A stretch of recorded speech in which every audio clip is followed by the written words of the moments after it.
How we doing today?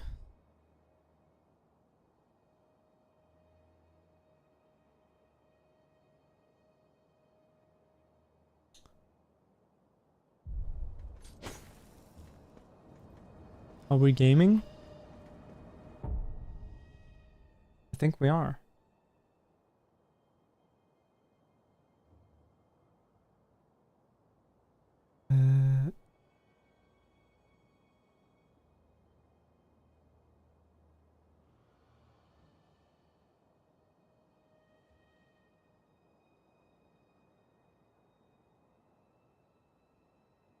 Okay, I got my shit set up. Okay, let's do a little bit of warm up.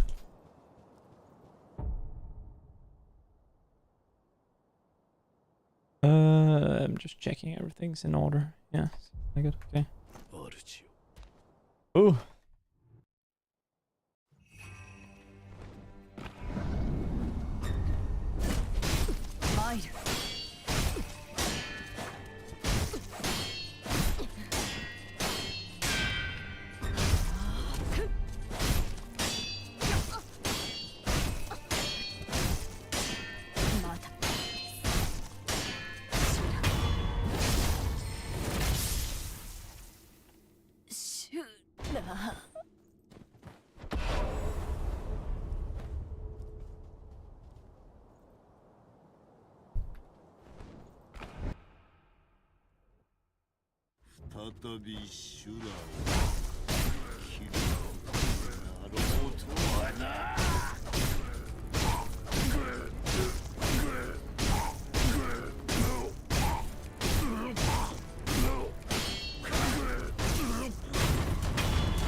Ah.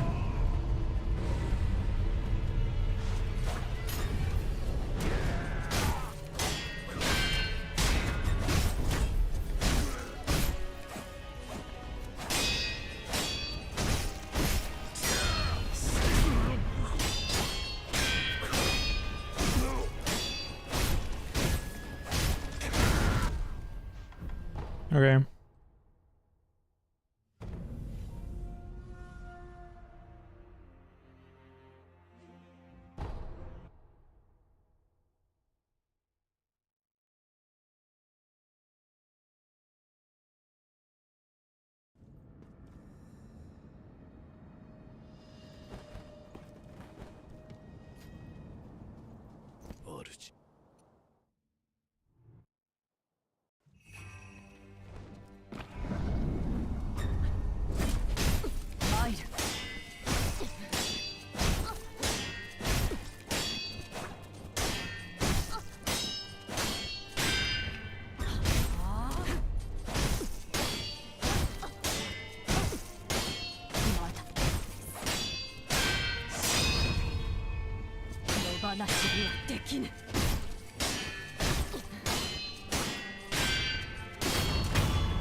What?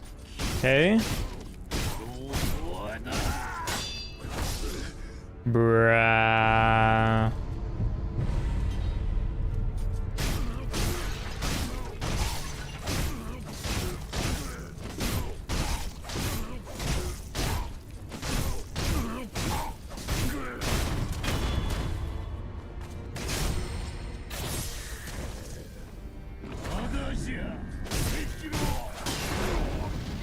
Okay.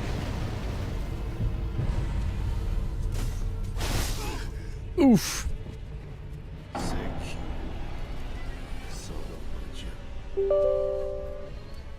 Yo, sense.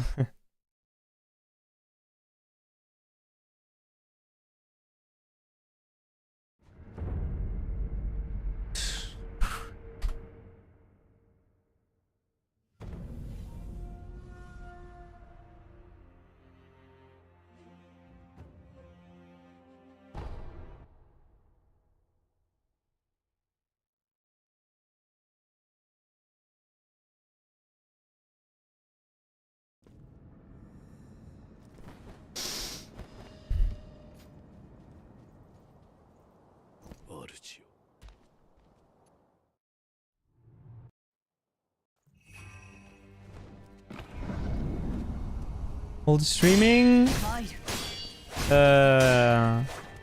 Yeah.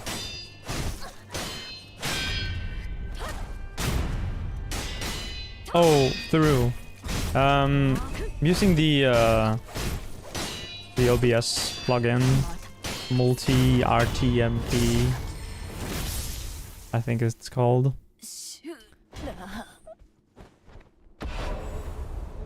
I have no clue how it works right now.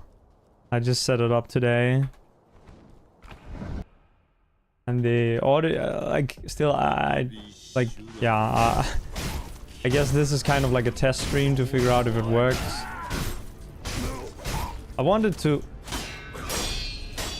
do it for a while, but it just hadn't.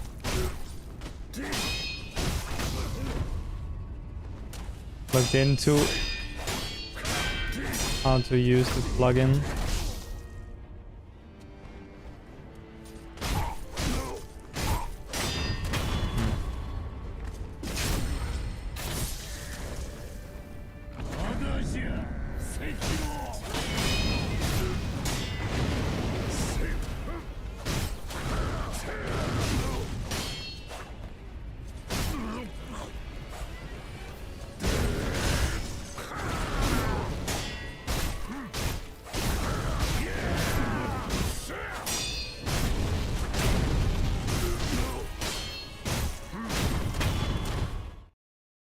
Nah.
Huh.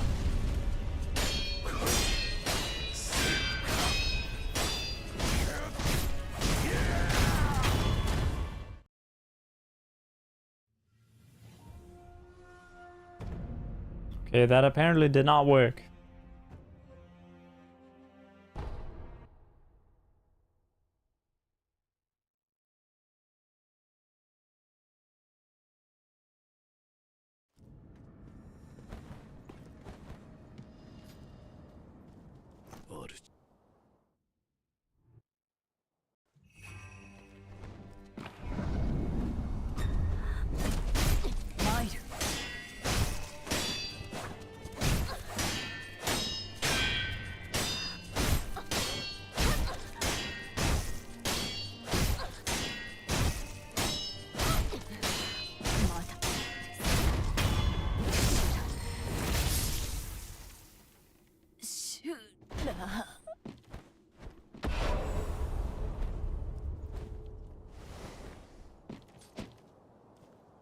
Boom.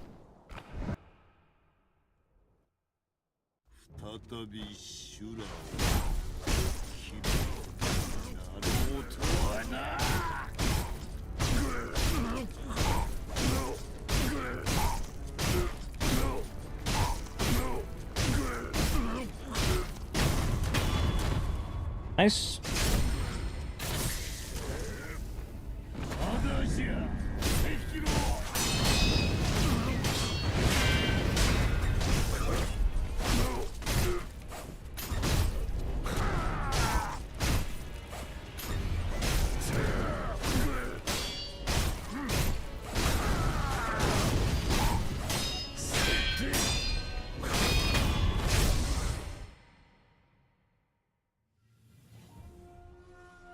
Bro, I just did the grab over and over again. That's so funny. He's a funny guy.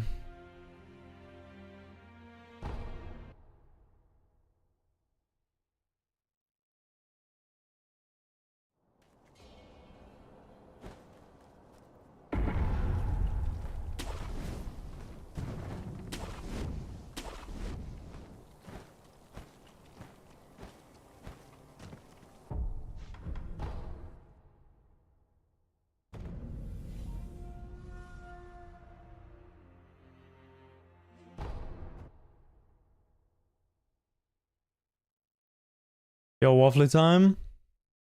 Thank you. I forgot what to do. Supposed to look left and then look right. Okay, let's try again. Let's try the skip again.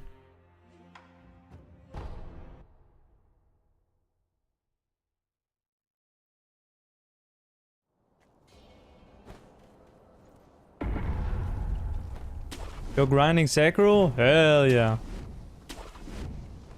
1, 2, 3, 4, 5.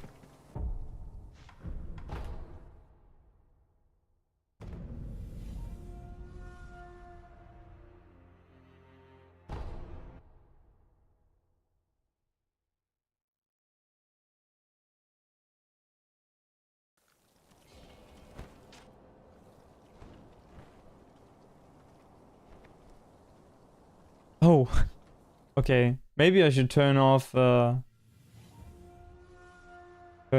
mode. That would help a little bit with landing this. I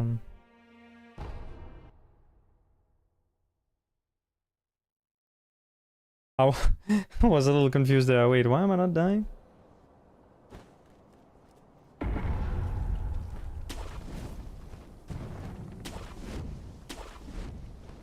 One, 2, 3, 4, 5.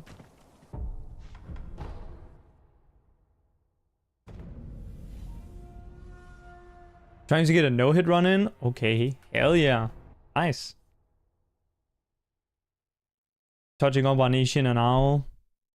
Yeah, you definitely need to get those down for a run like that.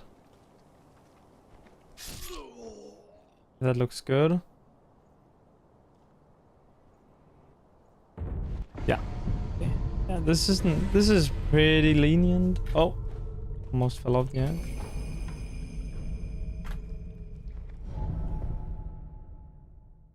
At least now that I have a decent idea of what to do.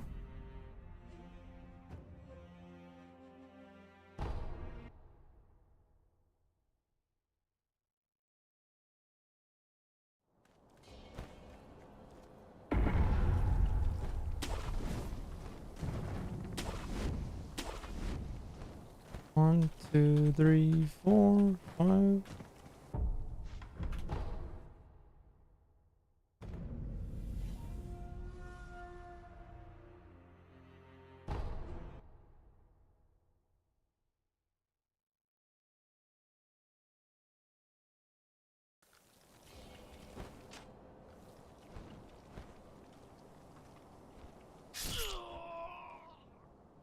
Okay, I don't think this one makes it, but yeah. I guess I might have jumped too early. I didn't quite have enough speed. It's a crazy skip, yeah. It's kind of a crazy skip. You're not good at skips. Yeah, you gotta practice the individual skips a lot to kind of be able to do them. They have some weird mechanics.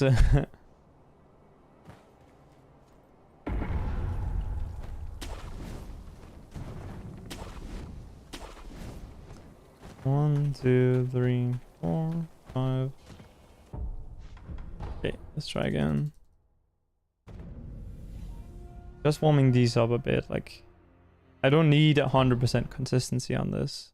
I just need to be okay.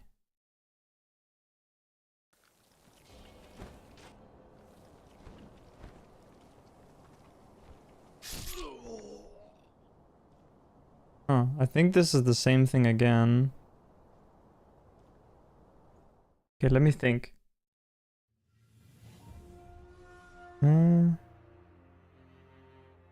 I look over.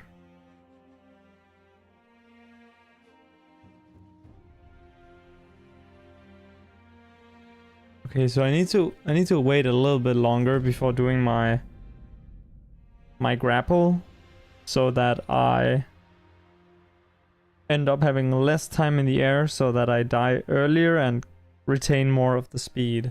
Okay.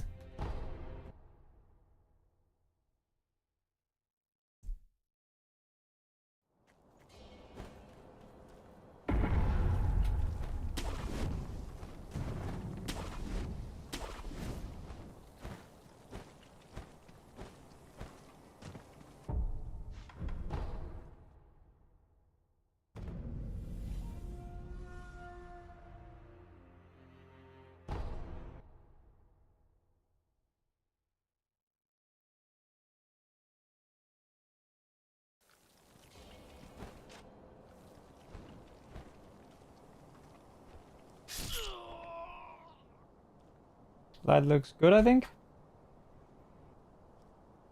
Huh. No.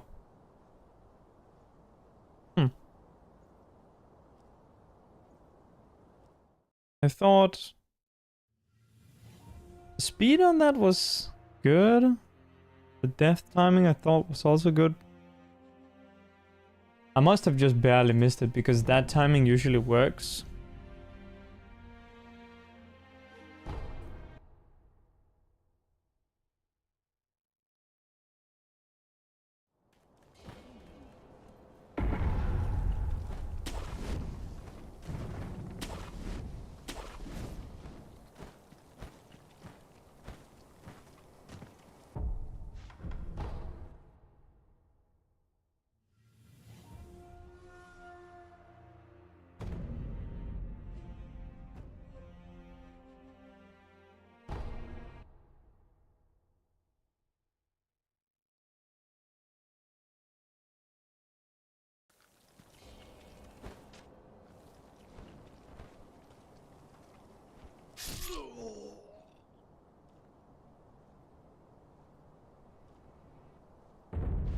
Okay. Felt like that was the same kind of thing, except I strafed for a little bit longer in the air before I stopped. So I guess that's just what I gotta remember to do. There is like a visual like indicator for when to stop strafing, around when like the feet start touching the leaves, but it's not like an exact setup. It's kind of like more intuition based.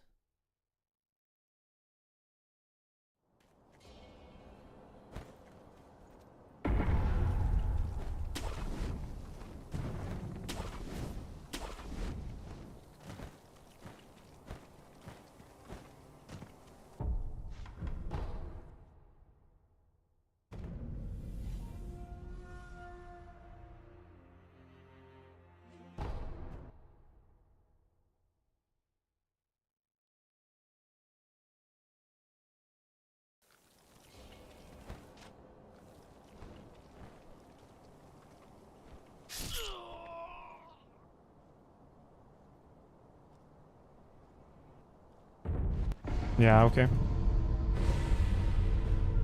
I think I got it. Like, I could practice it more. I might do a few more. Just for repetition. I should do this more often though. Like I should practice way more than I'm doing right now. Like on a regular basis.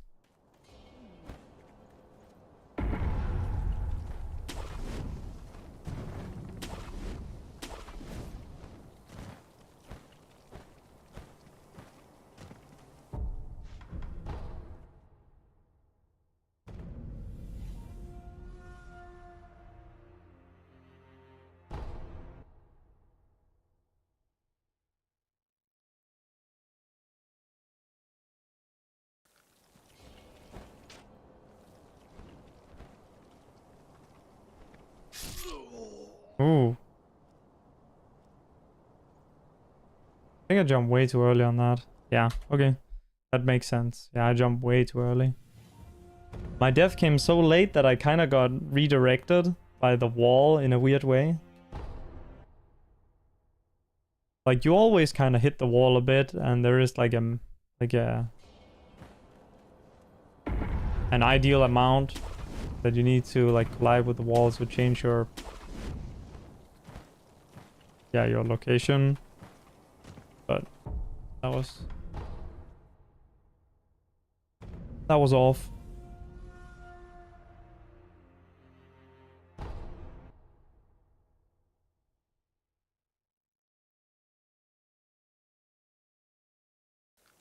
So we try again.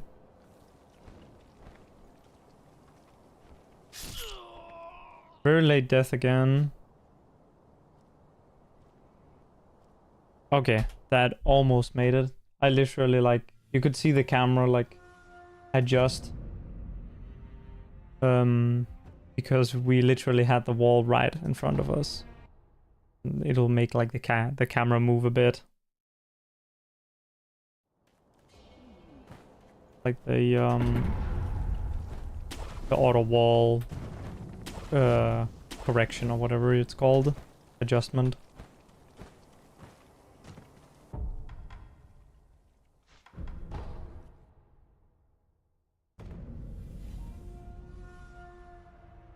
Need to kind of chill here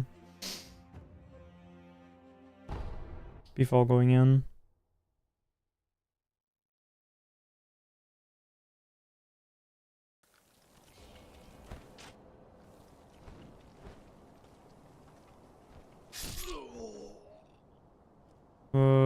I think it works. Yeah, that's just on the edge of working. I strafed a little bit too much. But we had the kind of right death timing. Hey Alibaba, thank you for the good luck. And good work on your PBs. I saw you got a... Was it a PB in both Dark Souls 1 and Dark Souls 2? Holy shit.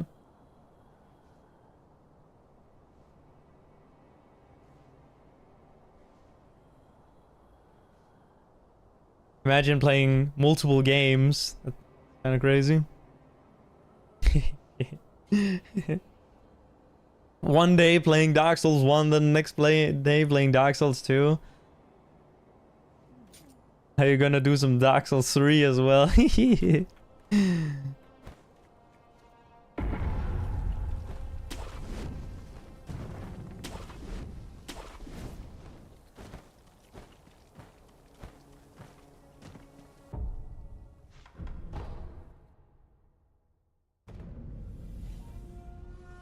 only run 2, then it's sort of manageable. Yeah. It's still funny though. Like so close to each other. In terms of the PBs.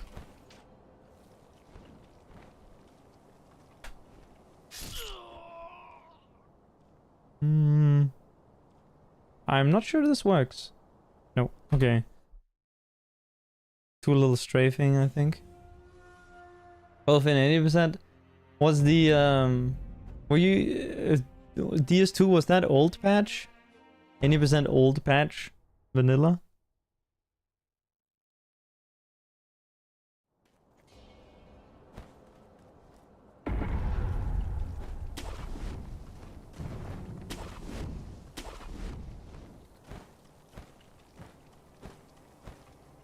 Old patch boys these days? Hell yeah.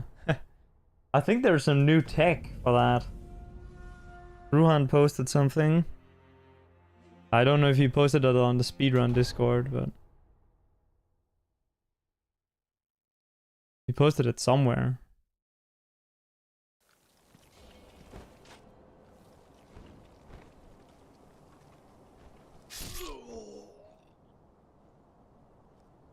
Something to get the is it the last parry walk you do? I think it's the last parry walk you do. There's like something you can do with the guy to make him follow you more consistently or something like I don't know. I don't play the game, so I just saw something he posted. And I feel like there hasn't been anything new for that route in like fucking 7 years.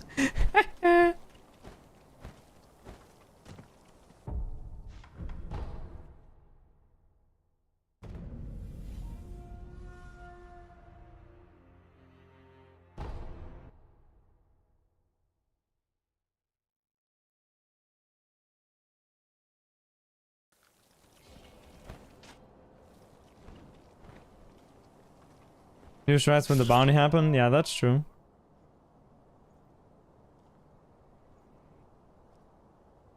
Oh god.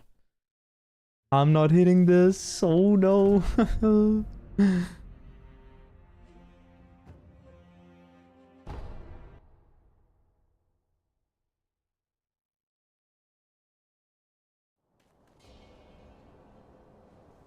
Kinda hard to find new stuff if only 2 people run it. I guess that's true. But at the same time, like... it's not only... You know, you have like... you do have like quite a few people who are interested in... you know, like you have Nick Style, you have Ruhan, you have Stennis. I guess maybe Nick Style doesn't work that much on finding stuff. Could I still find new stuff in Sekiro? Yeah, this thing I'm practicing right now is like a new route for this category that saves a minute.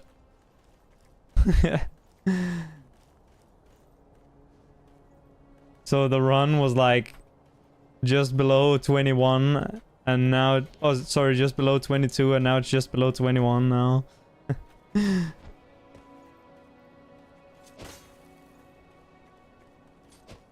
Does normal Shura also do a new route? No. Although some new things were discovered recently. Like I found a time save for it. And that time save also came with the fact that we created a force quit category. Accidentally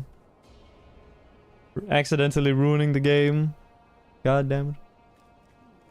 Hey Agi. Running sure and that shit looks so mega good. Oh yeah, the unrestricted, which is the essentially the force quit allowed category. That run is pretty shit because you start out with... oh well, like it's best that it's at the start, right? But it's like the fucking worst skip ever because you need to lure an enemy over and then stomp on his head in a specific way. And you need to stomp on him on a specific part of his attack animation. So not only do you need to lure him over, you need to get him in the right spot, and then you need to get him to do the right attack. And you only get one attempt because the attack animation is only consistent to have him do after you take one of his health bars out. So you need to defeat the first phase of him to lure out an attack that's a 50-50 and then stomp on his head during a specific part of that attack animation to make it up on the roof. And then you can make it out of bounds and then you save like 50 seconds or something. Like it's pretty huge, but it's actually like the worst fucking shit ever. Distortion found the jump to get on the roof. And then we never figured out a way to, like, after you get out of bounds, we never found a way to get back in the tutorial to finish the tutorial to, like, progress the game. Because we were able to, like, get like to like from the top of the roof, or even we found a way to get on the roof and from the roof get back inside of like a place where you can do stuff, but we could never get back. So yeah, we use a force quit wrong warp to get back to the tutorial so we can finish the tutorial, and then, you know, we teleport to a bonfire or idol that we collect while being, you know, like after doing the Jimmy skip, as it's called. Yeah. Old school sure is kind of hard. Yeah, I mean, it's definitely hard. Like, before Jimmy, or before the force quit route, I'll just call it Jimmy because that's what the skip is called. Before that, that route was like the hardest thing you could do on this game. Other than like meme challenge runs, obviously, but... And there isn't really a beginner route. The beginner route is like 5 minutes slower. Like, the beginner route could technically be like a no airswim route. Even though airswim in itself is a easy thing, it's just that yeah. The newcomers do glitchless, yeah, exactly. Because the glitches are kind of rough. At least the routes. There aren't really any like beginner routes for glitched categories. So you kind of have to essentially do a world record route, but with, you know, less risky strats. But there are still so many required strats that you need to do where you can't skip them. So it's kind of hard to get into glitched categories in this game. Honestly, for glitched categories, some of the longer ones are easier to get into. Like all memories, for example. Which is where you kill all the memory bosses on one playthrough.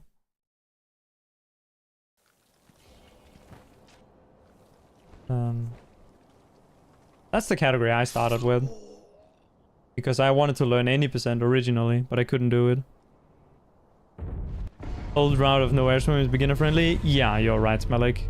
It is decently beginner friendly.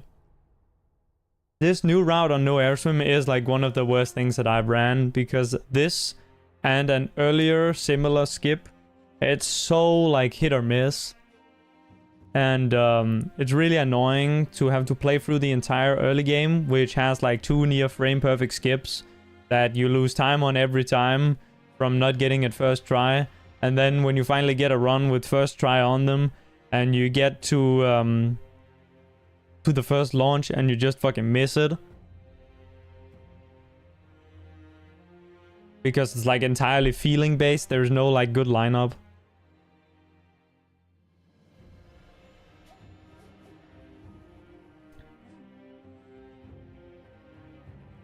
It was actually a miracle that when I did this route at the showcase for SCM, I had put the estimate so that I could mess it up horribly like 5 times, and it actually went quite well. And so I only messed it up like 3 times. Or I think it was 2 times in the first one. So 3rd try on the first one and 1st try on the second one. Which was kind of insane. Not that it was really like... It's pretty much just luck, really. Like I just happened to do it right at that time.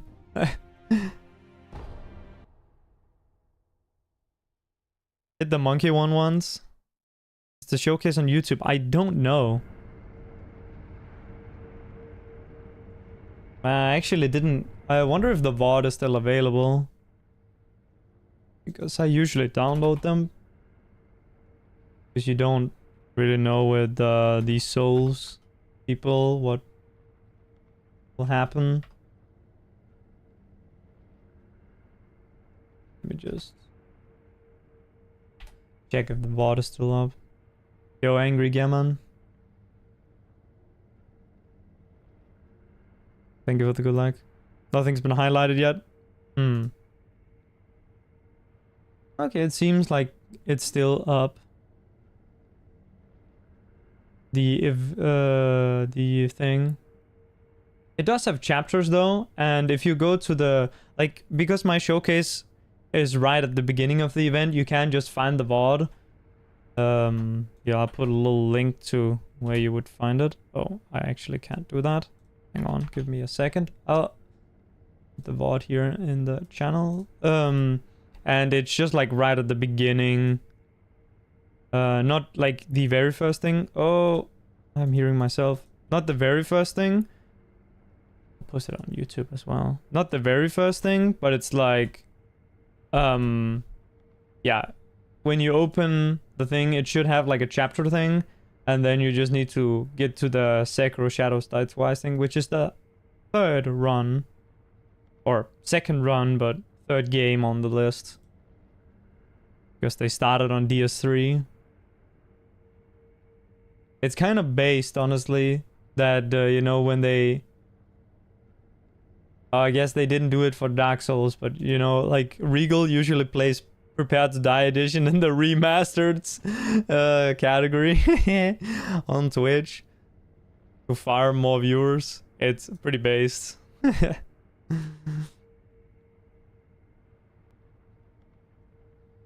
You watched your run at SCM the other day. Were you in like a Dark Souls, like a race or something, or like some bingo stuff? What were you doing? You did 2. Oh, okay.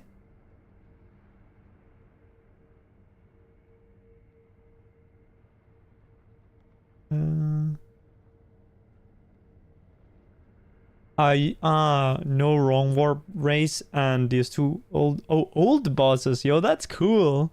That's the old patch stuff. Like no DLCs.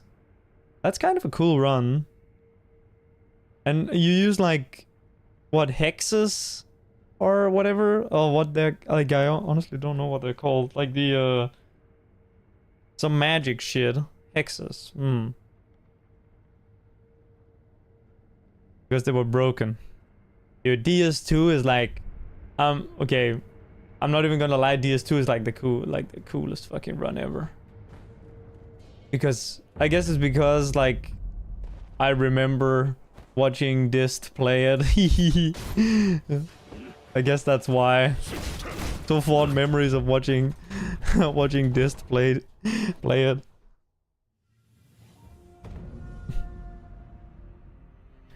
You were quite happy with how it went? That's nice.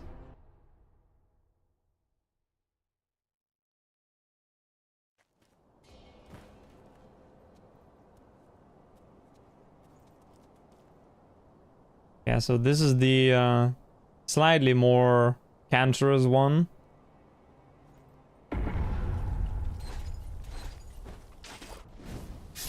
This will not work. I'm flying directly into the death plane.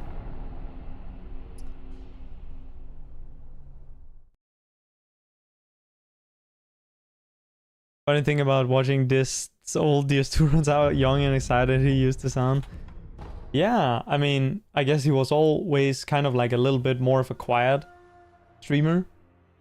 But obviously I think that's part of his style that people like. You know, just the really good gameplay. And it's kind of like, it's very calming and relaxing in a way. Yeah. But yeah, now he's a little bit more of a doomer nowadays. I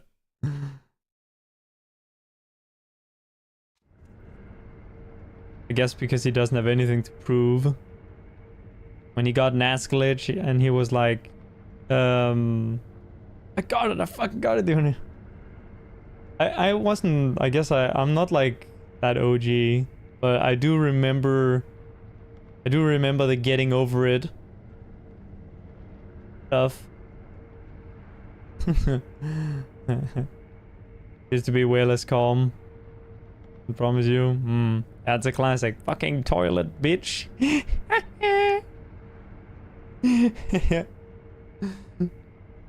Raged so much of that game. Yeah, I mean everyone did. That game was awesome. Resident Evil. I only watched a lot when he played Village, when that came out. I was actually glued to my screen watching that. That might be the period of time where I watched the stream the most, was with Village. I've never played Resident Evil, but like that game was very cool to watch for the speedrun.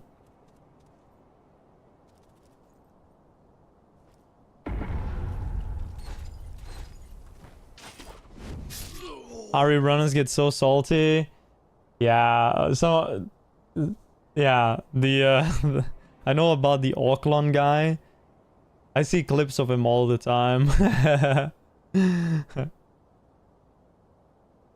But it's very understandable. I mean, that run is a literal RNG simulator. Okay, we got the skip.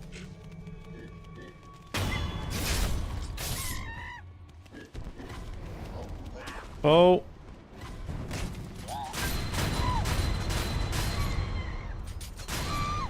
Okay, it worked.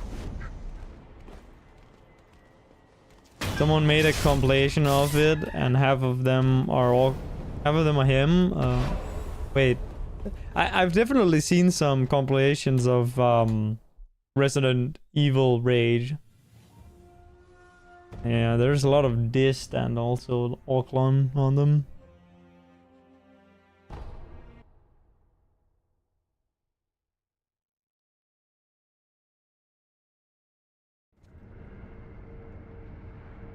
Yeah, I wonder if someone's made a Sekiro Runner Rage compilation, because honestly there hasn't been that much rage. That many people who are infamous for raging. Like, although like Wormdog, man, Wormdog got so mad today because he's running all beats and memories, and he has to fight the bull. You have to fight the bull, and then you need to get him close to a wall to do like a stable ground like thing. You need to hug the wall to preserve unstable ground, so you can warp like an aggro chain. And man, yeah, he rage quit his stream today. Oh yeah, he has done that a few times. It's so funny when he gets angry because his mic clips, and it sounds like that one famous XQC clip. You know, where just like, you know, just like it sounds like wind. Like he just like is screaming or yelling, and then it just becomes like like, yeah.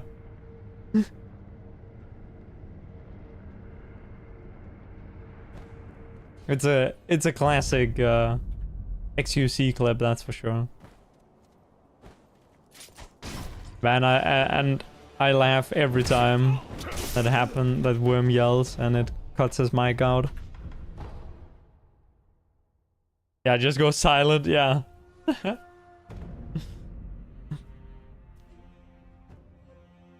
Like the mic peaks and then it cuts out and yeah. But yeah, I don't think people would be making a rage compilation for this sort of shit, because it's kind of like you don't want to make fun of your friends.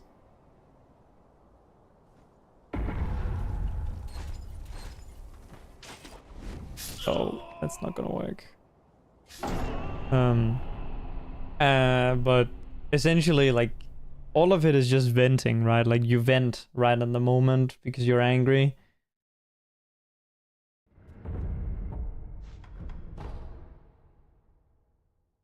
Zero's videos have a few clips. Oh, Zero is that with 2 O's or something?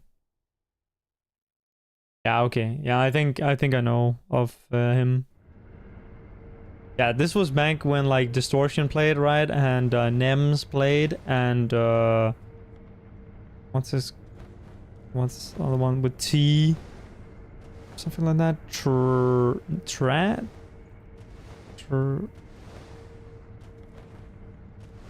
Not trance. Like as in, you know, like the music genre. What was it? His name was... I don't remember. Game was new, yeah.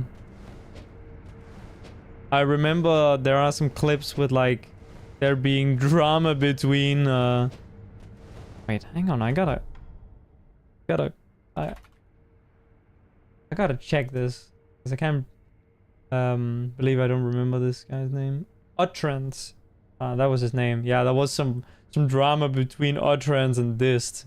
Because Uttrance was a beat running the game on day 2 after release. While everyone else was still like playing the game. And so it was absolutely farming the viewers. He got so many views on those YouTube videos. As you always do when you're like the first one to speedrun a game. I remember when Timesia came out and like Avion Colossus and Spicy TV were the first to like run that.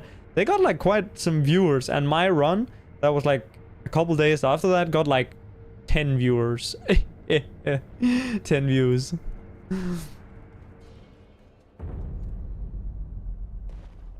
Not that my run was as good as theirs, but...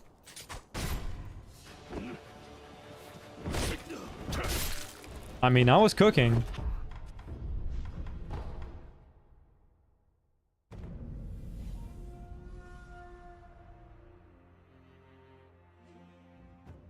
DM me the video, thank you. If I want to have a laugh, yeah, I'll laugh at people's misery. Dude, that was definitely some shit like interactions or just features of the routes back then, and some of them have unfortunately made a return.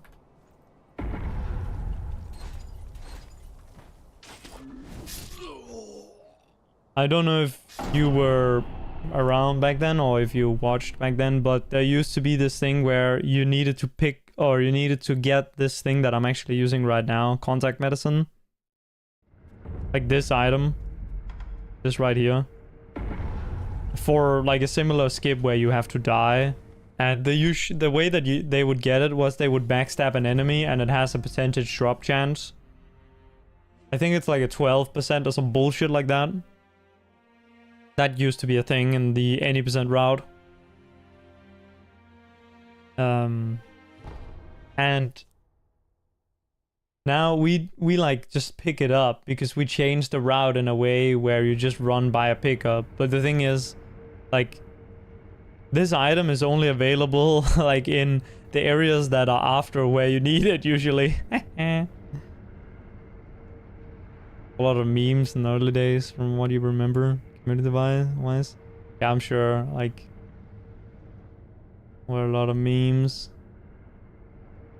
Also, the rules. The rules were kind of some clown business with how, yeah, with how that turned out.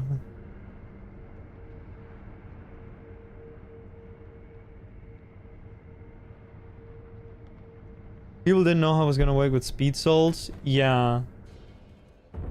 Yeah, I didn't even know about like souls at the time when I figured out about Sekiro. Oh well, I did know about it, but I didn't know they were connected.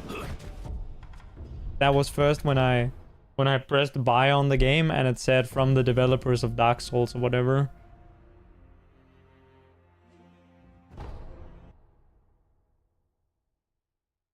Yeah, it became its own thing.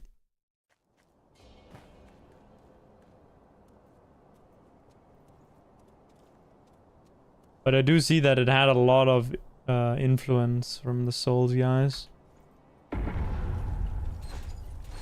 Like essentially, actually, many of the rules, because kind of, you know, what happens with speedrun rules is that the ground rules that you set initially are very, very, very, very hard to change. So in reality, like, the Souls people in, like, the Speed Souls people in the end decided how this run was gonna work out, and then the Sekiro people were just left to live with that.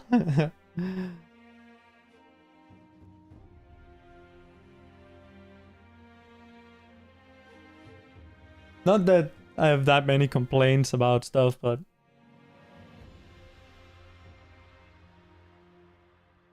essentially, yeah.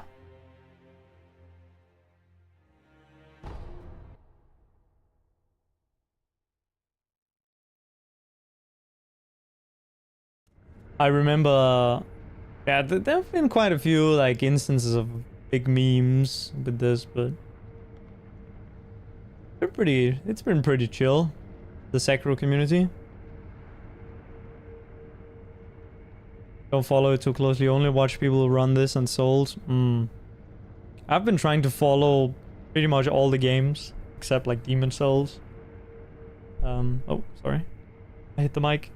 But it's kind of hard, there's just too much shit.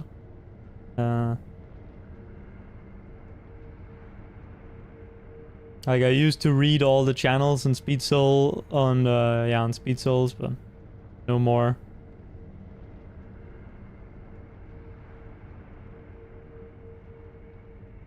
There aren't too many, I guess, that run this and Sekiro.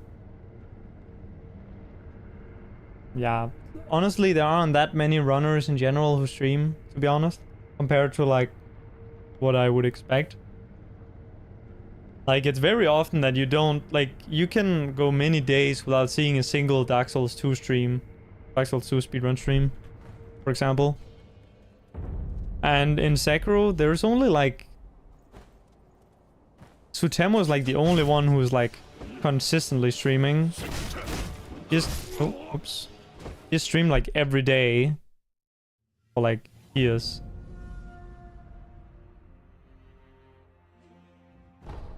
Dan, Spacey, yeah. There is Wormdog. Wormdog has been doing a little bit of Dark Souls 1 and Dark Souls 2 and also some Dark Souls 3.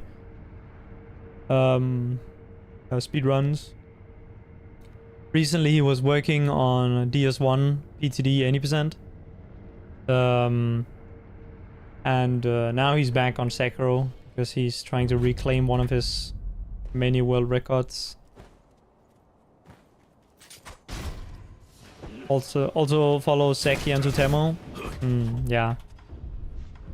Seki hasn't speedrun this in a while. Same thing with Aggie. Aggie last played this in like 2021 or some shit. No, he played in... Did he play in 2022? Jeez, I don't think he did. Or if he did, then it was early 2022. Ooh.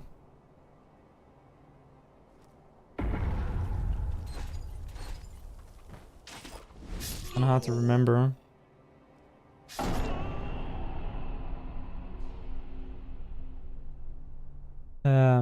I'm me and Ponette. Thank you. Yeah, Ponette is a classic as well.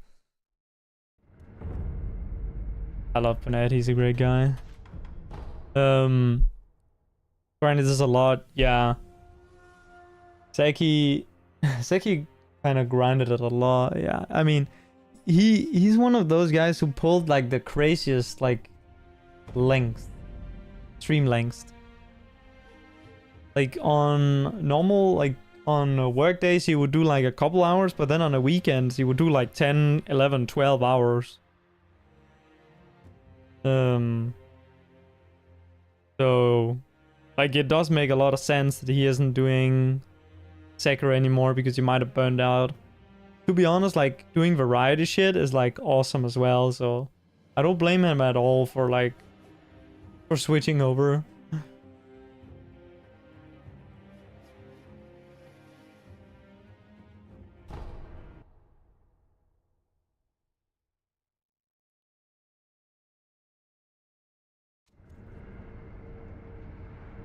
$7K attempts per category. Yeah, he definitely did a lot of attempts.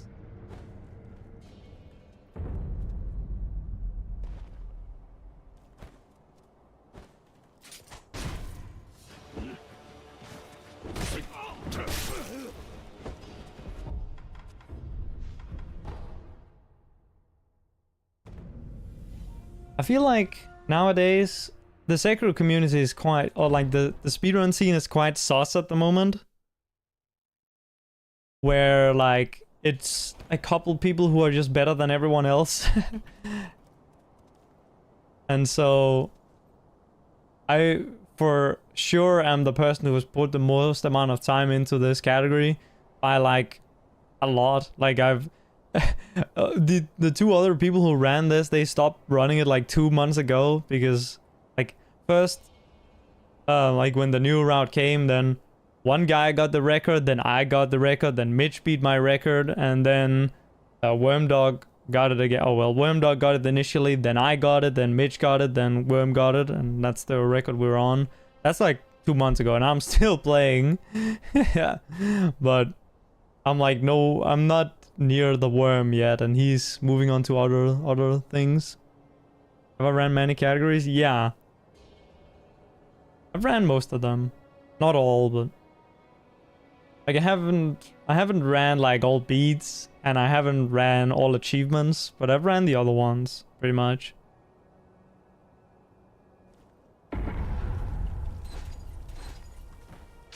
Do I recommend all bosses? I don't know. Like, I guess it depends on the person, I think. Personally, I didn't really like all bosses that much, but I did run the glitchless variant, which is like a lot more a lot less forgiving, because a lot of the time you are weaker than you would be in the restricted variant, because in the restricted variant you can use glitches and such to essentially become stronger via either routing or, you know, glitches that do more damage, for example. But the thing that variant, like even then you're still quite like strong in that category. But the thing that really like I think the run was just like, it was so long and so tiring and so exhausting. There were so many things that could go wrong, because an all bosses run kills like 70 enemies, and all of them include some type of RNG. And so the big puzzle of trying to figure out like all of the memes that can happen to you on every single boss is like every single day you'll discover like 2 new memes that you have never seen before, or that you don't know how to deal with, or that you may have seen before, but you know, you just couldn't deal with it. So that's kind of like, you know, if you aren't into like the big long runs, then it's kind of not good. But if you are like used to doing long runs, then I can definitely see it being something that you might like. Yeah. For a beginner, like the best thing to do is literally just to, you know, play the game through a couple times, then watch Mitch's like very basic tutorial on Sure Glitchless, then play that for like a week just to get better, and then just from there take like any category that you want and just learn it, or try and learn it, so that you start out with like some fundamental, like practicing the fundamentals. I think that's like would be a good idea to do. And so like I honestly think everyone should start with Sure Glitchless, but the question is like, how much should you run it?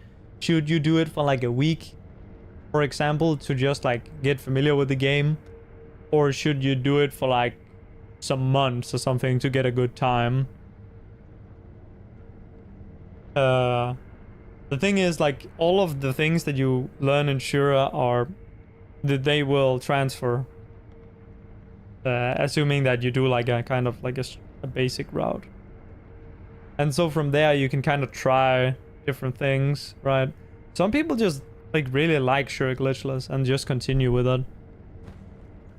And some people don't like it, and then they know that short categories or glitchless perhaps isn't for them, and then yeah.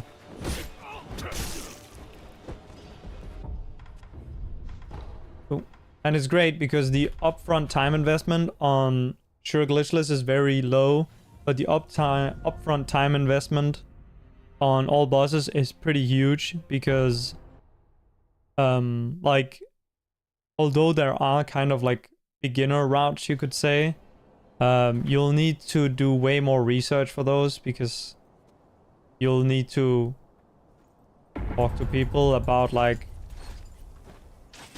what videos to like reference for that, because people nowadays are doing the craziest routes. Like one of the routes that's being used right now is a route where you're not even expected to be able to do it like competently, and the reason it's the world record is just because that the rest of the run worked out well.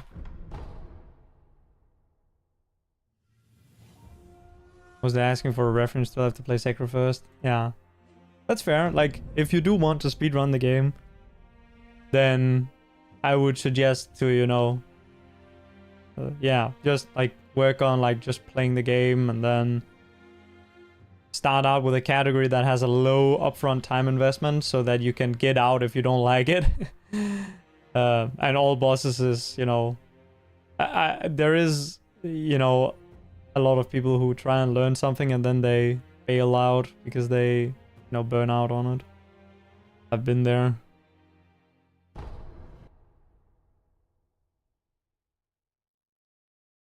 Like I've learned 2 routes on Dark Souls 2. Or I've learned 1.5 route.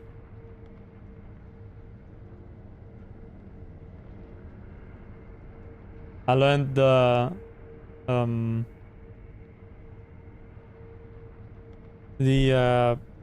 current patch Scholar any percent unrestricted route, which is before the RNG one that Fujo hates.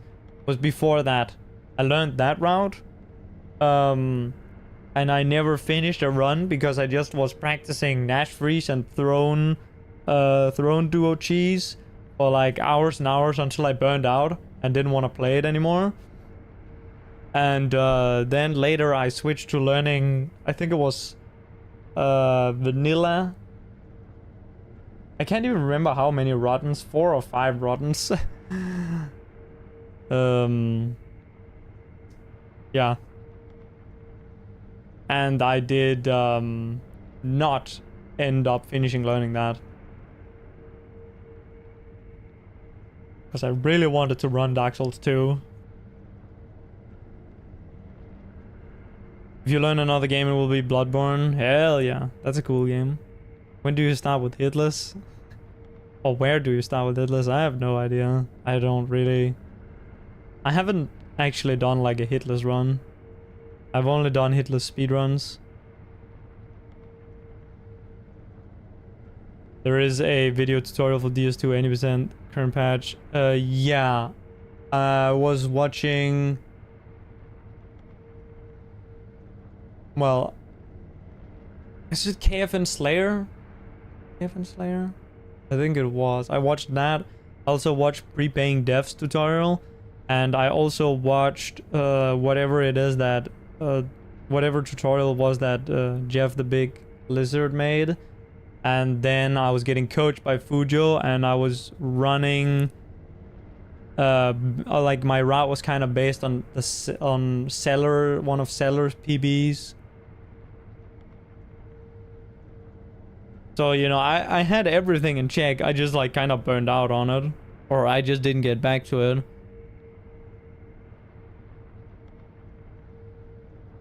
I'll probably go back to learning that somehow.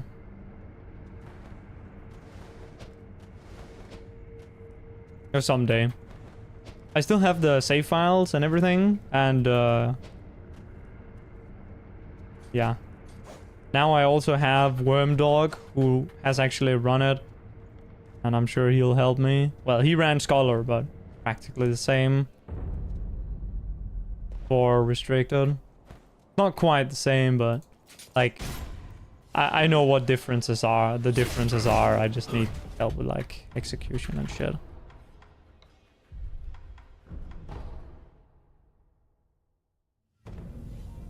Your 7-year-old promised to a Haiti after all.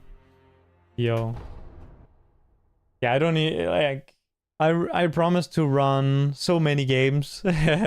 Or not really that many, but I've definitely promised to run a lot of things and then not done it. It's always like a slippery slope with that. Gotta be careful what you promise. And that was too... I died too early. The meme is that you've been telling Bloodborne runners you would run it for many years. I see. So you'll actually never run it. You'll set it up, and then you'll boot up Sekiro, and then run Sekiro instead. I'll run Bloodborne too. I don't know. If they remastered it, or sorry, if they officially ported it to PC, then yes, I would run it. I would start running it the day it would release on PC. But that's like a different thing. If Bloodborne was on PC, you think it'd be the most popular one? I think it would be more popular than the Dark Souls one, that I guess. But I still think Sekiro would be the most popular.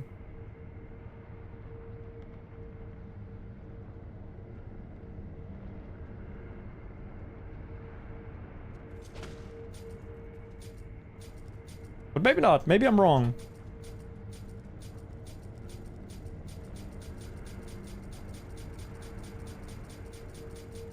Sekiro is just very easy to get into. There's an emulator now, I am aware, but to get it up and running, it's kind of a hassle. I don't have a jailbroken thing, and I'm not willing to pirate it, so it's kind of hard. So I can't actually use the emulator.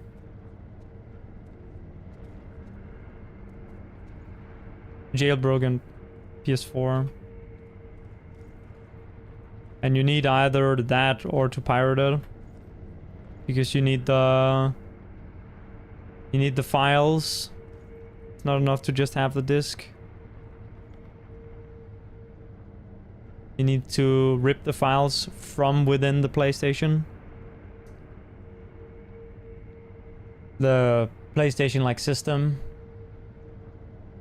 I guess they're like, when they're on the disc, they're encrypted in a way that just won't work.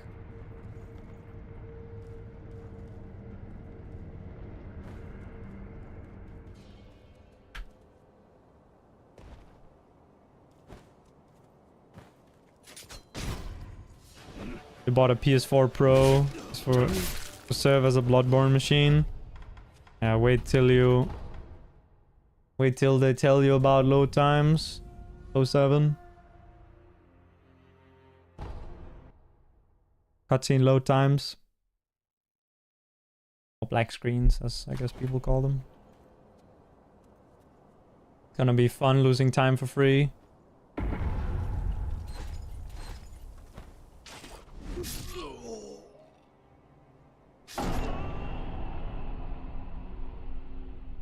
You know, there's a PS5 Pro coming out.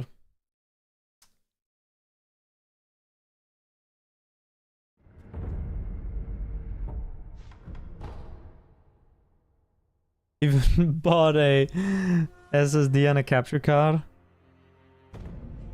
I have played actually played Bloodborne on stream before with like a capture card, but man, I would never run it on PlayStation because I'm a keyboard and mouse frog. So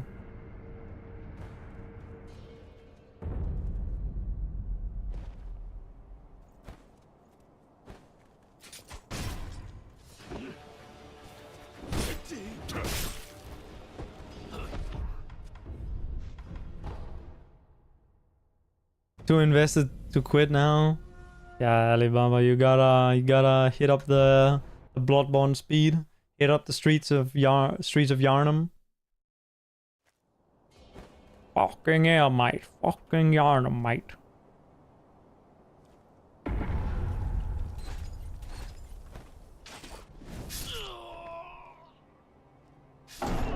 Dude, what is this skip? Oh, bro, I've literally been practicing this for like 20 minutes.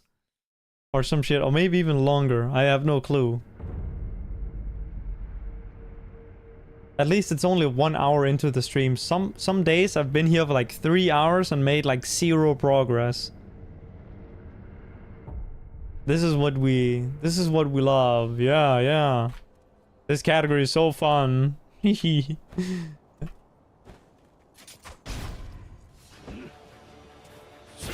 And I'm gonna enjoy when like I'm done running this category and someone needs to go run the Immortal Severance, no Airswim, and do the same route because, you know, that run can be a minute faster also.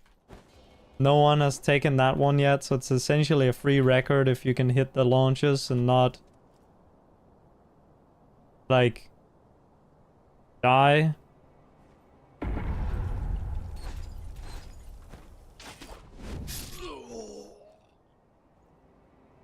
Okay, this one should work.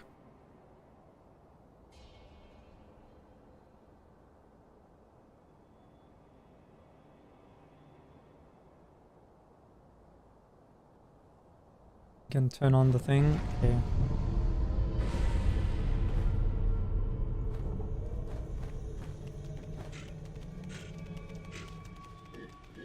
Alright, Ali.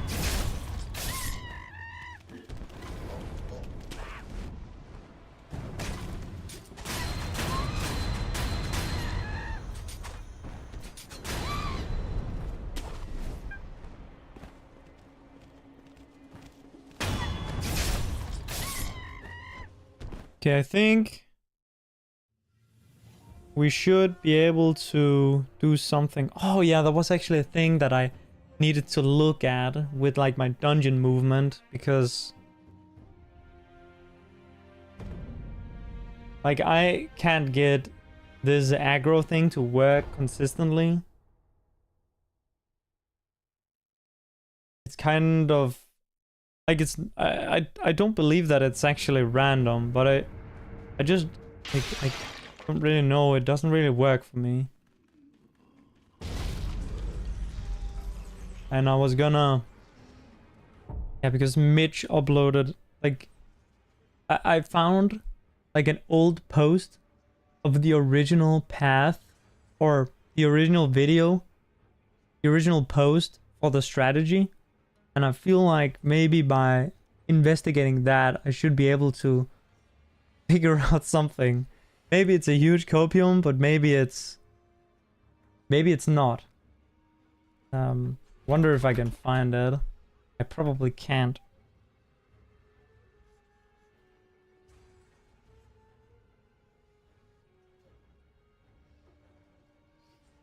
Wonder if this is it. No, this is not it.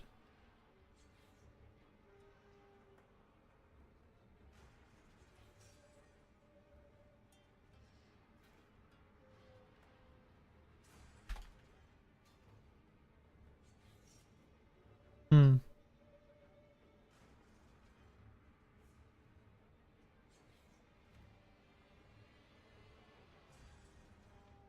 Hmm.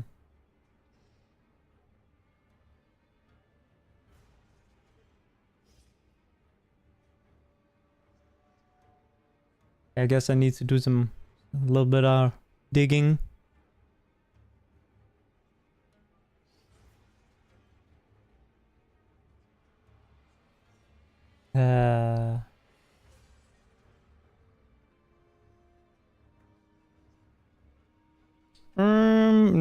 Wait, during that year and then no gotchain. Wait, no, it didn't have no gotchain in it. In the title, I guess. From Mitch.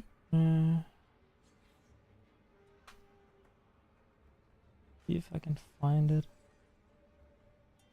Oh, he called it sugarless. I guess that's true. It's sugarless. Gotchain sugarless. So he jumps at the end of the thing and then he swims past the guy, yeah.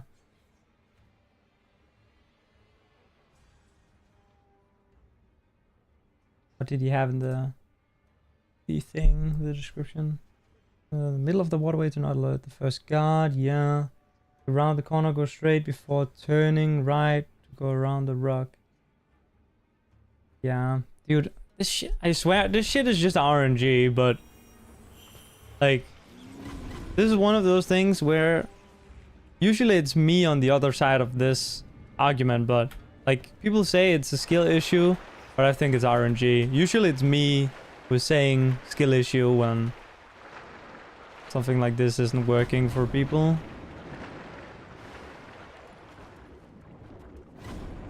See, like, what?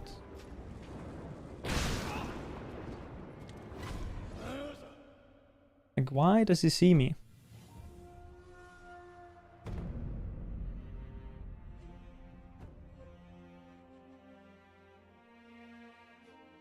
Like, did I miss something? Like, he swims around the corner and he's kind of like tight with the pathing. And he goes like up to the rock maybe more than I do. Yeah. This shit makes 0 sense.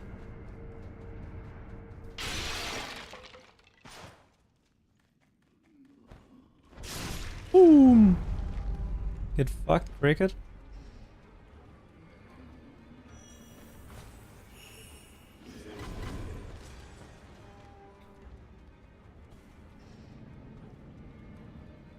Jump late. 1, 2, 3. I actually don't know how many times I need to swim, so there isn't really a point in counting.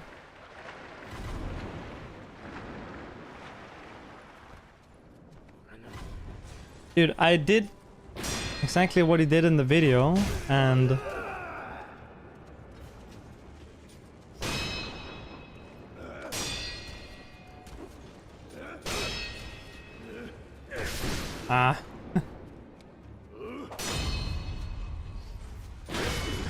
oof.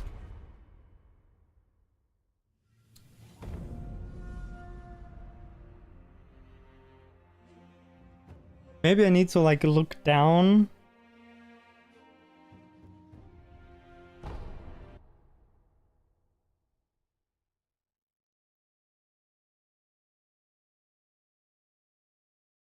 Maybe that's the tech.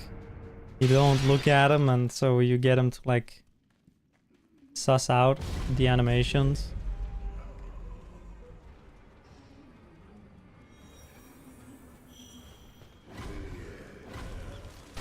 Hurry!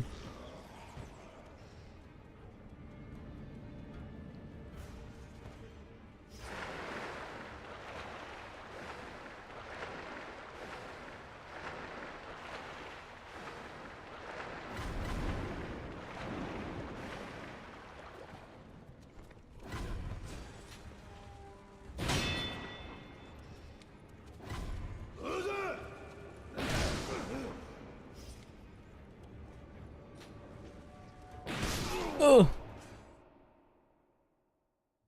I thought I had something there by looking down, but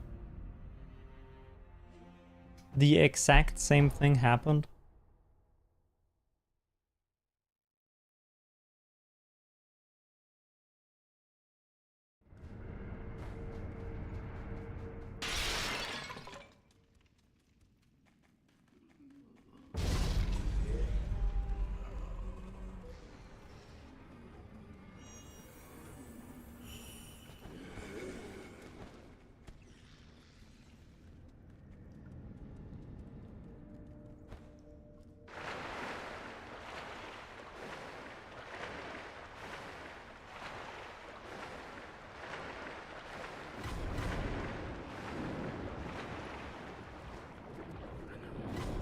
Dude, every time.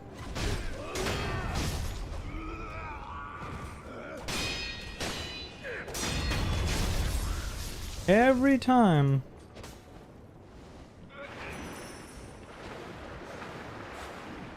Why are these fucking fish at? Gonna murder them. Not working properly with the aggro.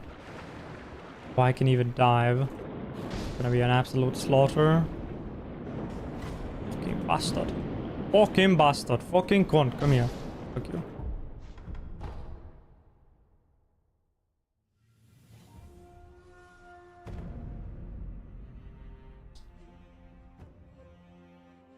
All right. Hmm.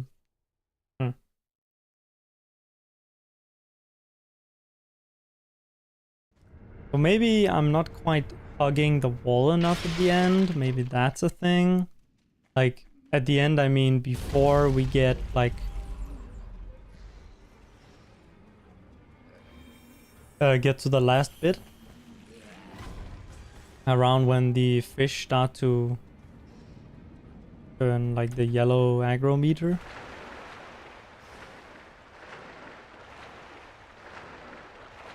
Like here.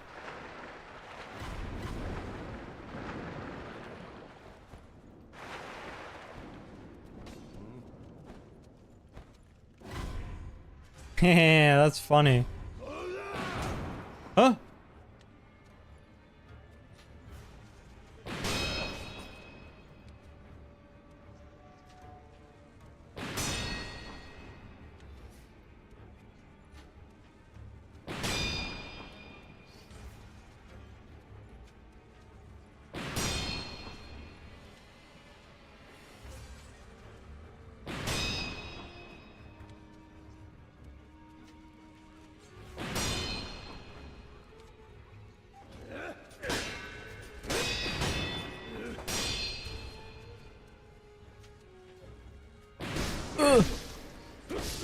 Okay, my reaction time does not extend to that. I've tried this before, like, see how close you can get to him? Or you can't react anymore?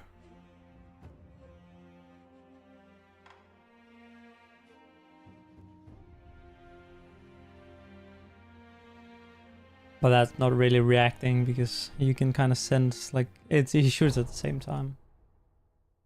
Usually.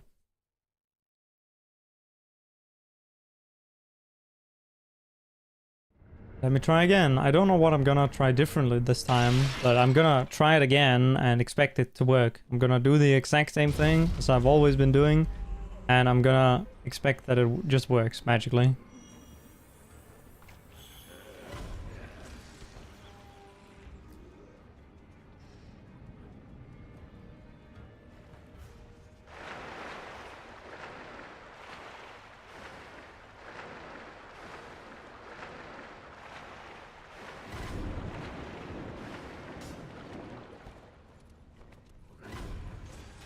Okay, so far he has like 100% rate of seeing me. That is kind of impressive, not gonna lie.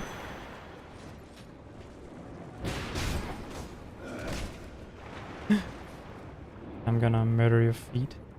Come here. Come here.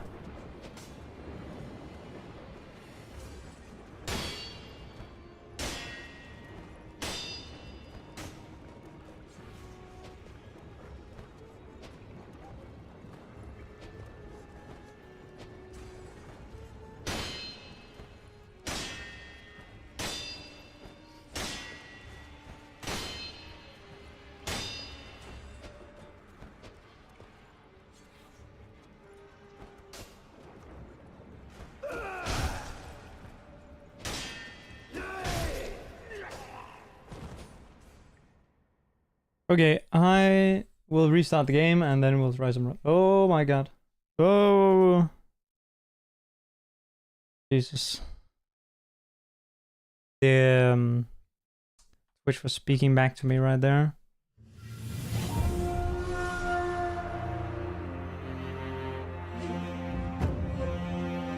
That was very loud. How many hours do I have in Sekiro? I have a few. I can't see the... How do I make it so I can see timestamps in my YouTube chat? Oh, there. Aha! Technology.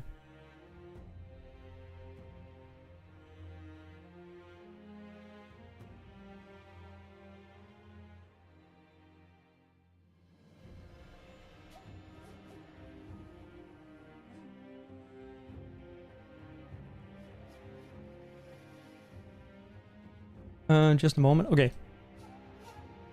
Alright, I think I am ready to do some runs.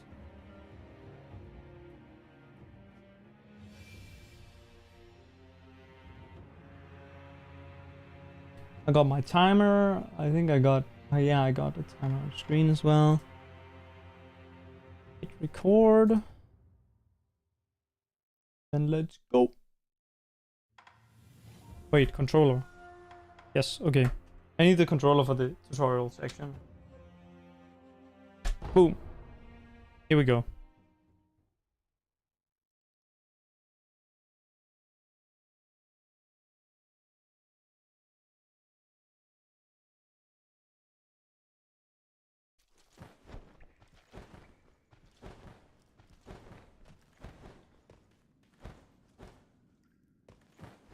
Nah.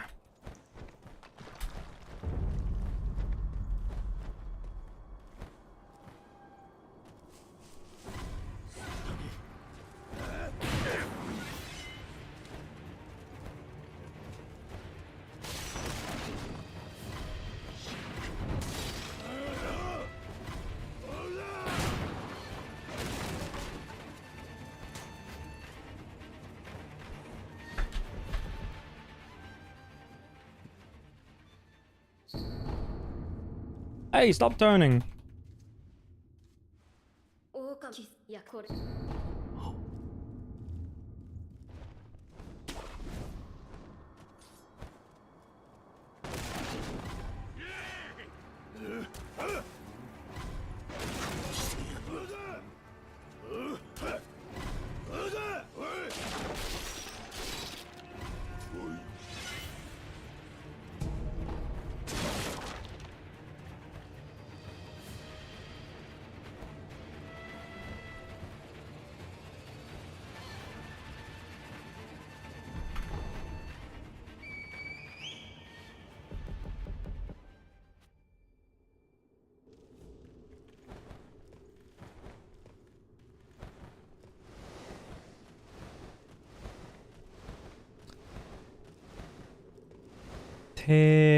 Oh, wait, what's...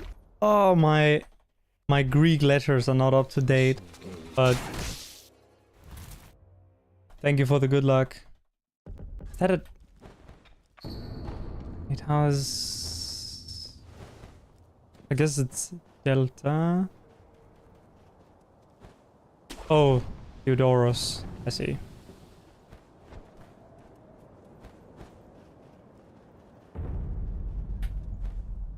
Thank you.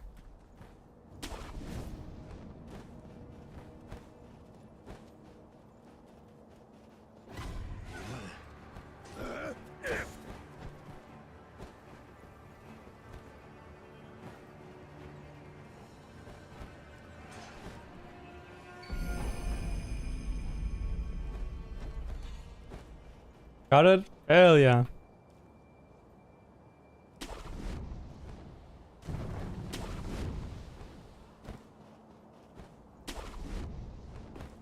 Am I doing hitless? No, I'm doing a speedrun with glitches. Just trying to beat the game as fast as I can without... There are, like, this particular run has... Okay, if I can get this... Ooh! Hello, Mr. Ogre. Okay. This particular speedrun has, like... It bans, like, a glitch called Airswim. Just to make it more interesting, kind of. So it's essentially an any percent kind of run. But with, like, kind of an more interesting, like, route with some fun glitches, or at least fun to watch glitches. Kind of painful to execute, but...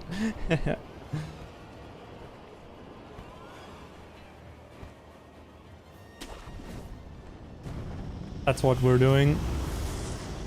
Okay, didn't get that one. Not the best run, but I'll keep it going for the practice, warm up, all that.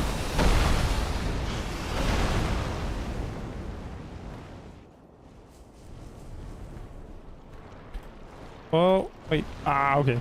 Now I'll restart.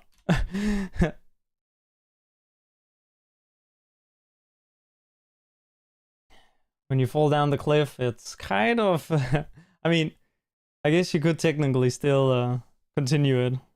Actually, I don't know if I was gonna die there or not. Maybe I was. I mean, even then you could continue it, but like when you fall down, it takes like a minute to get around the snake normally.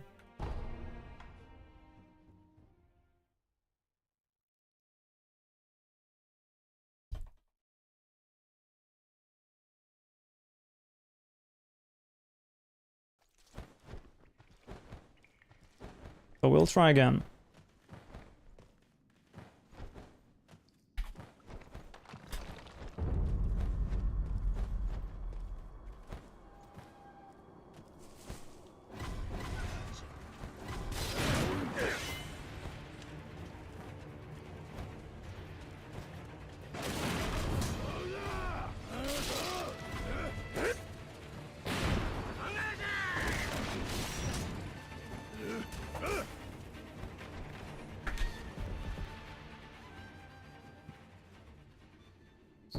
Okay, not too bad. He did not turn, so that's good.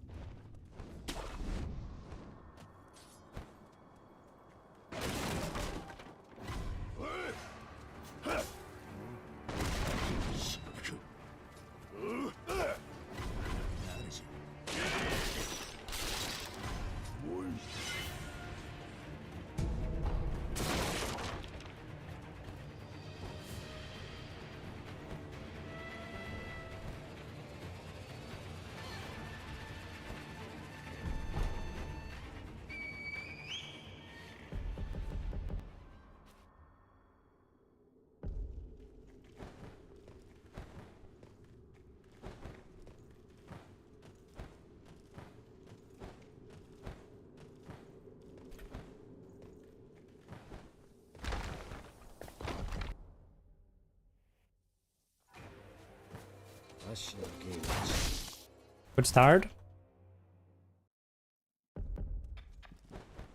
We like to see those greens.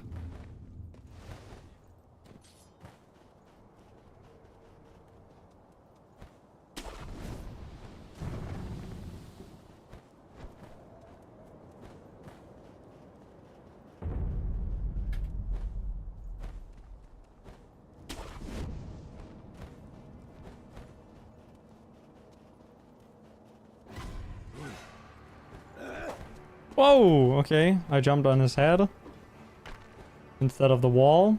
But it works.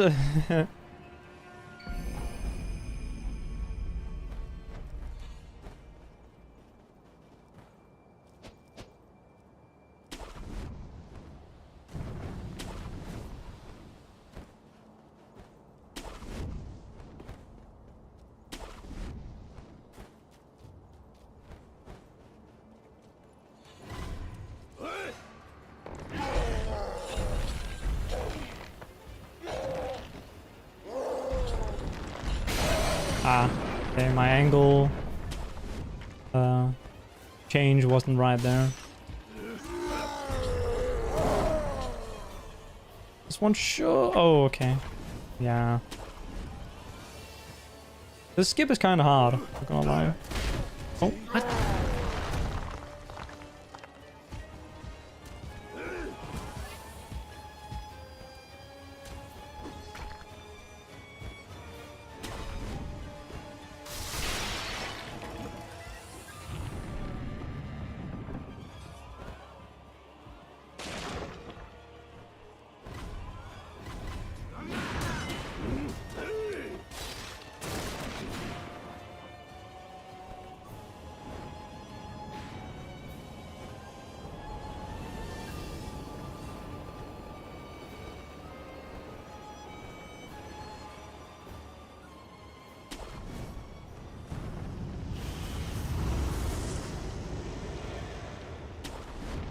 Okay.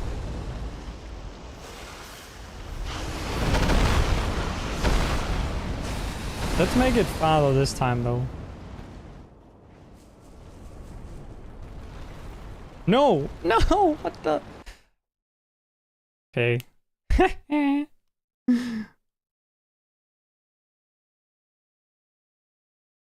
skip 2 is impossible. The ogre one? pretty hard. This one with the or not the one that I just like failed there at the end, but the one just before that on the cliff. That one is also really hard. In fairness, all of them can be hard. Take a lot of practice.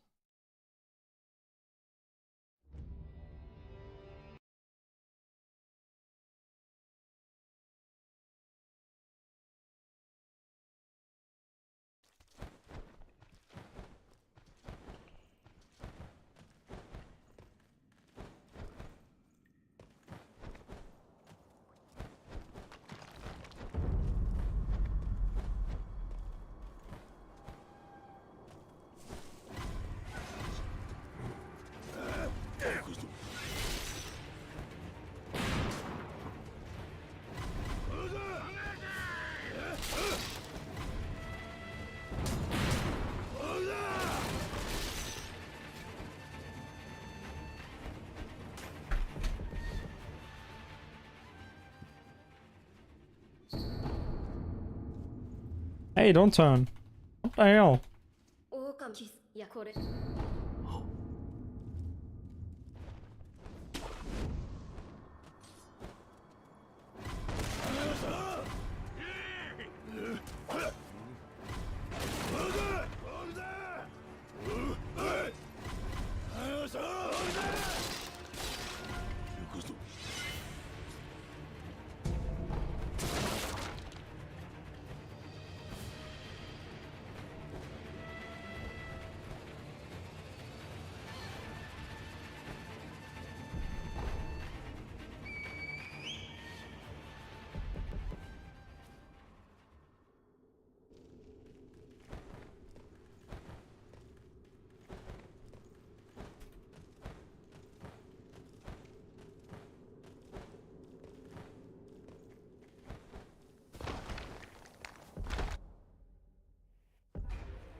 You only got the Gyobu and Demon of Hatred one down? Yeah, that one is pretty useful though. Like, because you can use it for 2 bosses, right? The Ogre one, although obviously it lets you skip him, like in terms of time for like a speedrun, it's not that slow to just kill him instead. And then the double canyon, as we call it, that one isn't that useful, other than for like if you're going for a world record in a speedrun. Because it just cuts out a little bit of running. Only saves like 7 seconds. Oh well, like if you do both, it saves. Like because it's double, it's like 2 jumps and each jump saves 7 seconds. 7 to 8, I guess.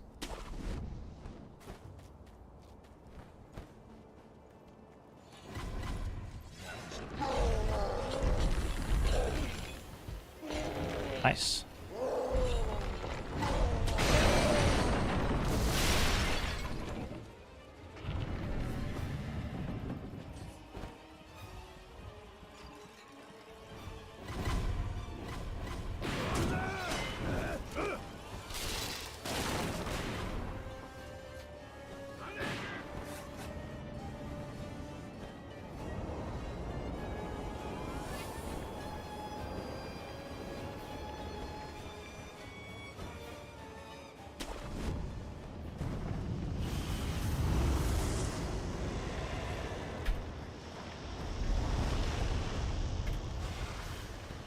All right.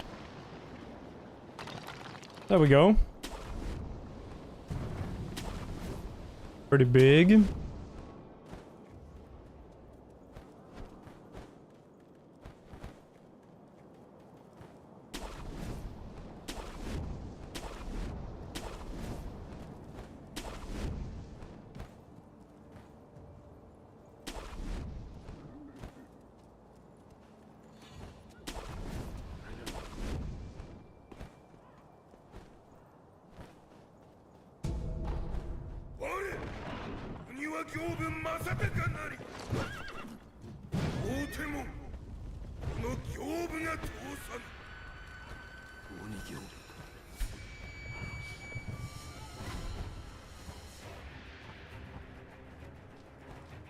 Hey.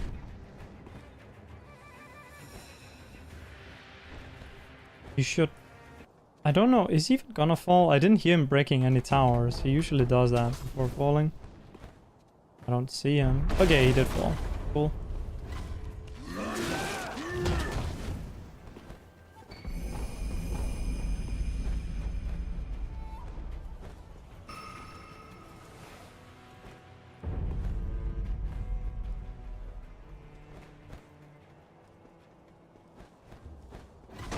Clean, thank you. Thank you.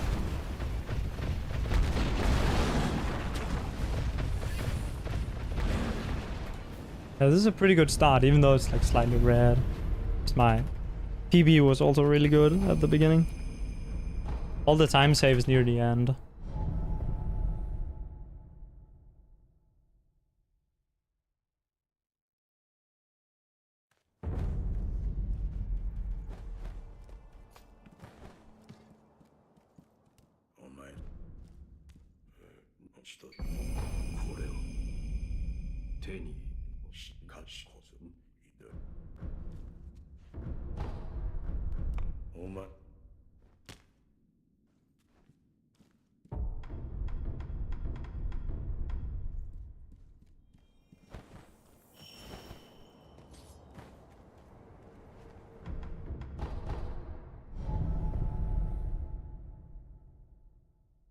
Okay.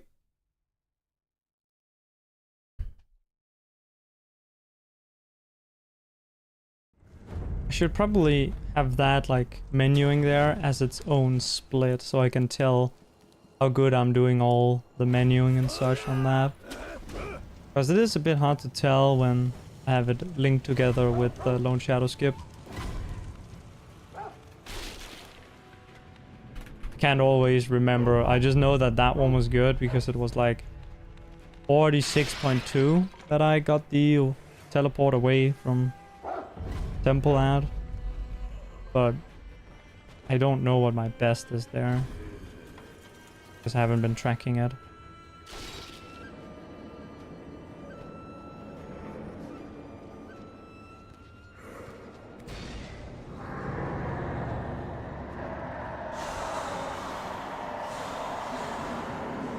Nice.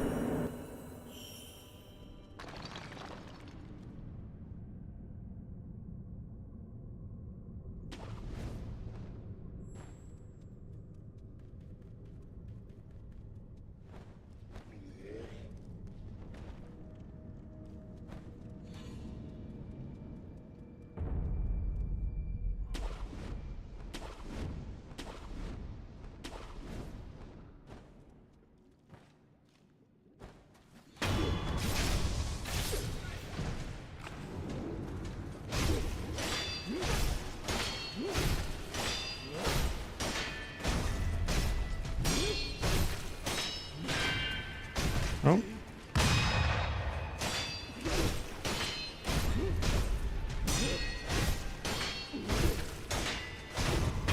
Okay, good enough. I had one where I did the timing wrong and she deflected me. I got the timing wrong on the turn on the dead angle. It works though.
Nice.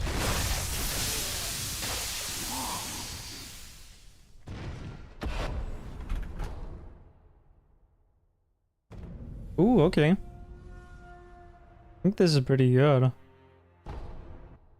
We got a good round down on the time. Oh, what? Oh, I felt like I was able to start running faster than usual there. Maybe I'm just zoned out. Today's the day. Nah. Dude, my launch consistency is not good. But I wanted to do some runs. I don't want to sit and just fucking jack off doing practice all day.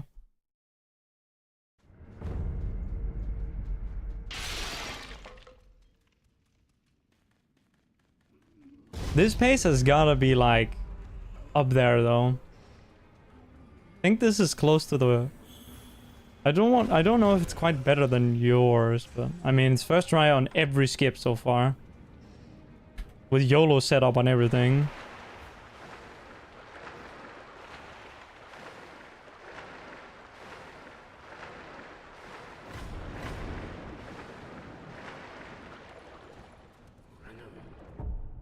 He's gonna see me, isn't he? No, what? Okay. He was looking straight at me. I don't understand that, but we'll take it.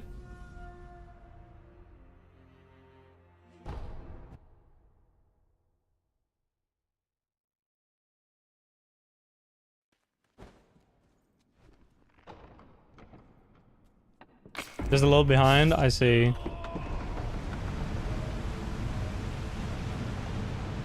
Yeah, I guess I lost time on Snake Eyes, but dude, my Corrupted Monk segment was so good. Holy shit.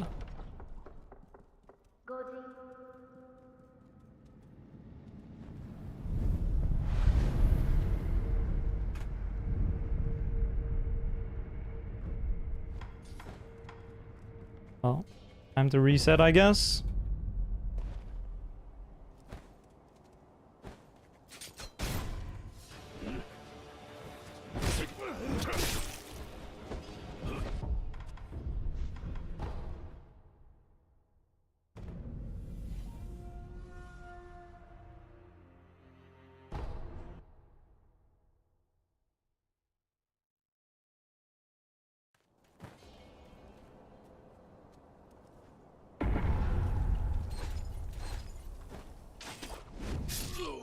Am I golding with an already sub 2 sum of best? I don't know, but... This seemed okay though, but I guess I waited too long on that. Okay, unfortunate. That was looking pretty good though. I bet I would have world recorded if... Okay, no, that it's a little early to say it, but honestly, like if you get this launch with like a good early game, and you have like 20 seconds to save, like 10 seconds on Genichiro and 10 seconds from the new strat on Ape launch. I mean...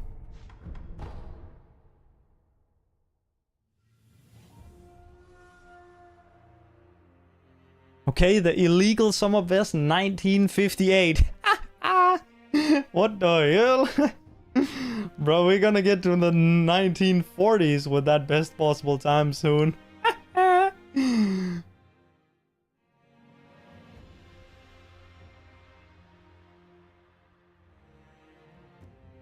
Yeah, except it's not quite, like, you can't quite match that with a real run, because there is some, you know, some memes with, like, depending on what happens, then you change up some things, which, like, saves time on one segment, and then loses time on another. So it's like, yeah. It kind of shows a inaccurate best possible time, what we call, like, fake golds. Never saw that skip again? Yeah, so that, like, it's supposed to take you all the way down to the Monkeys Arena, because it's, the Monkeys Arena is located underneath the Senpo area. And usually you would go interact with the bell inside of the actual, like, Senpo temple building. to get teleported down there. But here we like just fucking fly all the way there. Alright, let's go again. It's pretty new.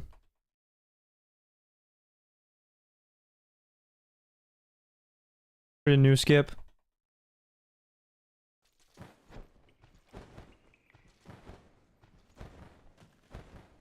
Also, yo Anders, thank you for the goat compliment. Isn't there a zone that kills you above them? There is, but I'm playing on the old patch where there isn't. On update 103, they added a death plane there, and I'm playing on 102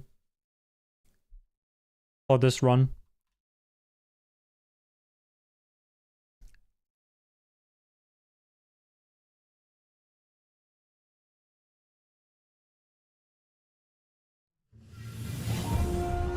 An alternative way that you can do it on current patch is with air swimming, because with air swimming you can swim around the death plane that kills you, but then you have to chase around the monkeys while swimming, which is kind of which can be kind of hard, but it is doable.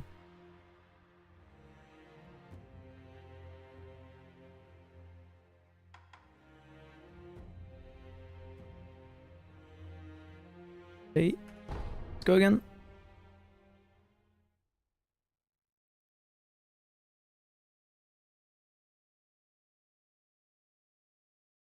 Hey, Arrow.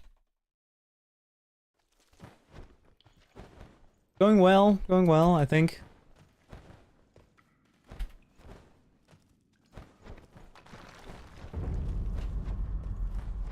Wait.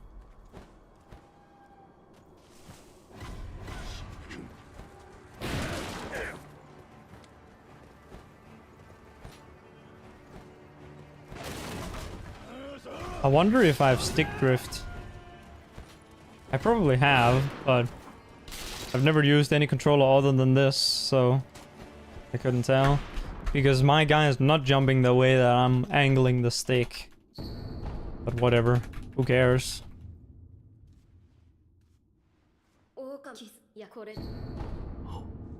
It's only for that little part there.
You need sleep, but you don't want to stop coding because you'll lose your train of thought? Yeah. Well, I'll just lose my train of thought while mid-sentence. While saying something. So, you know, might as well go to bed.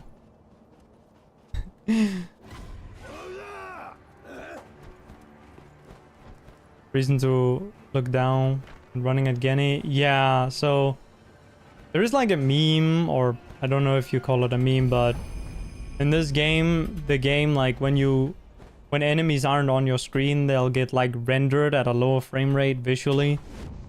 But the like how that exactly works is kind of like not known that well, and for some reason it likes to sometimes teleport enemies around. So by looking down in a specific way, you can kind of make it teleport at you a little bit, and you can save like half a second with it. it's kind of weird, and it's kind of inconsistent as well. Sometimes you can get like a god-like teleport, and it saves like almost a second, like closest to like 0.8 or something. And other times you literally lose time with it because you'll just freeze in place instead of teleport to you, and then you'll lose like a little bit over having done nothing. Goofy, but kind of sick. Yeah, I mean, it makes good sense that it will like render them at a lower frame rate when they're off screen, but it makes no sense that it would like, oh well, it does, but it's weird that it can like make their physics go crazy and they can like teleport.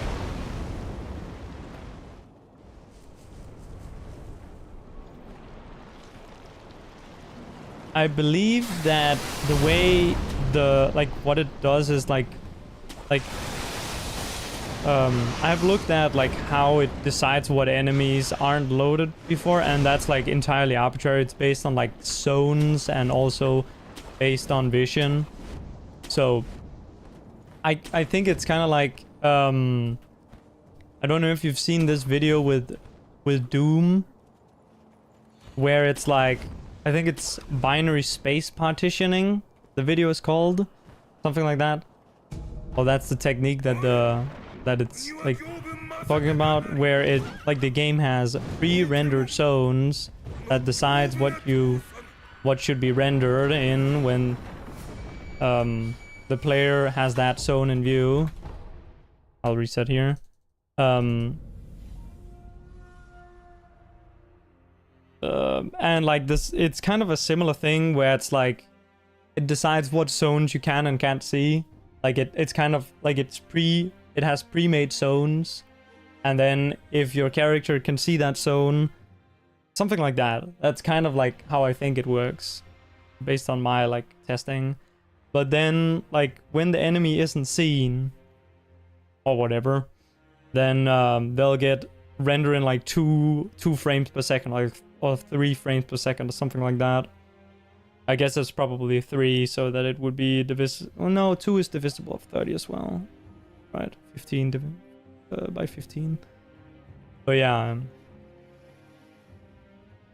rendered at like 2 or 3 frames per second, and then like the physics and the AI just goes completely crazy sometimes.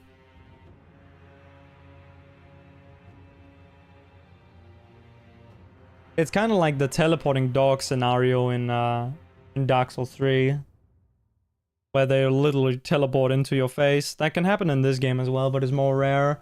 I guess they fine-tune their method for this off-screen rendering stuff since the 3rd game of Dark Souls. Okay, let's go. Imagine if rendering wasn't lowered off-screen. PC would go heaven, yeah. Yeah, I mean, this game is already like kinda demanding. But honestly, I don't know if it does that much, because at the end of the day, like, the visuals... I don't think it's the visuals, really. Or maybe it is. That fucks the performance on this game. I think it's the NPC events in this game that fuck the game like terribly, but I could be wrong on that. Oh, I don't want to say AI scripts because that's a word that I use all the time, but it's like, you know, with the NPCs and all these scripts that they go through to decide what they're gonna do or whatever.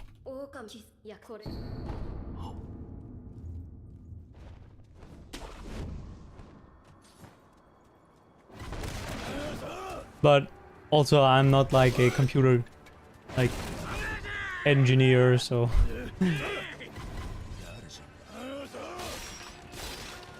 but usually like some of the laggy areas are the ones where there's the most amount of shit, most amount of enemies, like especially like in places where there's like a million enemies in one spot, the game will lag to shit.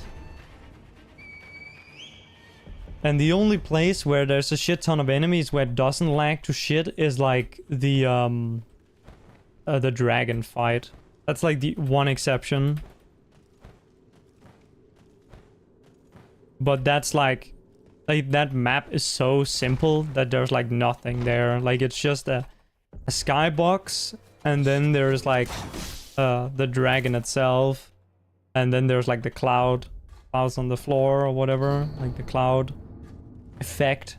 There aren't even really any like terrain or textures or anything loaded in. It's just like the dragon, the NPCs, skybox, and the cloud effects. That's literally all there is there.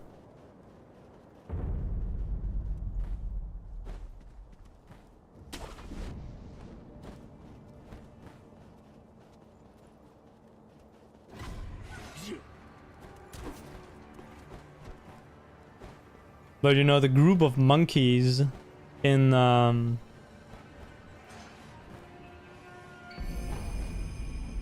Sunken Valley, the ones where if you kill all of them you get dropped a monkey boost.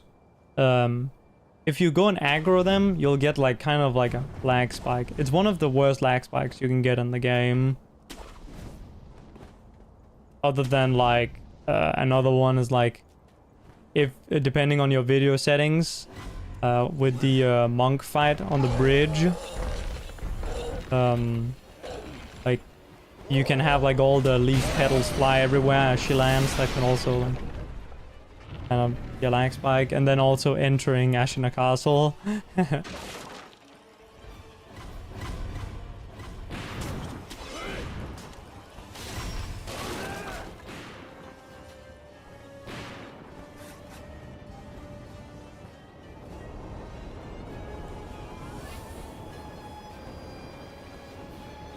Hopefully they'll figure out more ways of like this where they can optimize performance so that they can make better and bigger games.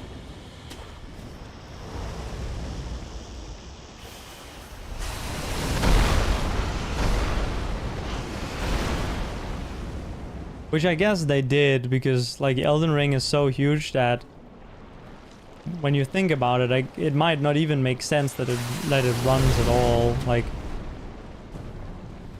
honestly, if we look at like this game, Bloodborne, isn't it kind of a miracle that Elden Ring can run? I hope that it will age well, like this game kind of did, and Dark Souls 3 especially did. Where like in the future we won't have to deal with like inconsistent frame rate.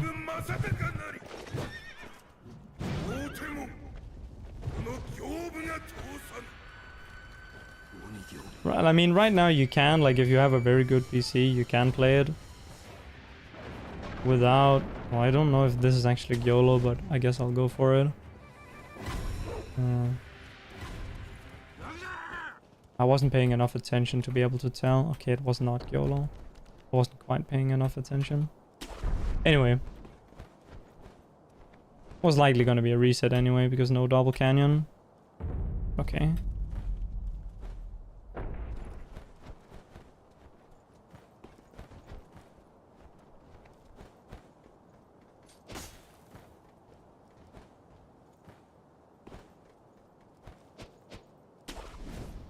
But yeah, me and Sense are gonna build a house on the new Elden Ring game. I have heard it's like Minecraft. We'll build a big house.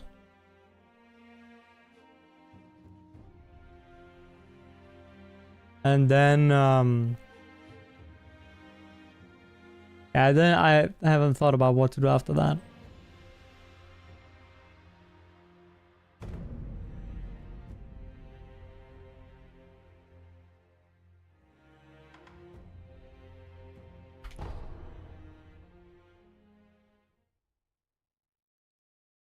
New game or DLC? Standalone game, as far as I've been told.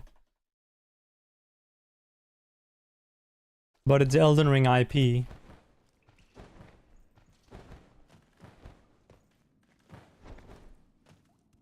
That is to say, it's the Elden Ring universe, I think. To be honest, I'm not the best to ask about this because I didn't see the reveal. I didn't watch it.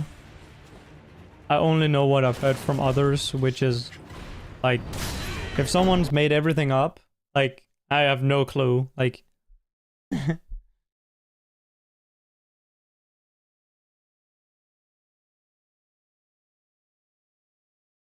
essentially, I think it's just gonna be like fucking some Minecraft custom game, you know? You gotta like survive. It's like, I don't even know. Like, yeah, surely it's just like Minecraft. You can build like a house, enslave some villagers, and then fly around with an elytra.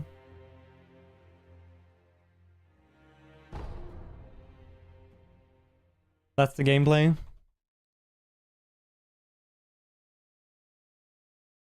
Better Valheim, I see, yeah.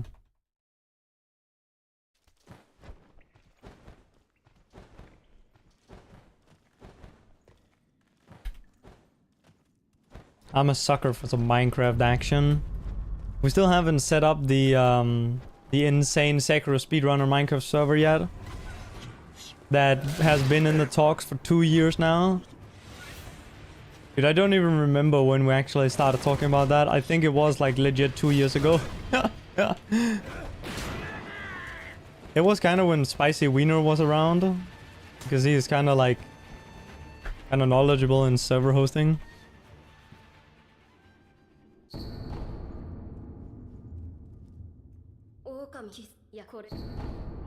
Not that no one else is, but...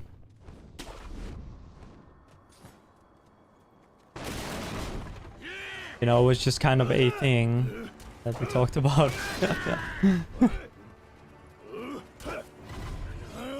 I don't think anyone would actually play there except for like the Minecraft addicts, you know? Blow up Sutemo's house? Yeah. Yeah, I mean in Minecraft.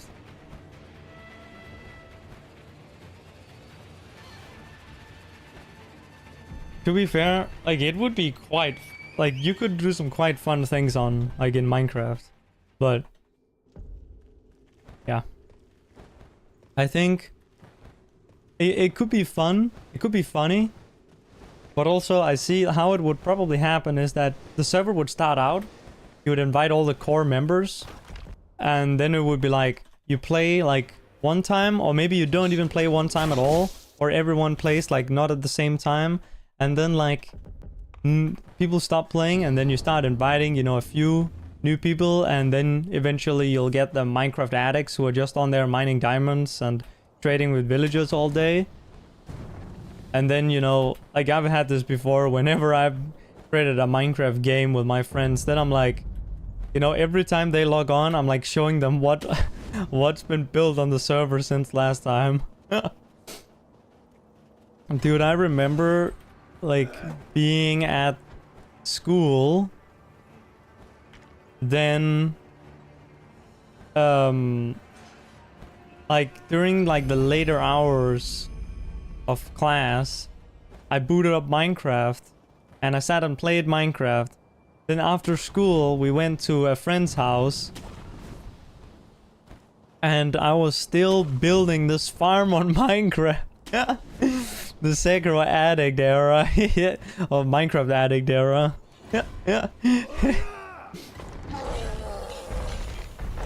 So I built this like guardian farm in Minecraft. I spent like a whole day on it. And then people are like wondering why the fuck, like when they log in the whole server looks different. Yeah. And then they log in and they're like on for an hour and all they do is like punch you down when you're walking up a staircase. And like jumping around. Jumping around on your chest area that you have out in the middle of a grass field. Yeah.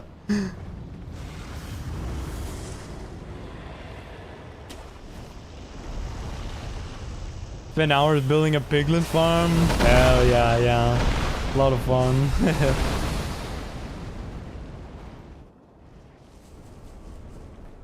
I think I have played Minecraft on stream before. Oh well, I definitely have. I even have a world that's only for the stream. That's so fucking long ago though. I think it was literally like New Year's Eve 2021 that I last booted it up. Or maybe 2021 or 2020 that I booted it up.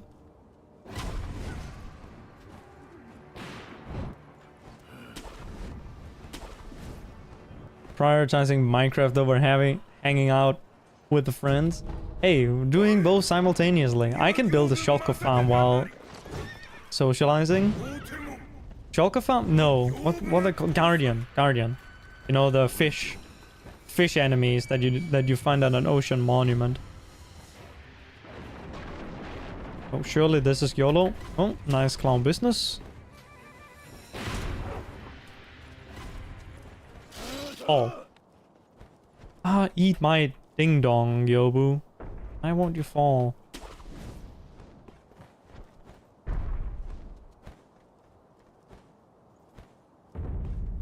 Okay, that only barely made the jump, but he didn't fall, so.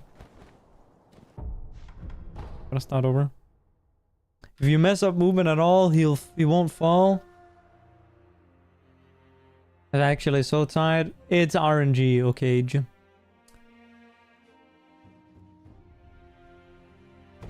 I don't believe you.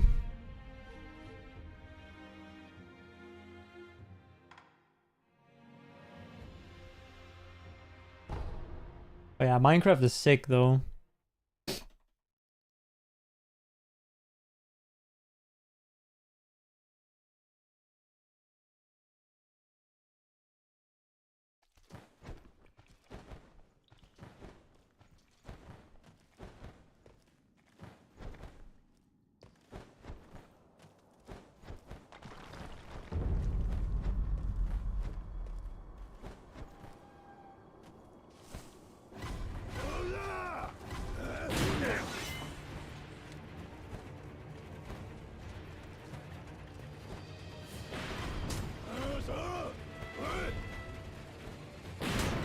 I played with some of the Brazilian guys.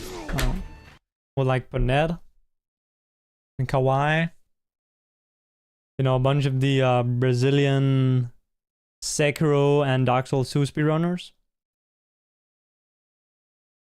We played like once. And we set up this like, you know, like the good old Hamachi, you know? It was with a different program, but you know. I've done that quite a lot of times in the past also.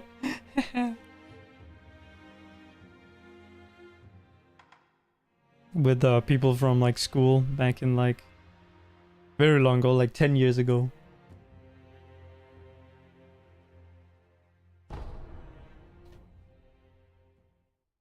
Having like a LAN server that's like not on LAN, you know?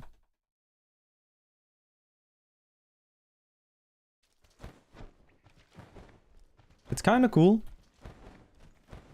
I don't remember what the performance is like on that.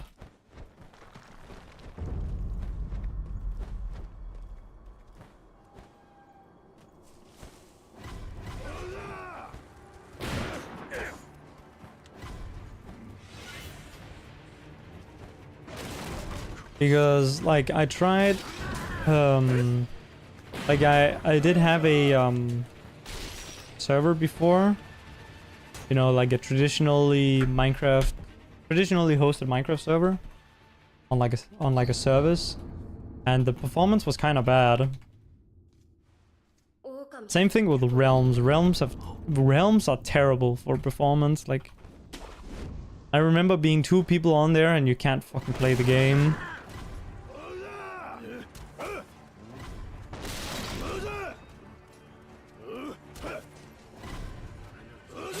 Played Borderlands with Hamachi? Oh, I guess yeah, you can do that. Although you can also just do it with the system, right? With the in-game co-op system. Is there some advantage to doing it with like a... Or maybe... Oh, wait, was there no... Oh, on the original one, there was no co-op, I guess. Like co-op over Steam? Oh.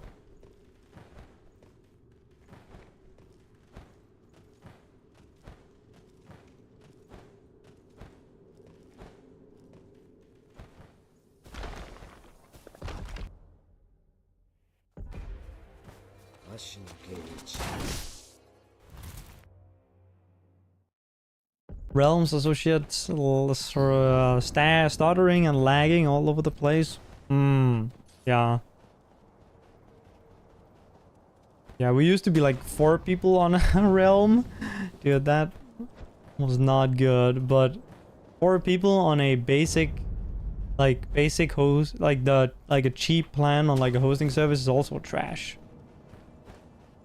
I wonder how like locally hosting one with like Hamachi or one of these programs, how good that is. I guess it depends obviously on the PC, and you probably need to do some setup like with Minecraft, right? You can like by default I think the limit for dedicated RAM is like 2 gigabytes, and then like you need to type in like a launch command to up it. I remember playing some mods where like you needed to up it to not immediately crash when playing them. So I guess, yeah. Like if you up that, and then you probably also need like, probably also run like, I don't know if, I guess running like some sodium and lithium and shit like that, mods like that, even like do anything, but it'll probably make it work somehow. But it's kind of like you got to get everyone together at the same time to log on. It's not like with a server where it's just up 24/7 and people can just log in whenever they want. But that's also like you know, not as fun. Because you gotta be like, you know, showing up at your friend's house with like 20 creepers on leads and blowing up their shit. Or building like an orbital nuke cannon.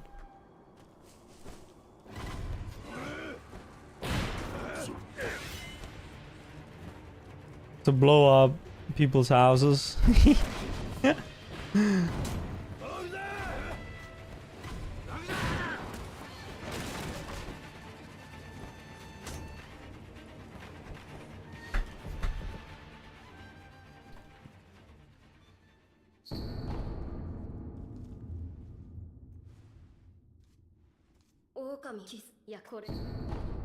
Although I reckon a server like that would just like it would just like someone like me who's like Minecraft addict, I would just like spend all the time on there instead of running.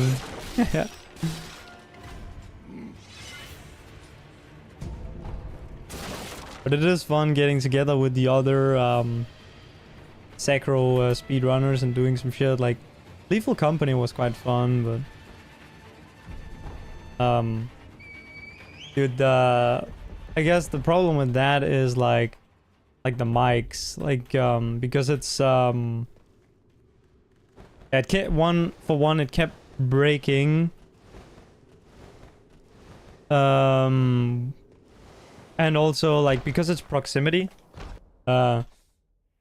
you can't really choose to just like chat with your mates or whatever when you're playing it. You're just kind of like forced into like whatever situation it is, which is fun and immersive for the game. But do that anyways. A GeoGuessr or a TFT? I don't really play TFT anymore. Well, I do, but like just with friends. I did have that one run, that one season where I went kind of crazy with it. Then the season after that, like, it didn't go so well. And I just didn't play that many games. Like, you just have to play a fuck ton of games to get a nice rank on it. Yeah. So I guess GeoGuessr is... I don't grind GeoGuessr though. I just work on it a little bit every day. Not every day, but most days. Right now I'm kind of in the gooning phase where I don't really do shit.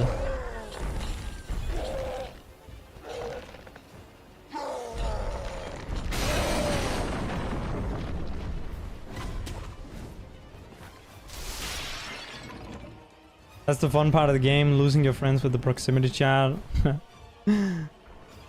Yeah, I mean, it is cool, like, when it's like, you're in a situation where, like, you were suddenly, like, you were just talking with your friend, and then one of you walk off, and then, like, you can't hear your friend, and you're, like, asking, "Are you there? Topsu, are you there?" It's like, nope, he is very dead, and someone is wearing his skin.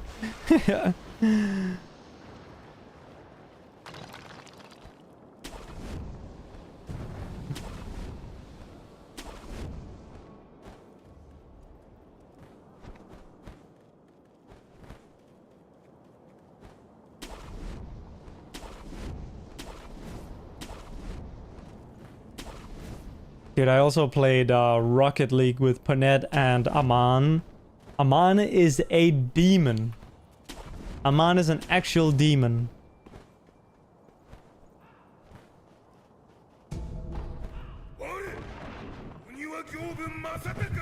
Dude, the Sekiro players could actually make an insane team on Rocket League. With Aman, Lacent, and Grayson. Like, actually, like, insane team. Like a 3-man stack there. Holy fuck.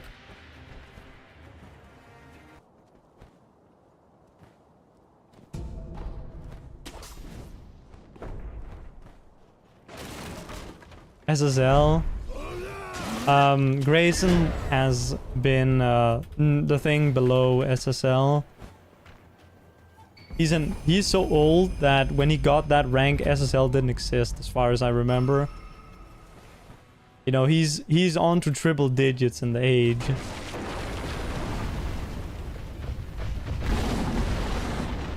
I don't know about Aman, that's the thing. But I think Aman is like... He's like a, one of those guys who know all the tech.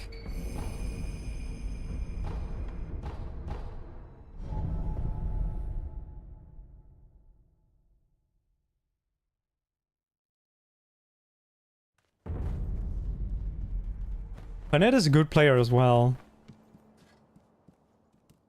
Like, when I was playing with, Panette and Aman, like, we didn't play that much, but, like, dude, I barely touched the fucking ball. I'm, like, completely, like, inept at that game. I've also only played it, like, 2 times ever, so, I mean... For a combined of, like, maybe 2 hours total. If we sum up all the game time. Okay, I didn't do the menuing, so I need to do it now, in a moment.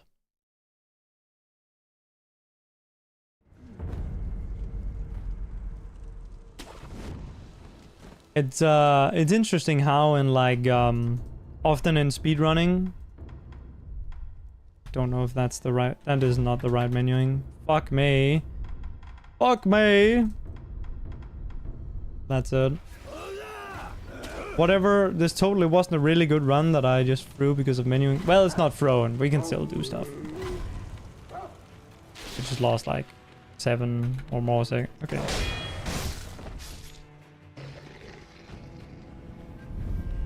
Okay. 7 or more seconds to that. Yeah, as I was saying, it's interesting how in a speedrun community you'll have, or in many communities you'll have like people who are very, very, very good at different things. Like we have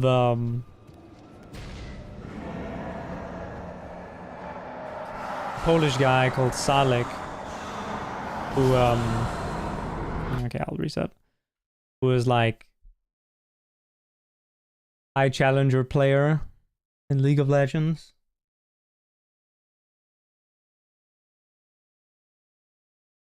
I don't know if you can quite count me in the same thing, but I'm guessing that I'm the best Team Fortress 2 player who has speedrun Sekiro. Not that that's like any sort of like accomplishment or anything, but like, you know, I come from playing competitive Team Fortress 2, and Salek, you know, does his League of Legends thing, and I think you did like Fortnite, and Sense also did Fortnite and Rocket League, and Aman did Rocket League and also probably some other shit.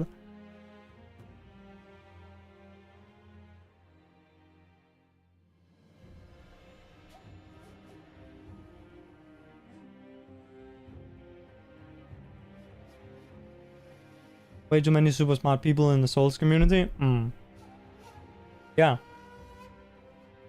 It is genuinely like filled with people who are good at things, because I think speedrunning only attracts people who are like that, or those are the only ones who stick around anyway, because speedrunning is very much an environment where it's like very tailored to these types of people, I guess.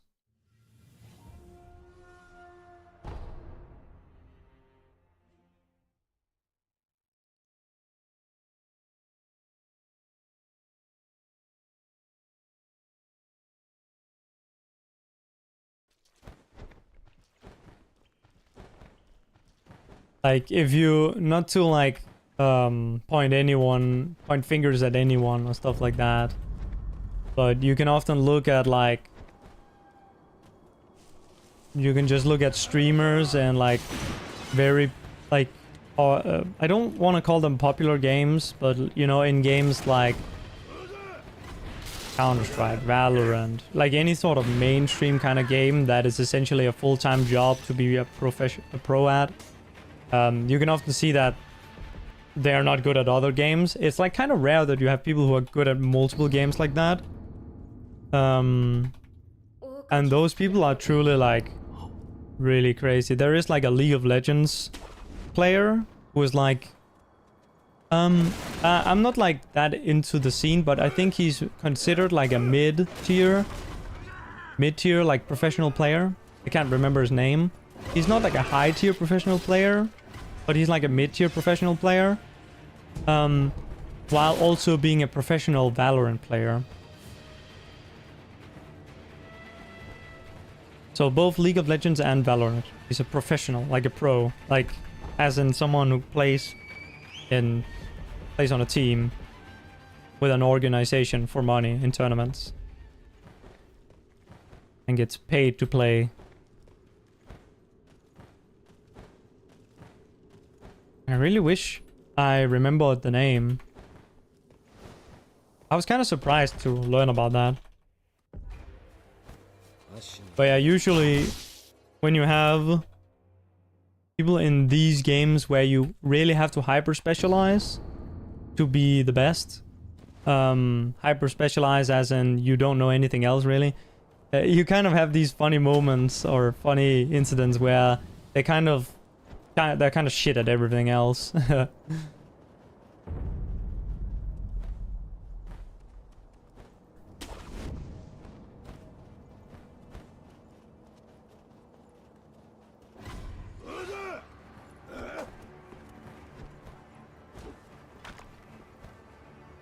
But it makes sense, because obviously the more time you pool into one thing, the more it takes away from other things. So if someone wants to spend all their time on one thing, then they won't be good at the other things that they don't spend time on.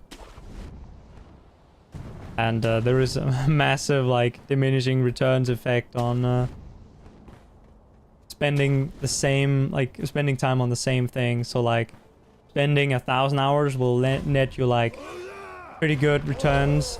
Spending 10,000 hours will net you maybe the same as the first 1,000 or some, like maybe even less. Like if you like refer to something like a leaderboard maybe to track your improvement. Because you'll be, at that point, you'll be going from like top 1% of players to like top 0.1% of players, and like even like smaller and smaller improvements. But if you think about it, like instead of spending like 10,000 hours on one game, you could spend 1,000 hours on 10 games. Right? Not everyone can speedrun. You guys are really good. Most people can do some speedruns. Well, everyone can, but not everyone wants to. So, because it is kind of a commitment, like compared to like starting up a ranked game in League of Legends. For speedrunning, you need to first learn how to speedrun, right? And then you need to like spend some time getting good enough to actually finish the game in one sitting. And then you need to just go. And it will be a lot of failing at the start before you can even get close to what the speedruns that you watch on YouTube will look like.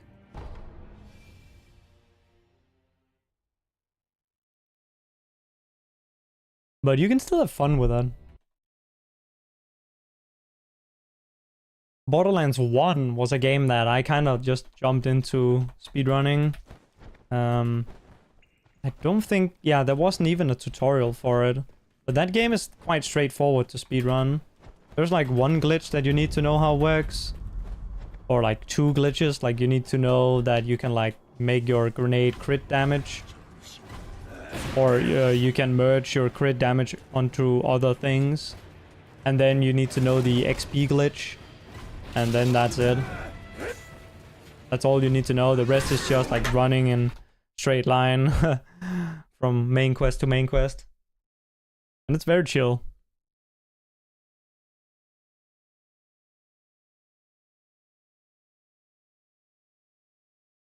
And I bet there's a lot of other games like that.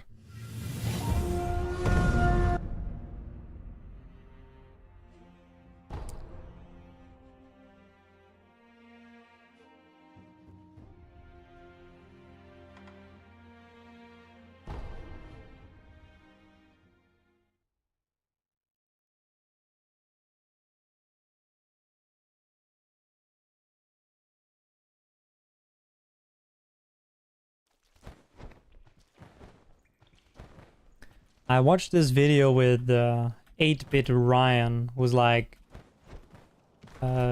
let's play horror game YouTuber, I think. I don't watch him personally, but I watched this one video from him where he basically documented him learning to speedrun the first couple chapters of Resident Evil 4 remake, I think it was. Or it might have been the original Resident Evil 4, I don't remember. And yeah. That was like such a cool video because it like took you through the whole process of like his thought process around like him making decision regarding how to like what to practice and like what he thought about like how he should spend his time to improve and such. And his whole mindset around that as a, you know, as a beginner.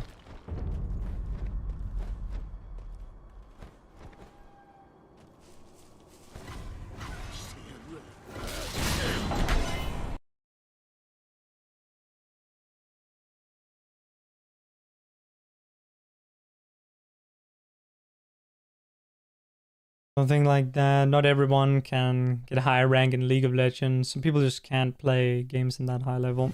Yeah, that is true.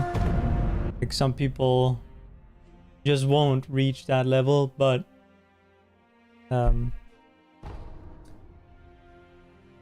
yeah, you can definitely easily underestimate what you're able to do, and that's also something you don't want to do. You don't want to be held back by something like that. But obviously, you're not gonna just wake up and become the best player ever. And even people who wake up and like are pretty diligent with their practicing and such, some of them won't make it in like to become the best or near the best, even if they do everything in their power.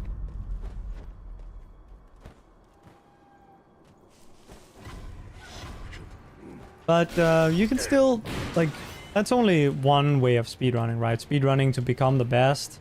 You can also just speedrun for your own enjoyment, because speedrunning can be quite fun as just like a personal challenge where you try to beat a game in like a time that you consider to be good, where you don't really care so much, or maybe you do care, but you don't try to compare yourself too much to like the top guys, because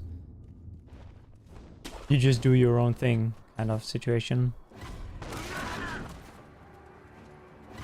And I like both. In Sekiro, I like to compete to try and be the best. And in other games, I'm more like casually minded. I just try and get the time that I'm happy with.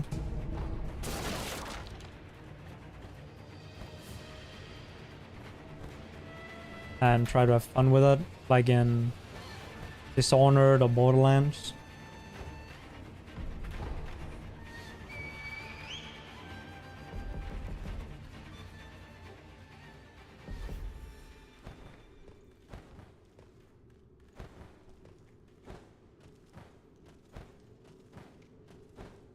But there are definitely some people who are like, just like their brain is wired in a way where things just work very well for them. And it's like very much a... How do you describe that? It's like a phenomenon where, let's say someone is average skilled, and then you have someone who is like very bad, right? Someone who may... This is kind of an unfair comparison, but someone who is, like, let's say someone who is blind, for example.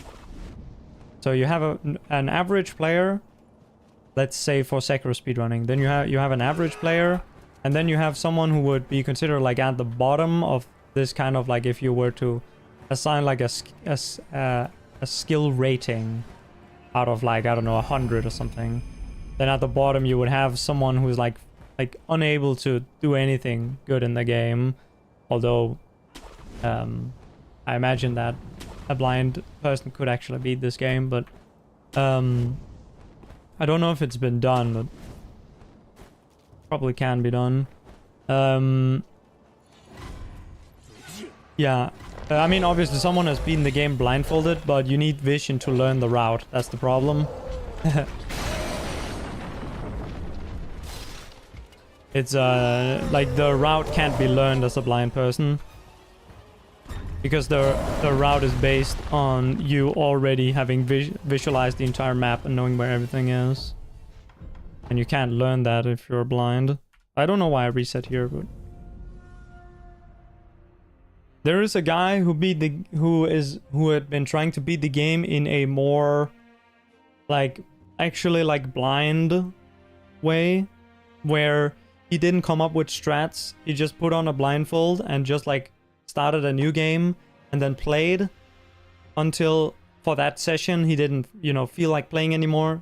Then he saved the game, and then next time he wanted to play, he continued.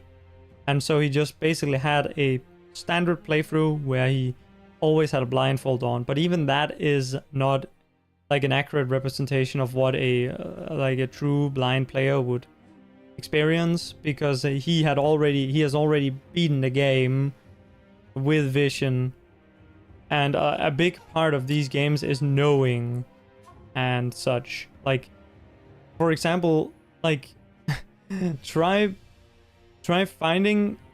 beating the monkeys, but tell yourself that you need to figure out that the white monkey exists.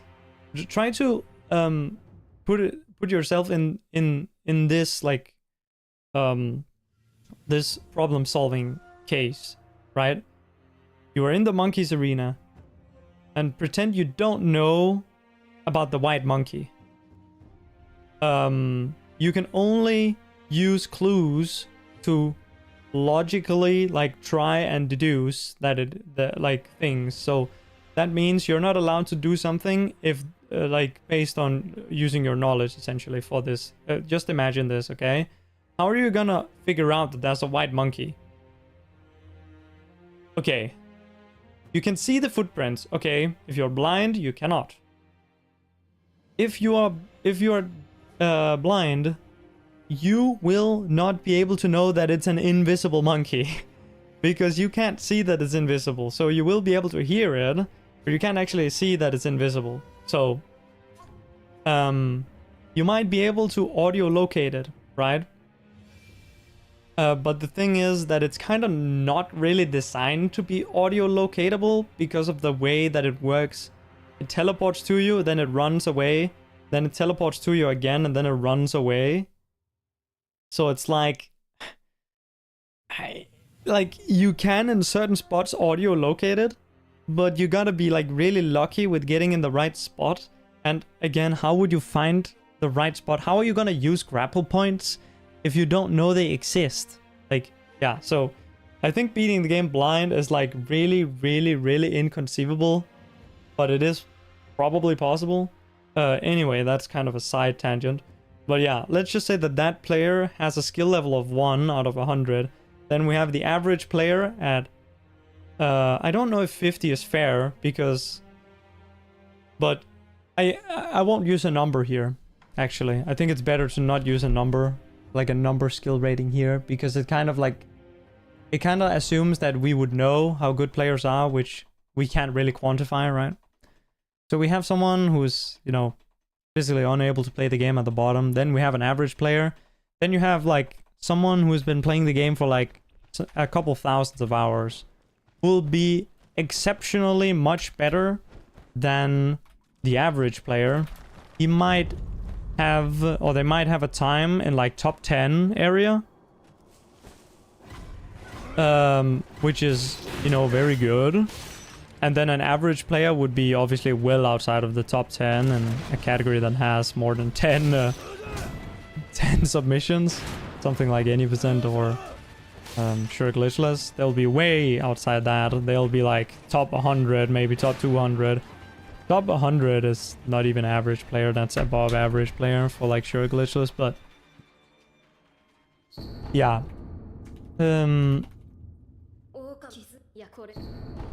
Then if we look at someone who is like world-class level, they'll be so much above someone who's top 10 in their actual, like, in what distance is actually between the top player and the very good player and the top player. And even then above the top player you can have like, you can have certain players, we won't name them because they already know who they are, where it's like the distance between is as great as in the other categories, but in the other like categories where you can measure people, in this example. What am I trying to say? And yeah, there are like times in game will maybe not suggest the full thing. So essentially it's like there's diminishing returns when it comes to like rankings. So example like a leaderboard or a rank in a video game, there's diminishing returns. So it looks like the person who is the highest rank versus the person who is like the second highest rank, that the gap is not that big there, but the gap there is actually as big as the rank from the bottom to the second rank usually. Like if you look at something like League of Legends, like getting to Challenger, getting from like Masters to Challenger is as hard as getting from the lowest rank to Masters. In terms of time investment. Because that's just how it works. So if you're someone who's currently in the top 10 in like a speedrun, kind of like I am in some regards, there is quite a big way to like come up and be number 1.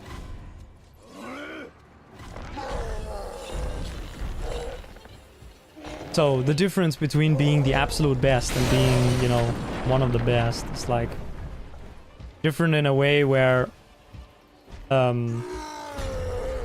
some people are only able to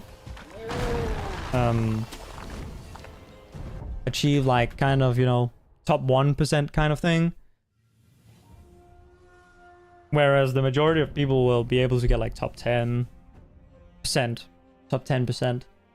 And then only like absolute freaks of nature will be able to be like the best of the best. And the gap in that is kind of unfair, but it is what it is. Like you can just look at fucking weightlifting.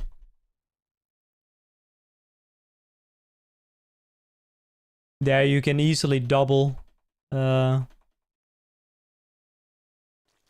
score, going from like an average person to like elite tier, like genetics, for example.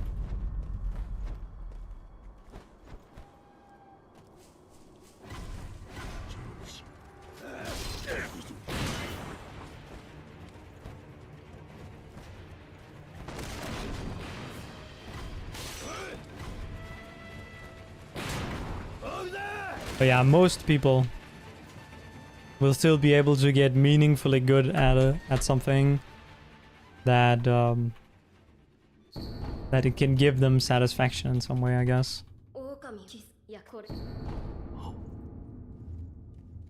I know that like speedrunning isn't really a thing that you can generally flex, but if you can beat the game in like 25 minutes with like the 80% route, which is not that hard of a task to do if you are dedicated to it, but that's still something that can like if you say it, I can beat the game in 25 minutes. That's like, that statement in itself is like pretty, like it holds some value in a way. It's not probably not gonna impress that many people, but you'll definitely impress some people. And the people that you won't impress are usually just people who don't care. So you'll impress anyone who cares about the game, pretty much. By just becoming like slightly good.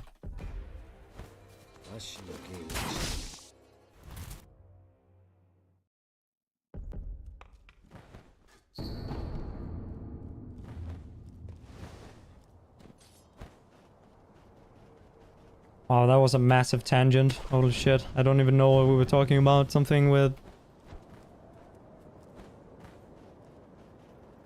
some people being really good at a lot of games.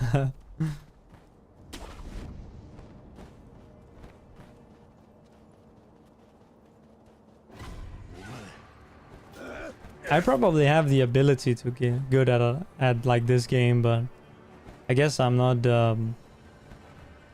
I'm not really in the mental and physical kind of like state to just like grind it out. Like actually play every day. Like I used to do that. Used to play every day. Almost pretty much. But I don't do that so much anymore, and now it's kind of like when I've kind of finally figured shit out with like the methodology about how to go about it, how to spend my time, how to actually do the strats, all that. So now is when actually putting in the time would give the most like benefit, but I'm just like not mentally there to finish it out. And it would be very time consuming, obviously. That's like the entire thing. Like I imagine that the minimum would be like probably like playing for 4 hours a day. That's like kind of a lot.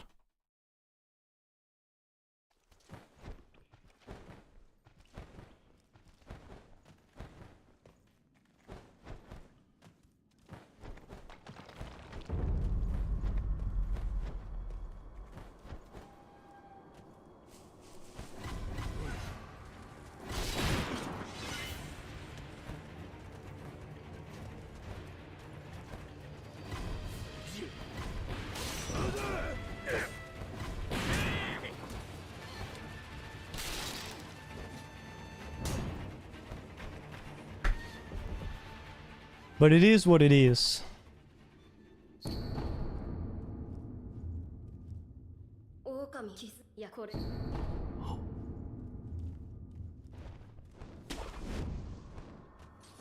Although it would be cool to be like someone who holds all the records and shit. I don't care that much to do that. And so it's a good thing that imagine if I was like, oh, I'm so sad because I don't hit records. Imagine if I had that trait together with like not being like mentally up for the challenge. That would be kind of a shit situation to be in. Then I would just get depressed.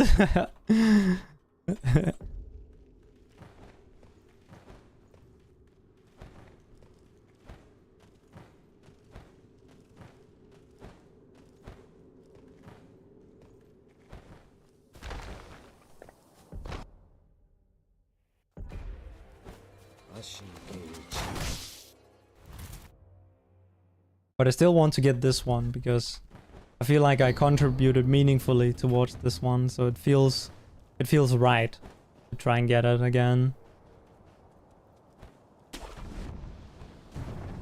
To take the record back.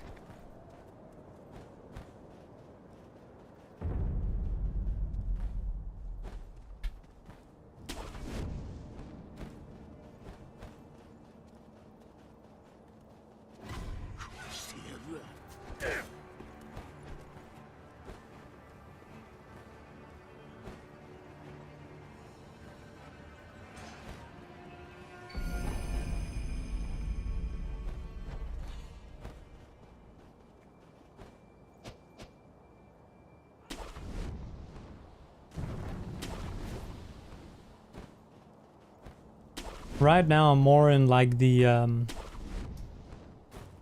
like I'm trying to be one of those guys who knows as much as possible about the game. Try and be useful in that regard.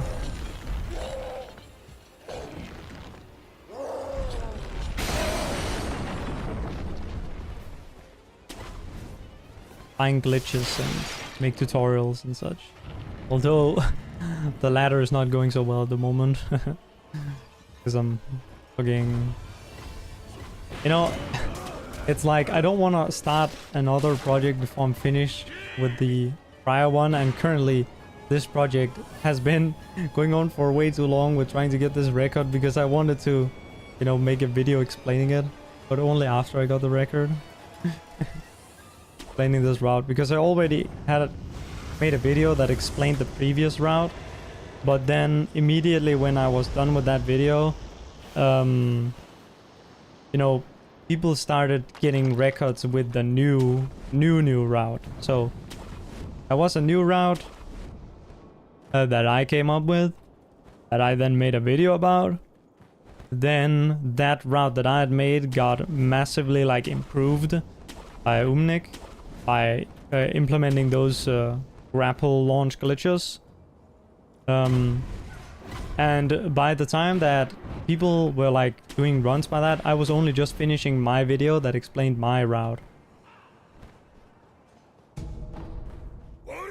So I wanted to, you know, do some runs and then explain the new route after I got a good run with it. Which I guess I could still do, because like that place is pretty good. Especially since like I'm pretty close to the world record. It's not like I'm very far off.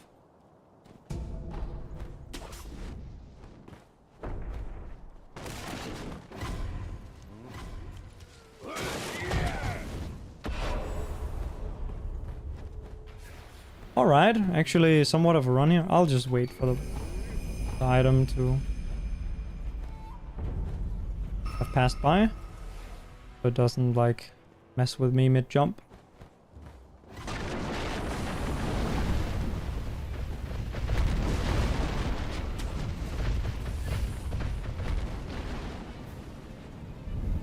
Alright.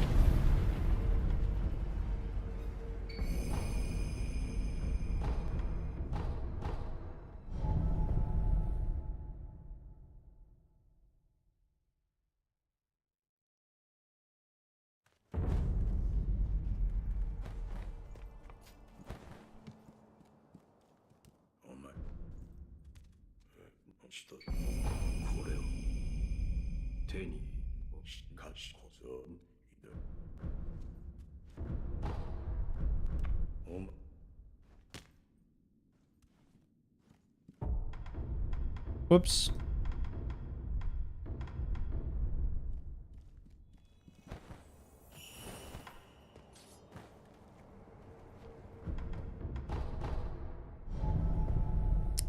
Eh.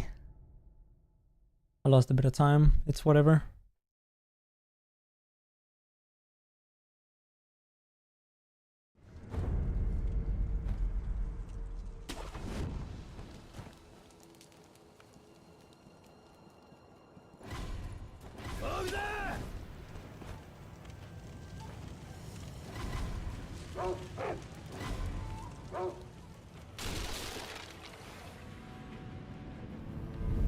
Dog? Thank you. Okay. Okay, whatever. I didn't need him to bite me there.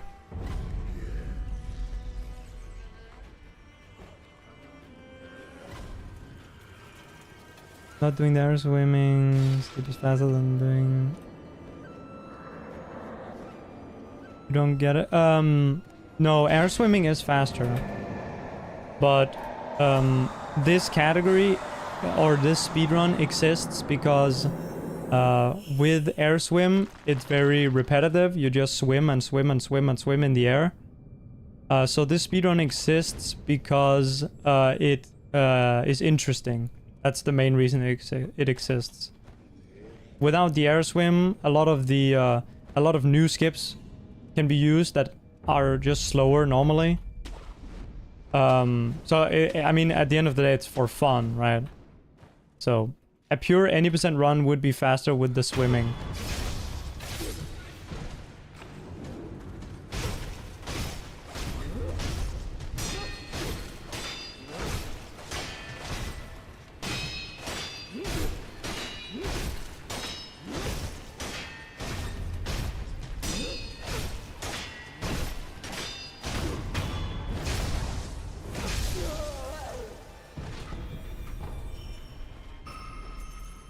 The difference with these new routes, all of these new routes are that I'm talking about are for this speedrun in particular, because the normal any % speedrun doesn't change that much in the actual route. Like, we do find time saves, but because the air swim exists, the fastest way to do the run is to just air swim from place to place to place. And so most of the time saves are ways to unlock swimming, the swimming ability faster. That's pretty much the only thing you can change with the 80% speedrun. So it kind of it's like kind of boring to glitch hunt for because there's nothing to find. I dodged too early. And I like the crazy glitches, so that's why I'm running this. Okay. What am I doing?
Okay, I lost like 5 seconds here.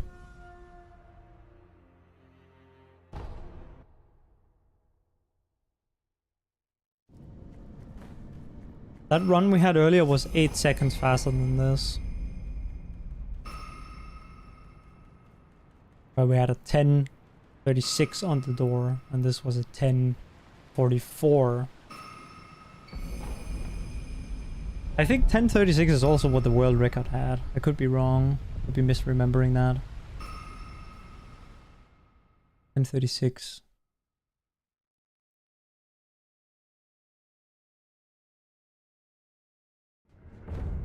Oh, whoops, wrong way.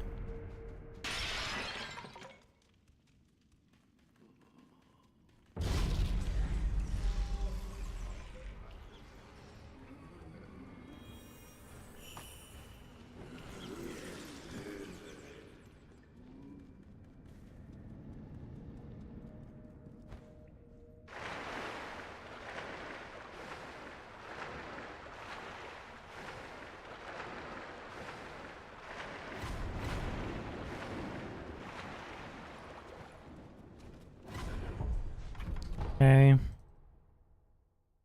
I wonder if there's a world where you're just like swimming up here and then immediately quitting out. That's probably not that bad of a strat, actually.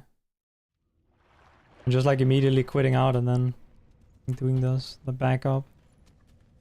Like essentially just defaulting to the backup, except you never get, like, you never, you never actually, like, you know, do the thing with trying to get spotted. Because, like, usually the thing that loses you time is the fact that you go up, then you get spotted, then you need to, you know, react to that, and then you open the menu, and then you quit out, and then you get teleported a little bit back because enemy aggro. So I wonder how much slower it is to just, like religiously, like, just quit out there in that spot. Instead of waiting to see if he sees you or not.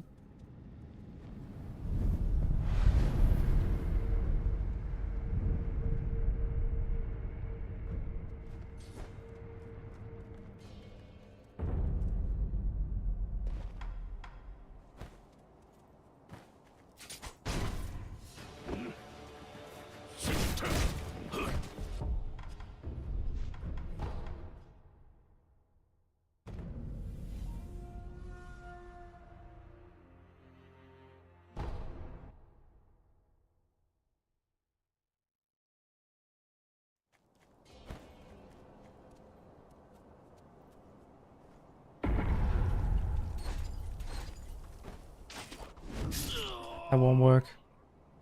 Fuck. Damn. It gave me the wrong location. I guess my my positioning was off, or maybe I did something in, like, usually that can also happen if you do it too early while in the air, in my experience. Alright. I'm gonna have a break.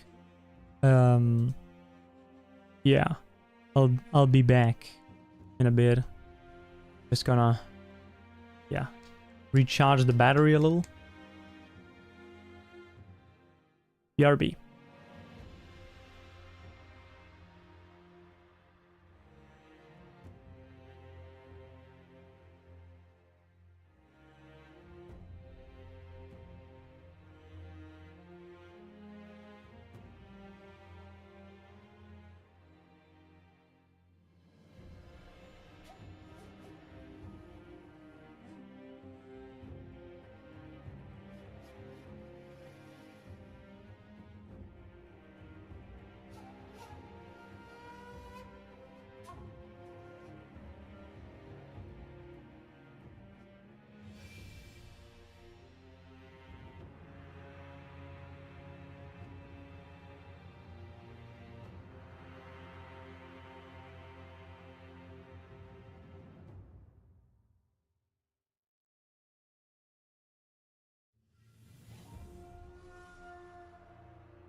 Yo, I'm back.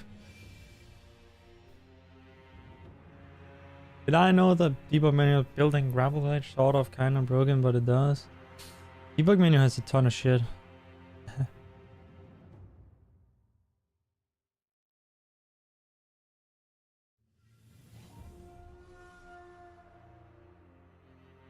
Mary Chrysler, thank you, S4.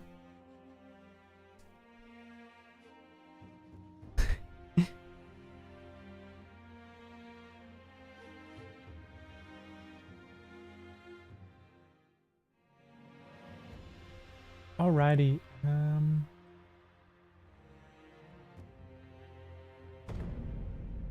I guess we'll do some more. Some more attempts.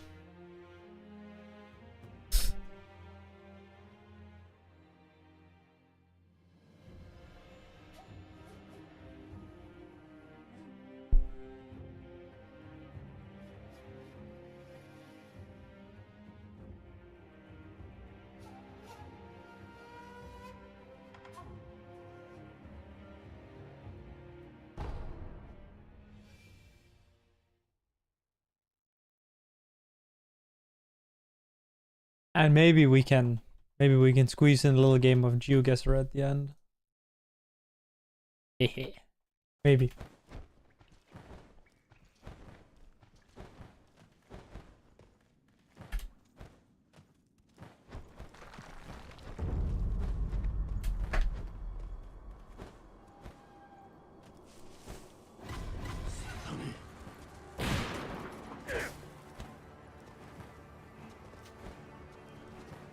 Oh, hey, oh, ah, hey, oh.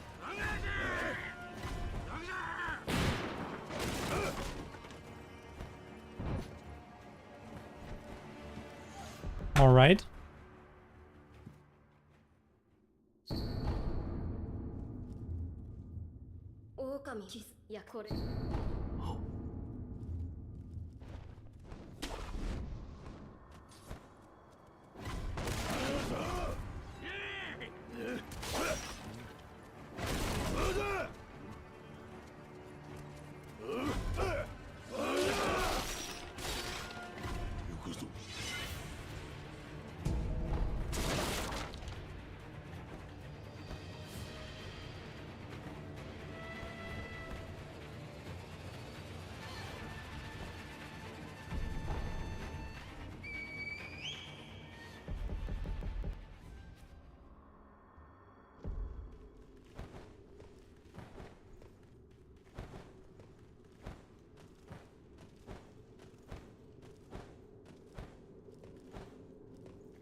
Let's do it.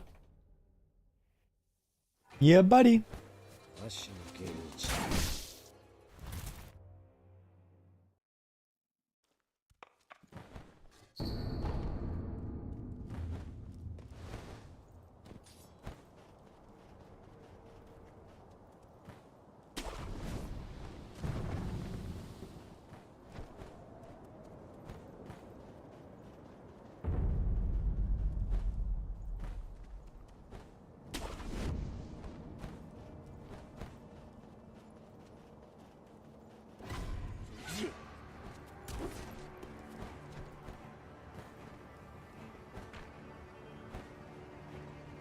Sense was bang on.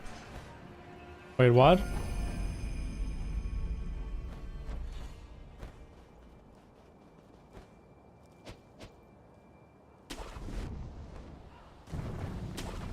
Oh, with the grapple thing? To be fair, I also said the exact same thing as him. So, yeah.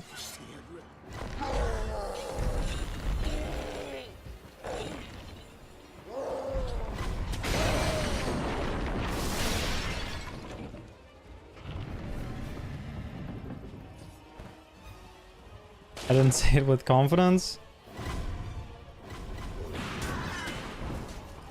Fair enough.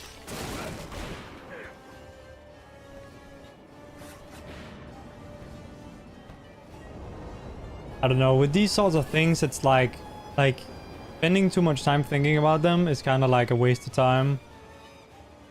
I don't know, but at the end of the day, it was figured out, which is cool, which is really cool. But it's also like it's one of those situations where it's like the technical knowledge is not useful really, but maybe it will be useful. But it's cool to know.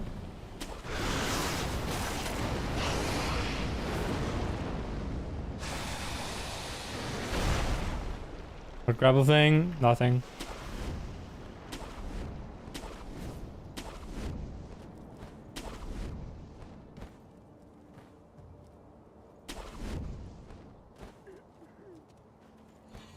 It's just one animation gives protection against the lightning while another doesn't.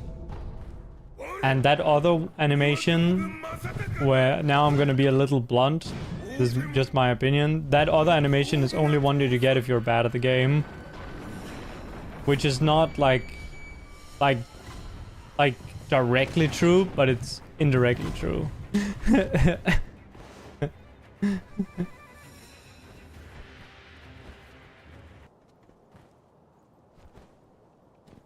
Because you never want to do those multi-grapples, because the dragon can just kill you if you do it. So you never want to do them. And they're never faster than just running. So it's like...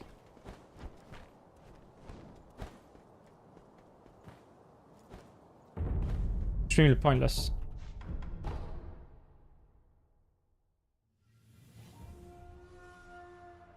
Multi-grapples on round start is fine though. Are they though?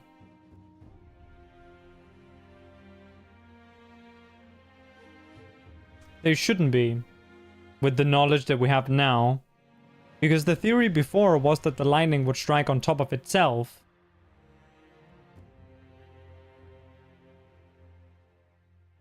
That was the theory before. The lightning would be in one place, and then right as you go to it, the lightning would strike again on top of it. That was the previous theory. Which we already knew wasn't what was happening in that case, because it was too early in the fight for that to have happened in the example that we have. In the example we have, it's at the start of the run, and he grapples, multi-grapples, and then gets killed. At the start of the fight. Now he could have been at the grapple earlier, like, but it was nowhere near the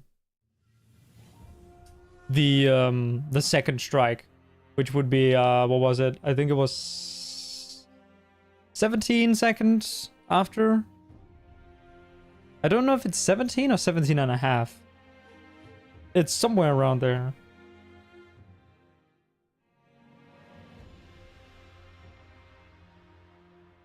Happens with 3 grapples. Yeah. Yeah, so you grapple up once, then you grapple again, and then you would grapple again. So I guess it only happens with, like... I don't know if it happens if you go up to the middle one, then left, and then right again, for example. It might only be once you have gone 2 times in the same direction or something like that.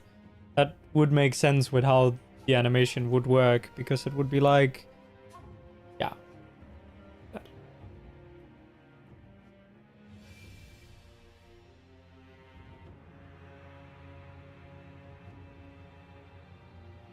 Like, again, when it happens doesn't matter for this interaction that was just discovered by Eladido. This interaction has nothing to do with time and place, and the only factor is the animation on the grapple, apparently. That's the only thing that matters. Like, you can have the entire map be constantly struck by lightning 10 million times a second, and it does not matter. Because you will, while grappling, be not able to be hit by lightning, and then the second that you get to that one problem spot in the or that problem time frame in the animation, you will die no matter what if there is a lightning nearby at the time when you are vulnerable in that like time, that during that time frame on that animation, which is exactly when you need to not be vulnerable.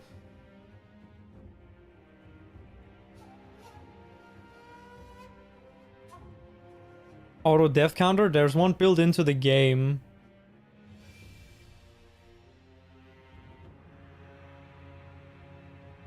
But yeah, it does not count like specific bosses. But you could do logic. It's almost frame perfect. If you can see it on video, then it's not almost frame perfect, but maybe it is.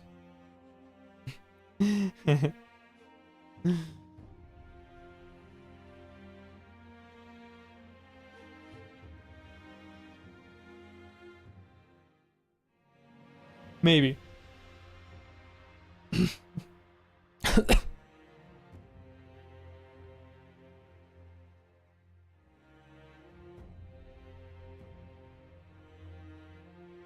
But yeah, I guess like I didn't want to be kind of an asshole about it, but I will be an asshole about it because I don't know.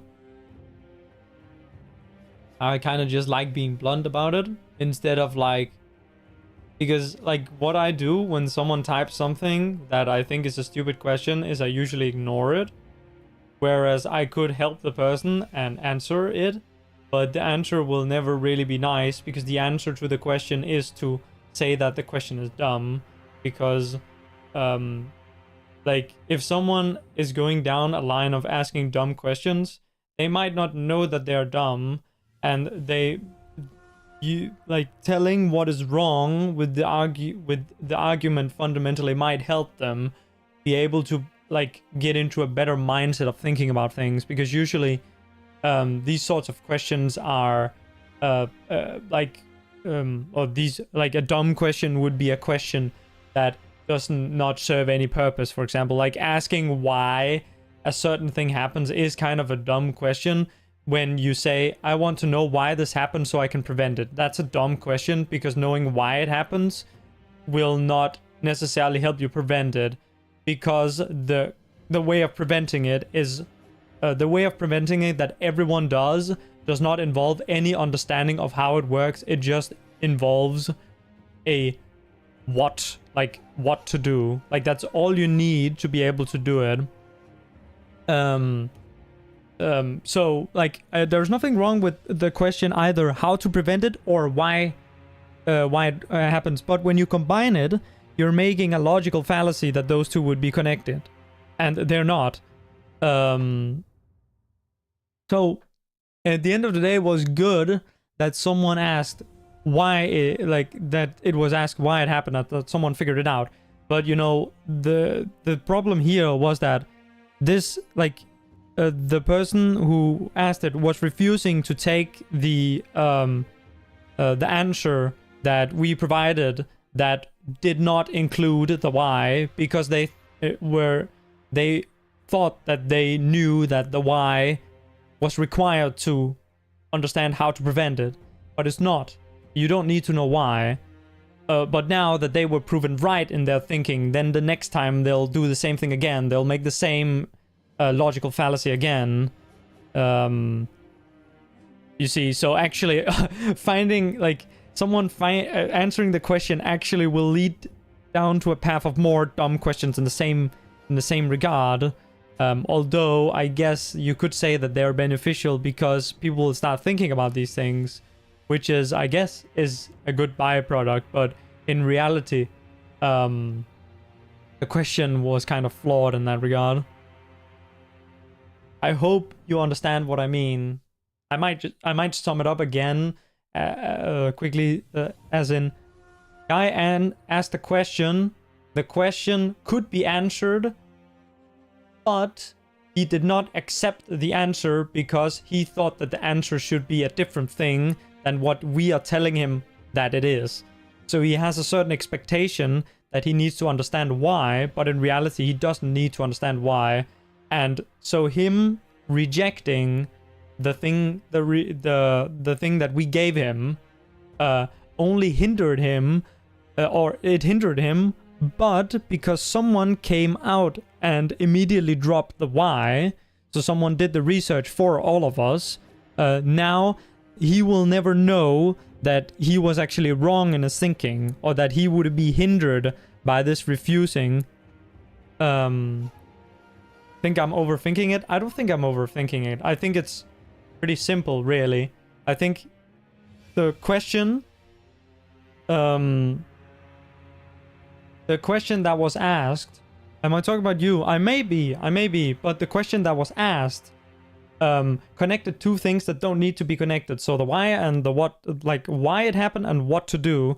So I explained what to do, and the solution that I gave was rejected because it didn't explain why. So the person asking the question, like, kind of like said, if I can't get the why, then I'm not gonna bother with the what. And that situation is kind of a situation that the only reason that it didn't turn out to lead it to failure, which is a continued, like, not being able to solve this issue. The only reason that the person who asked was not continually getting this, like, problem forever was because Eladidu decided to show up and fix the issue. That's the only reason that this line of thinking didn't lead down the path of failure. So that's just why I'm saying that understanding the why is good, but if someone who knows how to prevent it is telling you something, then you should probably, like, at least listen to it. But the thing is that like, the answer is already hard to give because the answer is just play better. Or, well, that's like the short of the answer. So I don't like giving it. But in this case, I did give it. And the only reason that, you know, it eventually led to a good ending was because of Eladidu. But yeah. So what do you need to gather from what I just said? The thing to understand is that oftentimes there will be something that you might not understand that no one really understands. That's the thing with speedruns. Like, there are many times where we do stuff that no one understands how it works. And there's also times where we think we understand how something works, and then it turns out that we don't. So the whole question of why is good, but it's optional. It can be a good thing to know, like, it could be a good kind of thing that will make you remember, and the understanding can sometimes improve your abilities around certain things, but it is not really required. And in cases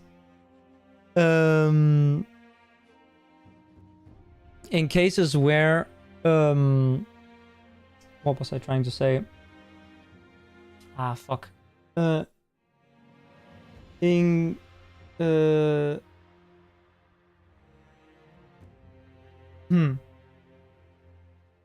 I lost my train of thought. Necessary to know because it killed a PB run. Well, so what I'm saying is that the advice that I also gave would have also saved you, but the advice that I gave did not include a why.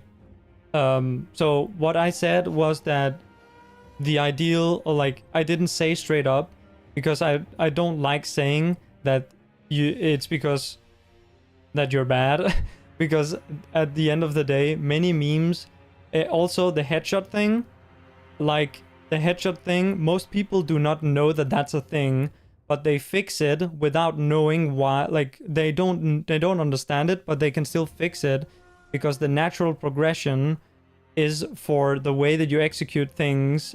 The way you execute things will become tighter and tighter and tighter, and you'll have less variations in how you do things. Eventually, you'll notice that, like, let's say you're doing a running section, you'll notice that maybe over that 1 minute running section, you did a slightly little input that didn't feel right. And this is very, like, this is a thing that you'll, that is very integral to speedrunning, is like, intuition. And, many issues that can be answered by why can also be answered by game intuition and by being better at the game, or they can't be answered, but they can be fixed. And so what I was trying to tell you was that if you copy other runners more, that is to say, not grapple in. So obviously, this is also what I said. It's hard to know what to do because there aren't like tutorials, but the more you copy others, the less you will get funneled into these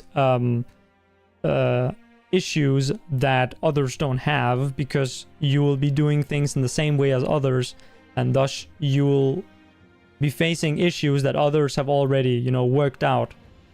Because it's kind of like, instead of being on your own with your own setups, you're kind of in a collective of all people, you know, working on the same sort of setups and such, and that's a great benefit. But I mean, at the end of the day, you got your like, we got the answer, which is great. But I'm just saying that, like, throwing out an idea because it doesn't have a why behind it is like, yeah.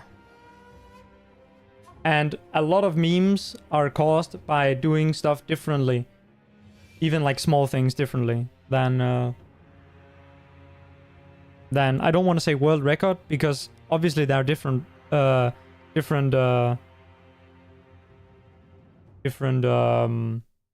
routes and such. Am I sad that I didn't find the answer? I guess I would have liked to be the one to find it, but I mean, it was like, Eladido is way smarter than me, so it's like not that big of a surprise. He is so smart when it comes to I don't even know how to describe it, like the Sekiro and the souls, like the structure of that whole thing. Like, he also did an immense amount of work on AI stuff, and those are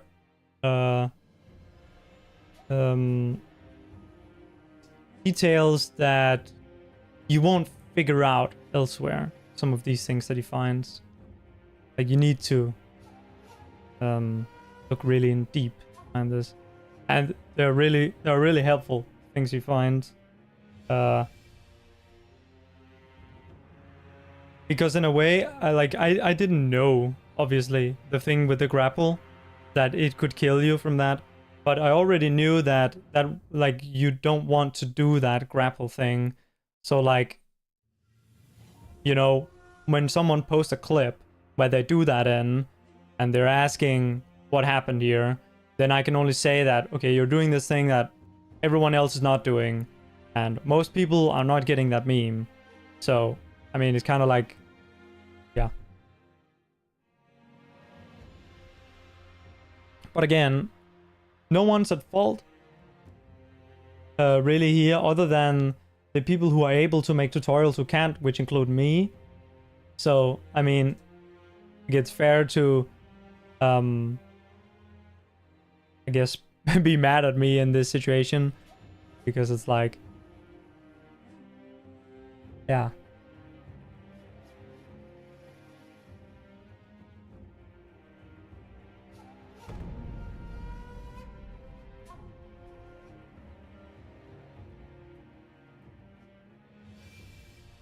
All right. Yeah, let's start again.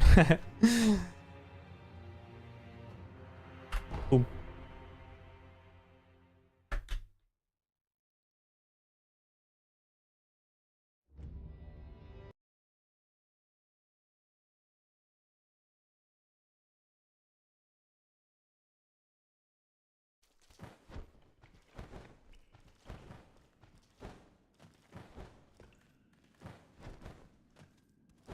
Yeah, the insane SOB.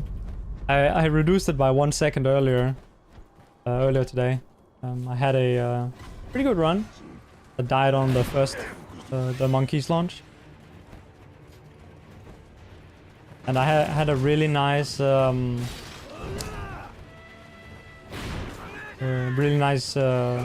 segment and really nice lone shadow skip segment, which included the menuing as well.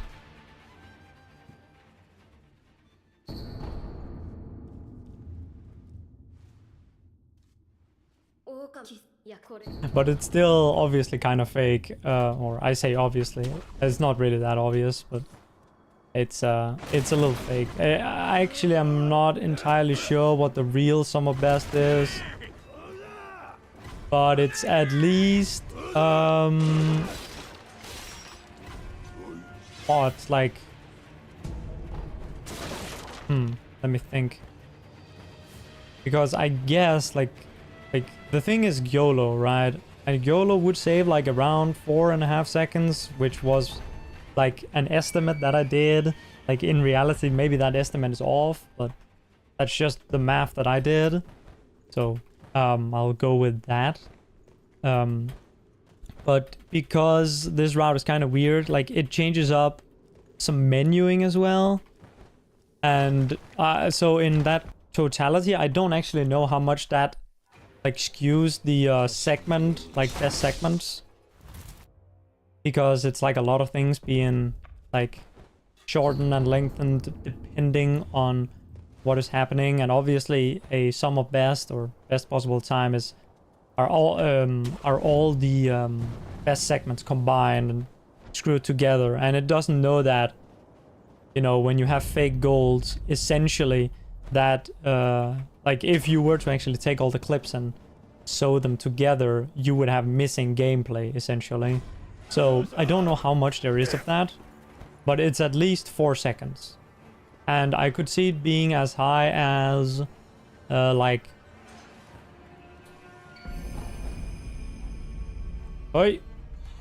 maybe 12 seconds. 3 seconds for menuing, and 9 seconds for the actual YOLO segment. So the 3 seconds for menuing is because the menuing gets changed around. So you you skip menuing during the Lone Shadow skip segment, so you save time on that segment. But then you lose it back when you do the menuing on Corrupted Monk. So in that, there it goes about even.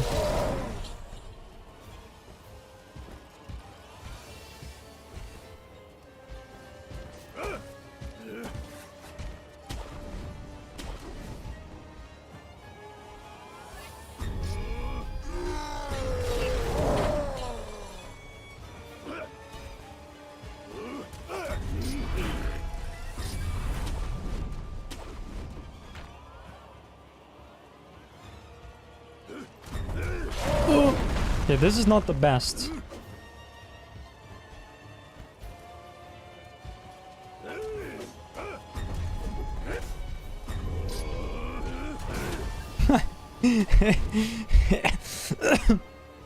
Typical typical little ogre skip here for me. Okay, yep.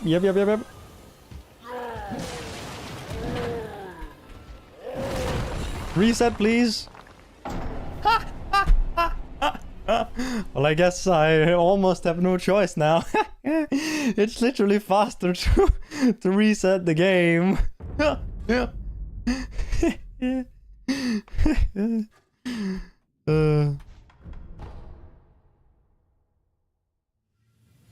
Sorry, as for about what exactly?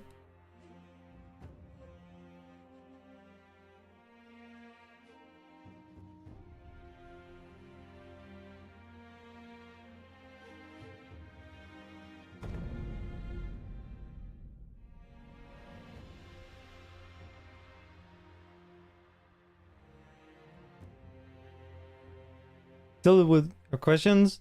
Nah. It's not really a it's not really like a personal thing in that regard. Obviously sometimes can get tilted, but then, you know, I just like go cool off for a second, and then I'm usually good again.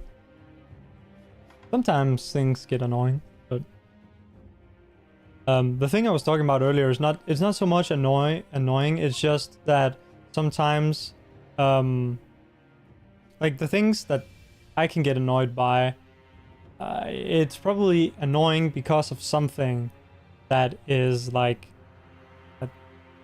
it's annoying because of a reason. You know? I guess I'll just use this again. Like, I guess the reason I got it and like I get annoyed, or well, I don't know. Maybe I don't know if I got annoyed. Maybe I did. Although, yeah, I guess when I initially read it, I guess it was a little annoying, but it wasn't annoying in this. It was more so like a case of, but I maybe like if I got annoyed, that wasn't really right, because like you were just asking a question as like is good, like the whole, if all of the events that happened were all good, but obviously, you know, we want to all go away from it smarter, and so I guess, yeah, the feedback is like sometimes, you know, we don't understand how things work, but it's good to ask. But yeah, in the case of Dragon, we already like kind of like had a solution, but we didn't know that it was the solution because we didn't understand how it worked. So it's kind of like, yeah, sometimes you know, sometimes you don't know. And I guess if I got annoyed, I got annoyed because the logic there is sometimes it can be very hard to work with people who don't understand exactly what it is you're trying to get at, you know. I don't get annoyed by like a lot of questions. It's more if the questions are angled in a way where I'm like, if you just ask this a little bit different, you would get a lot more value, and that would, you know, make, you know, that would be a win-win for both of us, right? So that's something that can annoy me. Like, for example, if someone comes to this channel and asks how to beat Genitro, I'm like, yeah, I'm not gonna be able to help you, because if you're in here in a stream asking for help on Genitro, it's like, maybe you should ask instead, like, how do I deal with this move? Or something like that would be a better question, because you see, that is like, I think everyone can see why that is a better question than how to deal with Genitro, because I don't know what issues you have with him. I don't even know which Genitro you were talking about, like right? But yeah, I hope we can, no matter like what really happened, hope we don't have any like hatred. Seems like a, you know, just like, so we don't like are annoyed with each other, because it's like, one thing is like kind of having this like little bit of this guy always asks these dumb questions. That's like, that's fine, but having this thing where if you confront it and then you hate each other, that's like so fucking annoying. Oh, that's like bad. Don't want that.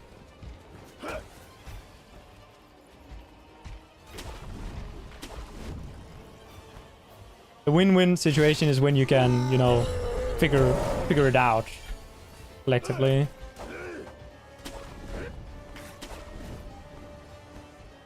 It's gonna be in, you need my knowledge.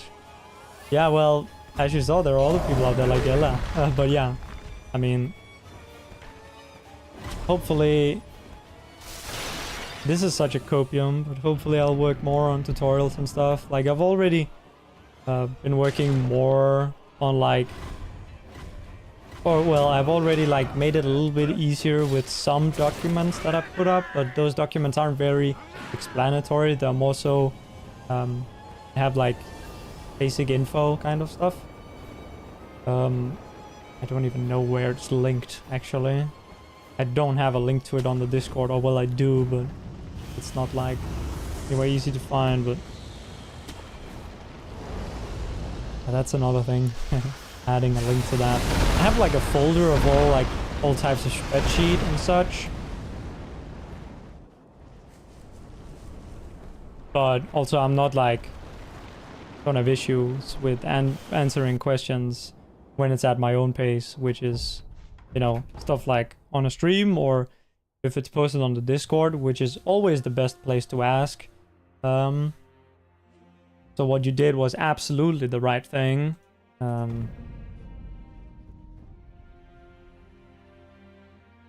Like you did you did everything that you were supposed to. Provide a video example. It was great. it was easy to solve at the end of the day, even though that it was kind of a complicated issue.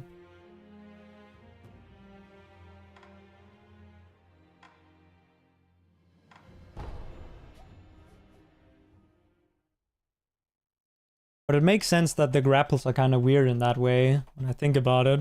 But obviously I can say that and cope. I knew it all along. Dude, I didn't even know that. Or I didn't even think about the fact that as you grapple more and more, the animation changes. Like, I knew that, like, there were many different grapple animations, but I never thought any deeper about that. But yeah, the grapple animations are really memey. I remember there was this one world record that Mitch reacted to on stream, where the guy literally got shot by a shuriken while grappling. It made the sound of him getting shot, like the, you know, the like ching that it makes when you get shurikened midair or get shot by a projectile midair.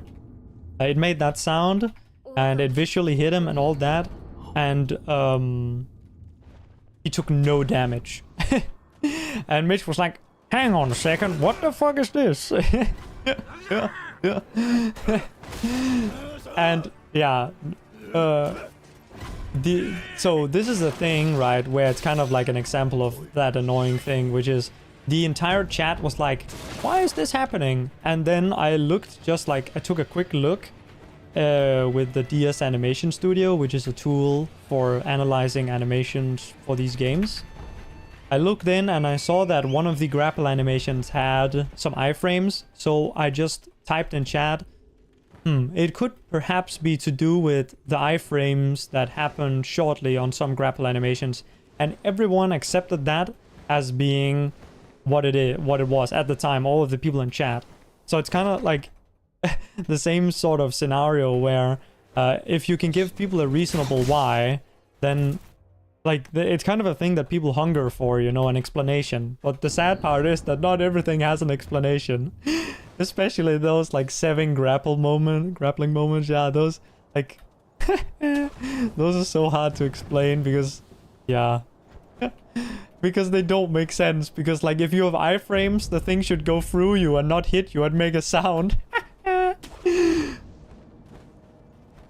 Next time someone comes knocking, you can reference this and you can see, like, yeah. Yeah, I get a lot of praise for other people's work. But other people also get a lot of praise for my work, so, you know, it kind of evens out. Yeah, Yuruka is XDDing because I found a glitch, which is by far my biggest contribution to this game, the Lone Shadow skip. And Yuruka uploaded it before me, so everyone in the Chinese community thought that Yuruka found it, even though it says that I found it in the video description, but in English. Yeah. I think it's funny though, I mean... like, I'm totally happy, like, thinking for myself that I found that, and, like, I don't need people to know it. Like, it's not important, because for me, like, I already get a lot of praise for for a bunch of random shit.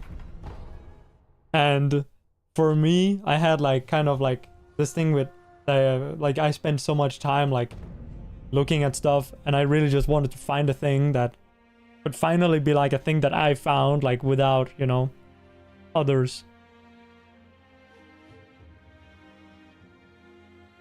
watching it on Saving stream and he pointed out. Oh, wait, did he say that you found it? Or did he say that I found it?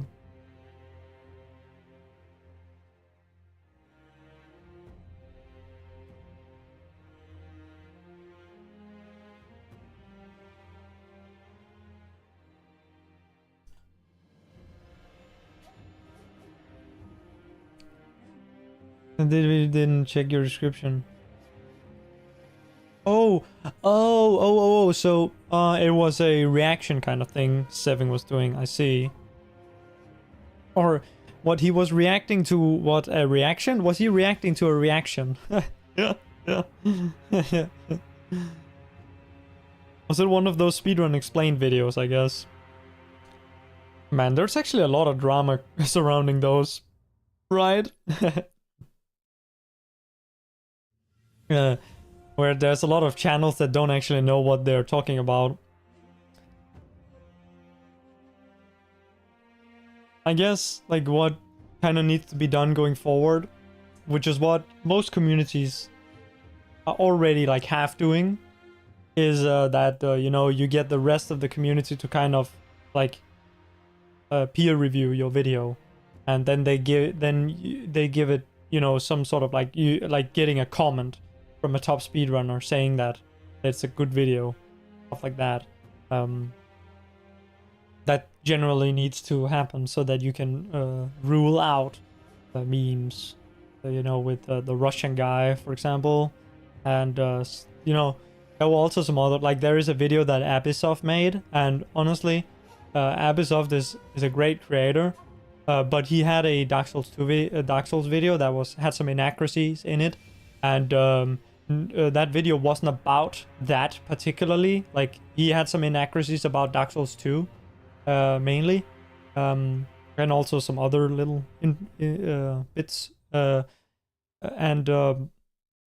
Since the video was about something else, no one has, like, fact-checked that, in the sense that no one has corrected him on it, like on a level where people will be able to know that what he said is slightly wrong. Although it doesn't really matter in the grand scheme of things, but at the same time, you know, you want those details to at least be able to be corrected, so that when someone references Abisoft's work in the future, they don't, because this is often what can happen, right? Something gets lost in translation when people react to it, which is why you should seek out the source content.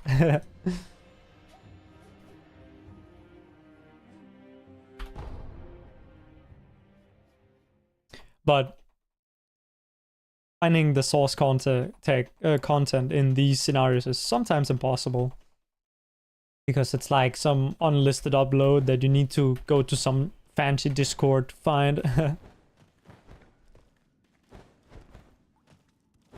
Different preload and release manifest that are empty.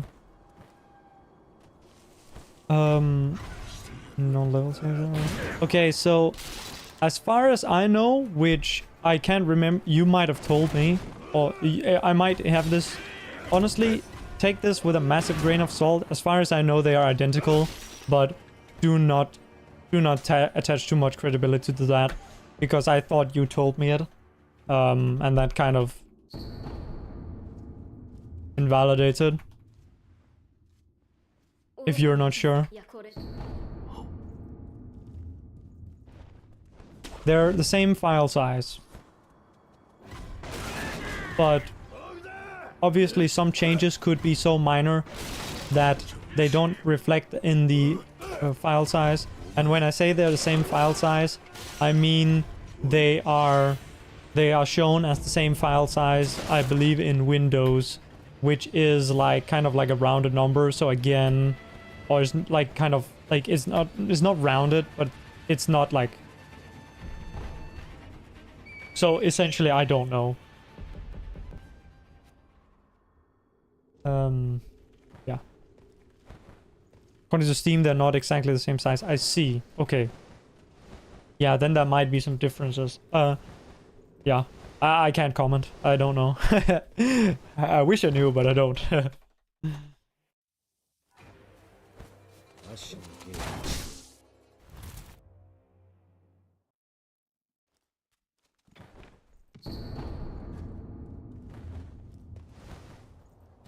I will say that for a long time, all of the people who used, or a lot of the people who used a down patch version of the game were running with the preload.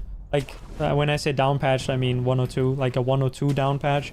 A lot of them were running with the preload data file because we already talked about this, you know, some people made some mistakes in reading the manifest lists. Yeah, so people were running it with a correct 102 exe, but they were using the pre-release? What's it called? Preload data files. And as far as I know, that doesn't produce any different effects to the real 102 down patch. But maybe that's not right. Maybe there is something that is just like unnoticeable at the surface level. But people have definitely been playing, like, it's definitely, like, you can probably find videos. I mean, you won't be able to know if they have a wrong down patch in this regard, because everyone who followed the guide did have a wrong down patch, but a lot of people who speedrun early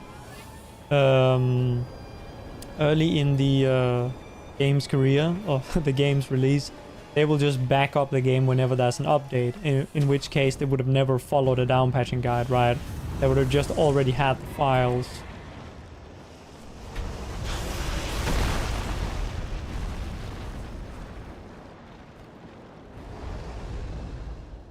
Alright.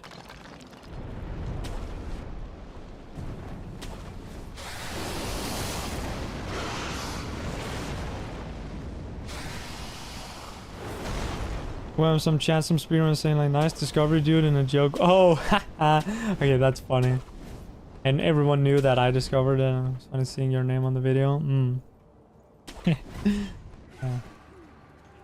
Yeah, okay, actually, what I said before is not entirely true. I am still working on improving my my recognition in the Chinese community, because I'm still known as the guy who didn't do double canyon in my world record that I had previously. I had a world record in Immortal Severance, no Airswim, and I didn't do double canyon, and I got flamed in the comments. I got absolutely roasted. And the same, like, oh well, actually, that wasn't the only thing I got flamed for. I just got flamed for playing bad. One of the comments was that if Seving played it, he would get the record on his first try. Which is probably not entirely wrong, but imagine, like, that wasn't what I was expecting for like breaking a record. I wasn't expected to be called a noob. No, man is only, yeah. You should find the video. I can't, like, this happened to both of the world records that got posted there. Both the NG+7 one, someone flamed me for not doing my NG+7 Sure Glitchless that was posted there, which is kind of an older one. But that one was posted there, and one of the top comments is flaming me for not doing a double canyon skip. And then on the Immortal Severance one, I get flamed for not doing double canyon and also just sucking. I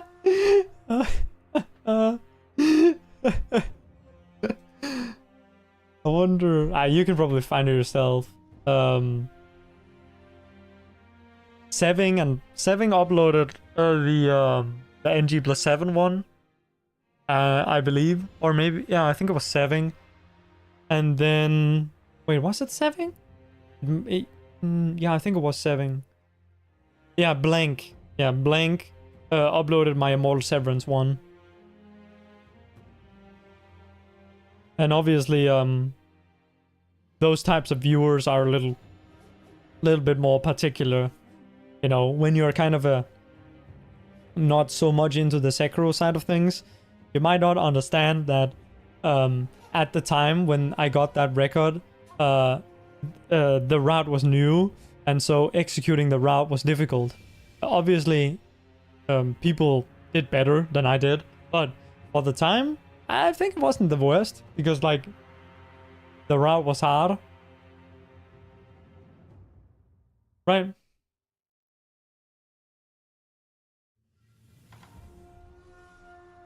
So it's like, if the route is hard, then it makes sense that the run won't be the fastest.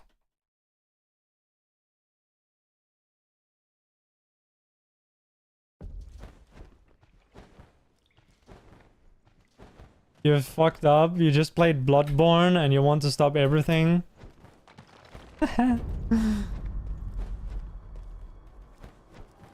Is Bloodborne the best game you've ever played? Is that what you're saying? It's a good game. It is. Runs amazing. Oh, on the emulator? You just set it up on the emulator. Oh my god. Are you doing 60 or 30 FPS? Or like what setup are you running with there? And also, did they fix the memory leak that makes it crash? 30 but ran amazing on 60 as well. Yeah, I can imagine that the 30 will still look great because you know, 30 FPS stable with low GPU usage will give like very different experience from kind of a choppy 30 FPS, which is what we get on PS4. Having any memory issues? Battery rock on it. Yeah. Okay. So one of the big issues that I don't know if was fixed yet was that eventually you would always crash because of a memory leak. I don't know if I need to explain that, but essentially, you know, the memory just keeps building up and it doesn't get cleared, and then eventually just crash. And for me, that kind of killed. Like I won't play it until that's fixed, because I don't want to have to restart the game every hour or every 30 minutes. Let it run for a while. Yeah, I don't know how it works. But like initially, it was really bad, so that you couldn't really go from one area to another. Like you couldn't transition areas or shit like that. And then it got better, where you could do some more stuff. I believe that if you do that you just explained, like just stand still, I don't think it will like fuck up, because it's like nothing new is getting added to memory kind of. But again, I have zero clue how it works, but I mean, yeah, cool that you set it up. Yeah, I'd be very interested to like know your like full experience with it.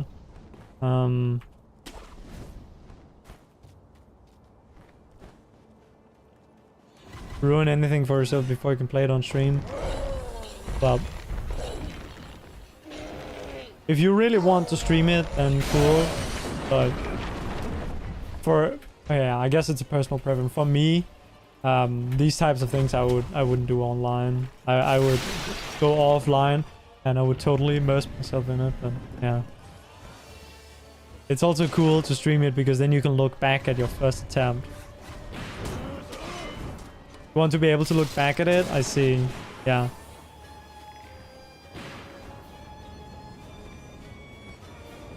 Yeah, that makes sense. And I wonder if I have some of... I streamed my first Dark Souls 3 playthrough. I don't know if I saved that.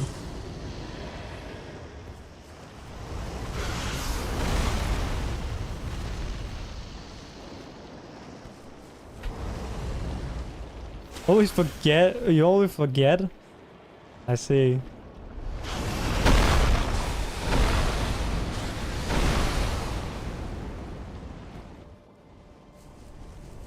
Yeah, that's fair then. Yeah, then obviously stream it.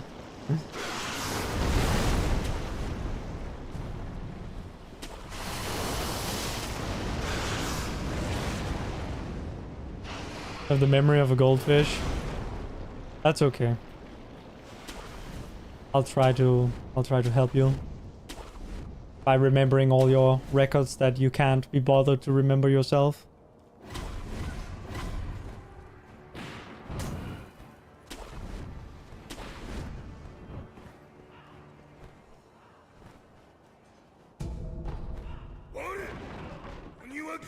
Life-changing game of all time and you'd forget your first playthrough.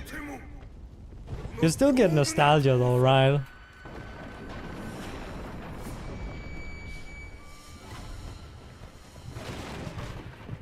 I feel like I remember every first playthrough that I've done on every single game. I remember it.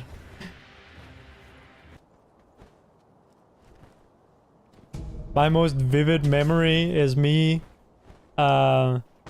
doing the one segment in Skyrim where you're teleported back in time. I remember doing that at 7 FPS because you're like in a snowstorm and it's like super laggy, and I just did that at 7 FPS. That's one of my most vivid memories, is doing that. Oh my god, that was amazing.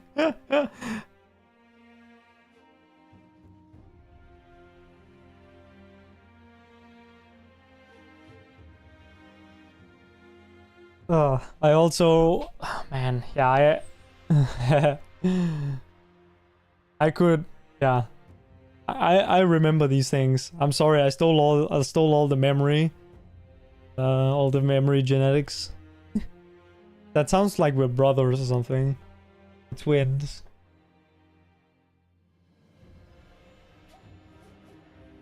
But you're like 50 years younger than me, so it doesn't quite work. At least.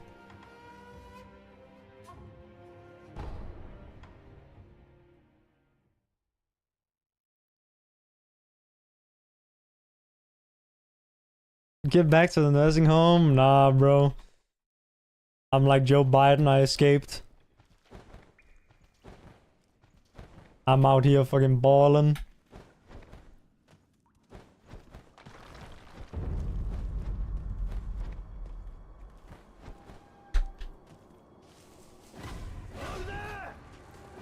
Snorting cocaine and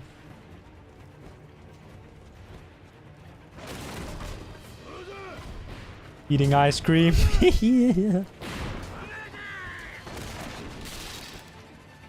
Whoa! I am playing so well right now. Totally not like I'm kind of like not focusing. I was focusing too hard to come up with something funny to say. Instead, I just said something dumb. I just said cocaine, and I hope it made someone laugh.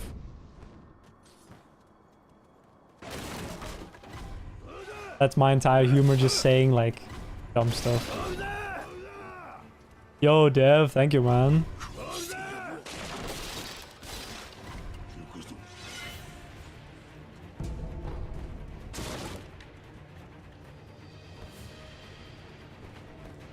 See, just then I had another like really just dumb thing to say.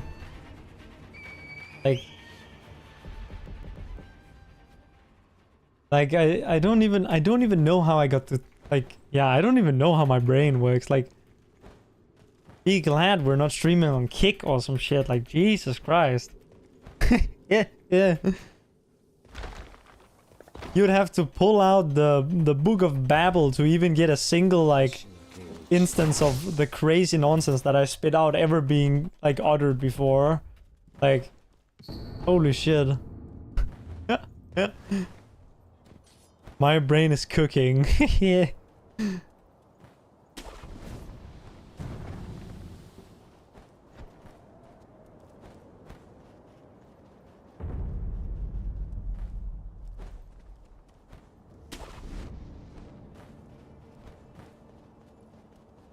Like, just imagine, like, anytime you see me, like, just playing the game here, you know, running through this area, and I'm not saying anything, you know that my brain is, like, on the, like, thinking about the weirdest fucking shit ever.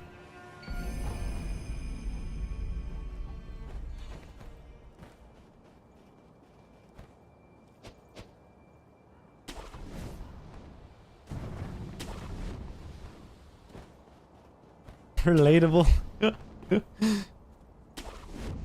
Oh yeah, sometimes when I watch, you know, a runner who isn't saying anything, I'm thinking, what is he thinking about?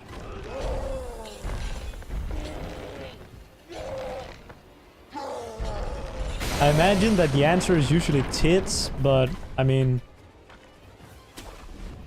can't know for sure.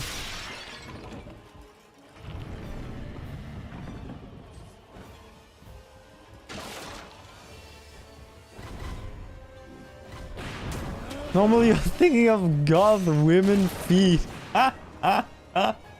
That is quite based. You had a pretty base title as well. Not too long ago. I was kind of watching there. Yeah. And then when you posted a clip, or I think it was a VOD with a timestamp, and it had the title on it on the Discord.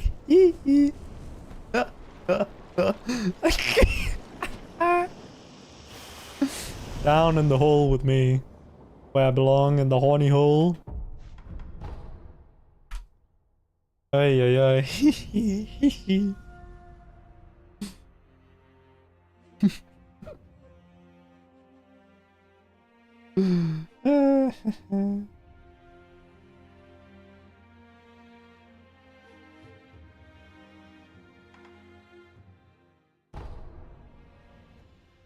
Yeah. Go to horny jail. Ah. My tinnitus kicking in.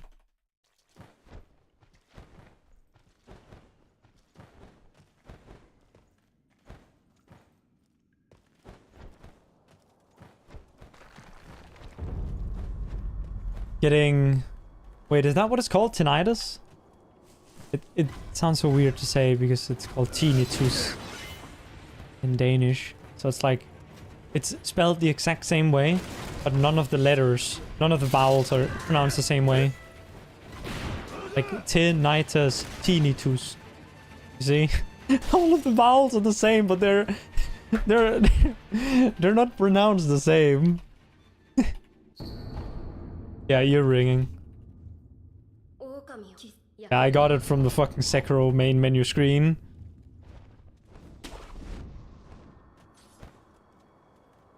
Tinnitus. Yeah, I guess that is how they pronounce tinnitus. Wait, no, those are tinnitus. They're all like all of them are different. Like there's a e, and then I, and then right? T, ni, tus. But all of those are apparently just the same letter in American. Which is kind of based, honestly. E-I-O.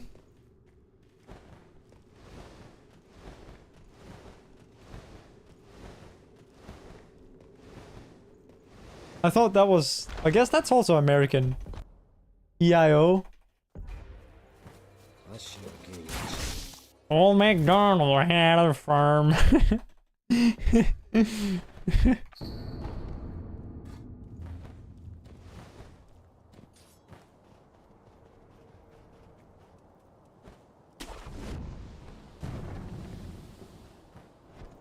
Asked Marshall.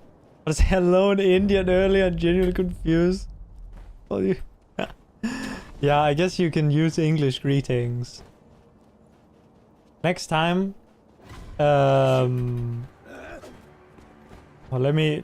Okay, what language would be funny to ask? Because in India, right, has like... I think 1,000 languages or some shit. Language called Hindi? Yeah. That would be one of them, I guess. Okay. Okay, yeah, I see what he means now. Yeah, but you also, you know, you have Hindi and in the way south and down to like way south you have Tamil as well. You also have, I think you have a language called Telugu, and you also have Punjabi, and you have Bengali, and there are a lot more. Like, essentially, you can say the name of a province in the country, and that will correspond to a language as well.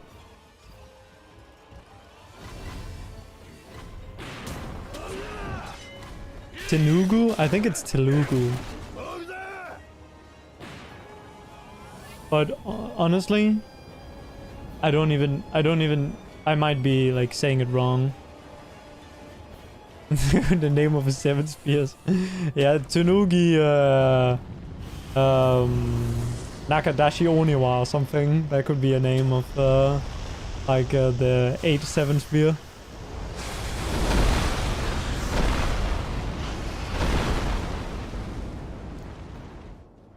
If it ain't American, I don't speak it. For real, yeah. Yeah, that's true, brother.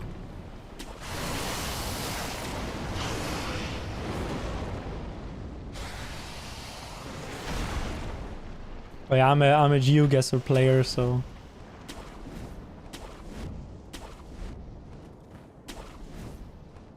yeah.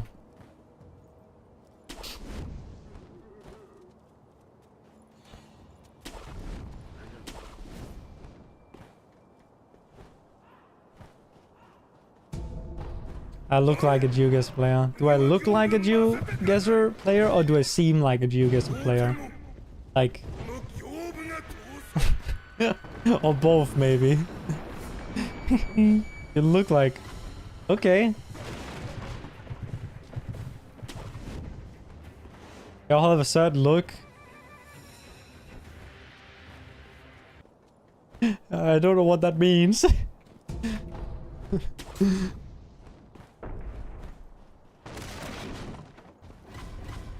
I only know the faces of like a couple GeoGuessr players.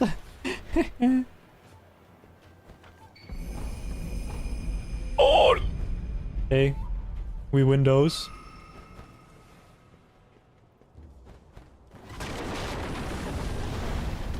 Oi! Oi! Oh! 51 FPS! Holy... hang on. Why am I lagging?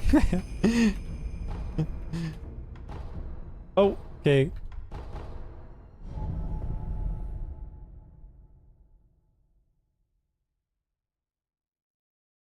It's 50 frames more than we need, baby. My PC has actually been like sus in recent times, and by recent times I mean the last like 18 months.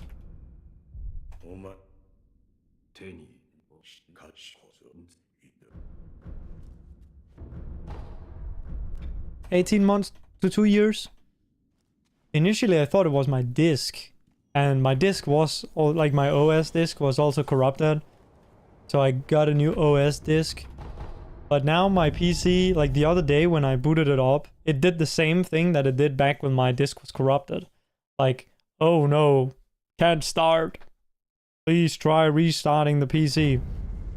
Thankfully restarting did make it boot, but I got into like the PC repair screen, which was, dude, that shit, like back when I had that issue with my drive, I literally, I was so over it, because, dude, I just remember being sat there for like,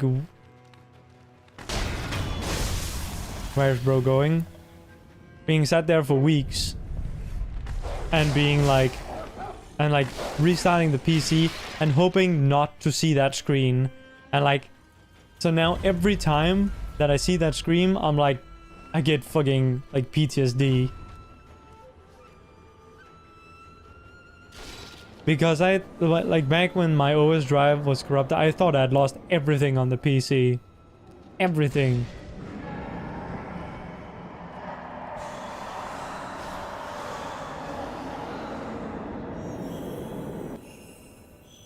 Like, everything. Like, Steam account, because I don't, oh. Okay. I use a password manager. So if I lose access to my... oh, okay. Is the stream still live? Dude, what? What is going on? Okay, if the stream ends like abruptly, then I blue screen, okay?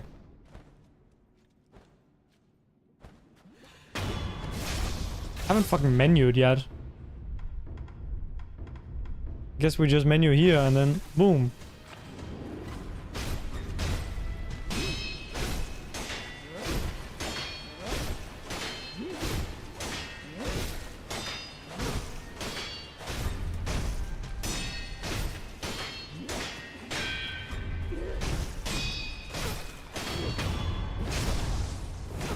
Okay, this run is one of the runs ever.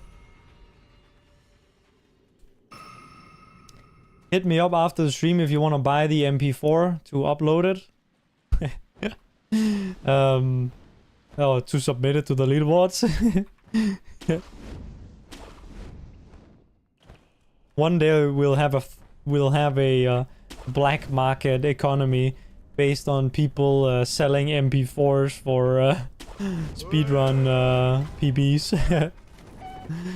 Because, you know, think about it, like, if you're like a runner who has like a, let's say you have a sub 30 on Sure Glitchless, and someone has like a 35, you're like, kind of like bad paced runs would be a PB for them, like a big PB for them.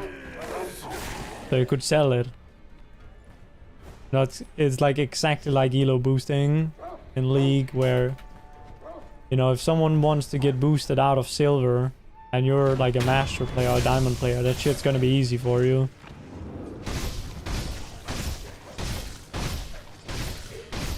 But even then, like for us, or like for speedrunners, you could just be doing your normal world record attempts or PB attempts. And then just, you know, whenever you got a bad run, just sell it off. I'm actually cooking with these ideas.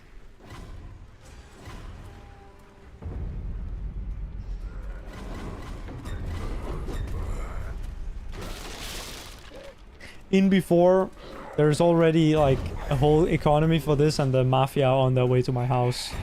07 boys.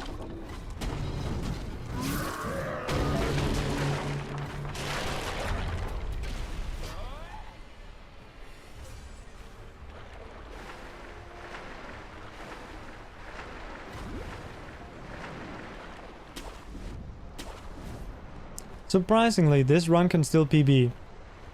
It's unlikely, but it could happen. It's very unlikely.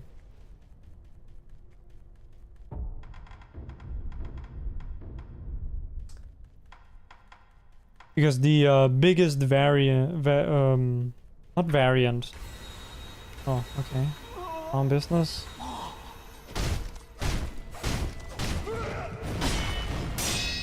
The split that varies the most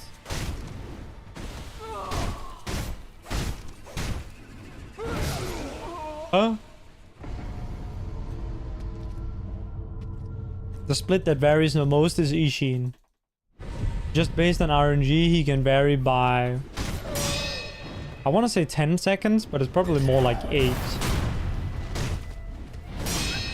And that's, I guess, like if we're talking like, you know, bad RNG versus best RNG, it's more, but I'm thinking, you know, in this case, I'm just thinking like average to best.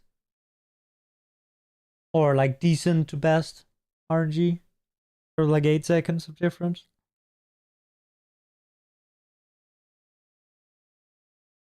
Maybe less.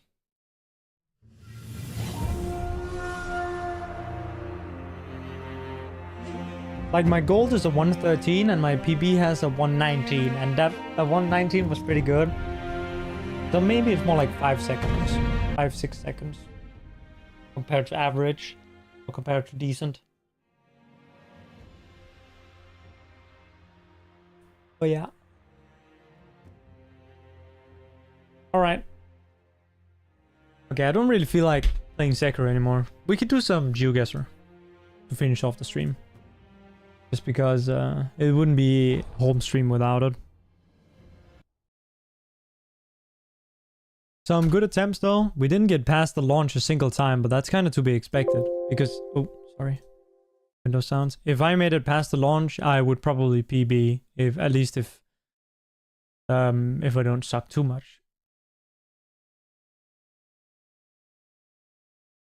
All right, let's boot up this shit. Yeah. Love me some GeoGuessr.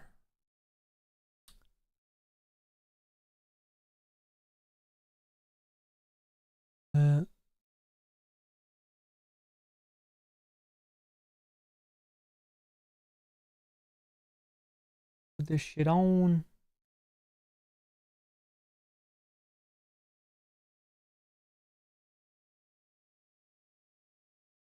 Boom. Why does that look like it's kind of... Oh, wait, that's just a friend bar. I thought it was cropped wrong. Okay, let me just quickly change the category. Ah, fuck it. I can't be bothered. We'll just do like a little bit, then I'll end stream. Okay. I guess let's just do like some... So there's a map I've never tried. This one. This one is really popular. Terminus. 95,000 locations distributed at the edges of coverage, either being dead ends or places that are remote for Google drivers. May also contain locations where the coverage is inconsistent. Pretty high probability to find unconventional and interesting spots. Some might be skewed. No moving, panning, or zooming. I don't know what that necessarily means, but essentially it should be insane. Oh lol. Okay. I feel like this is the first time where I actually see like an actual pro with a world record on one of these maps. This guy's the world champion, by the way, from last year. Or last year or this year, I don't know, but the most recent concluded one.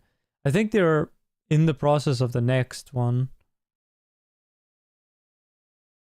Okay. Anyway, I guess I'll do no move because I could do move. I guess we'll see. I'll do no time limit.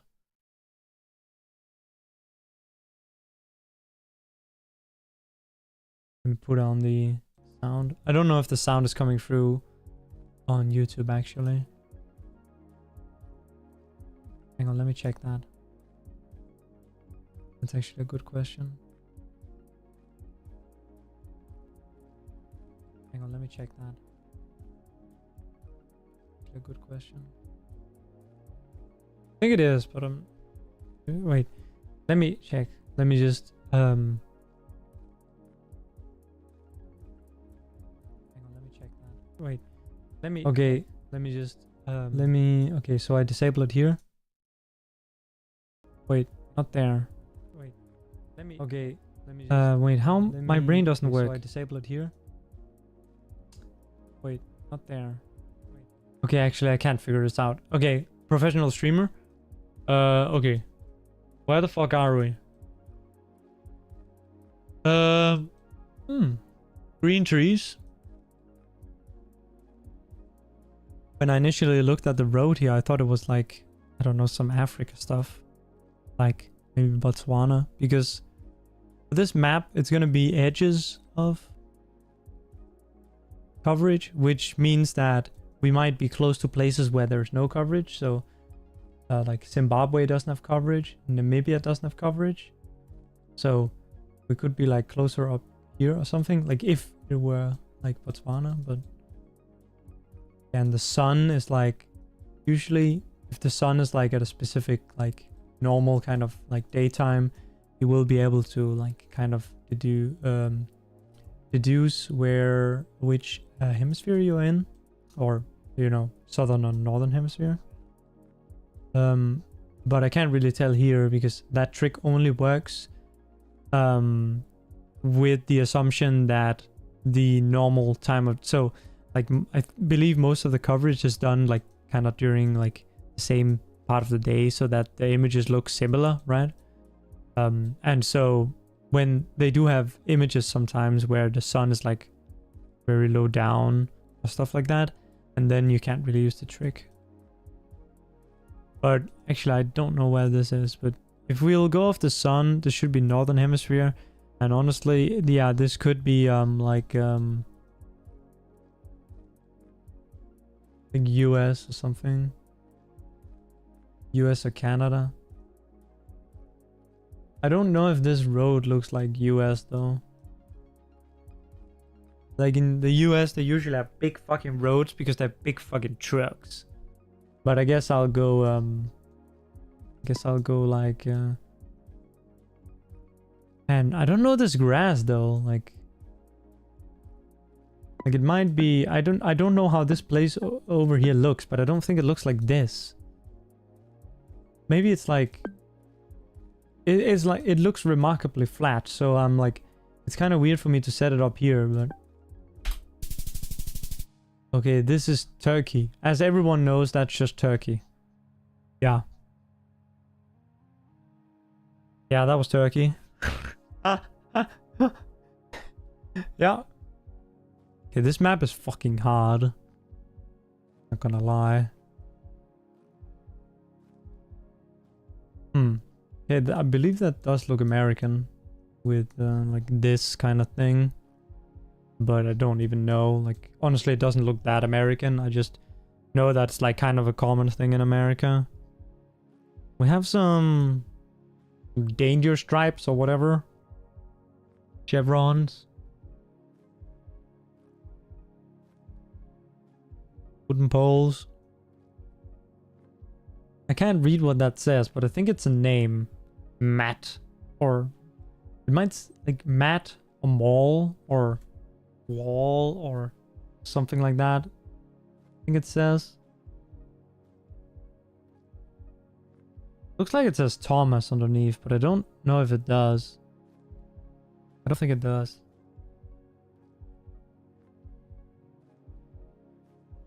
It's kind of a fancy font. Okay, what do we have over here? If the quality was better, I would probably be able to see what this is, but it's probably like potatoes, some shit. And yes, I have no fucking clue. We do have some... Wait. Huh. Wait. Okay, these mountains are kind of like... These kind of remind me of like the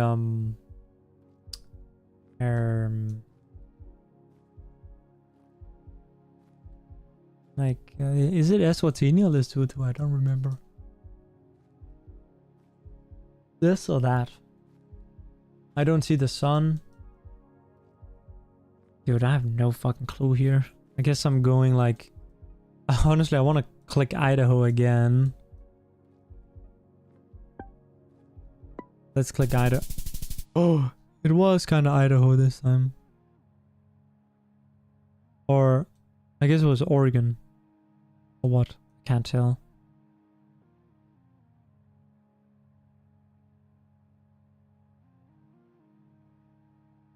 Oh, it was Idaho. Okay, right state.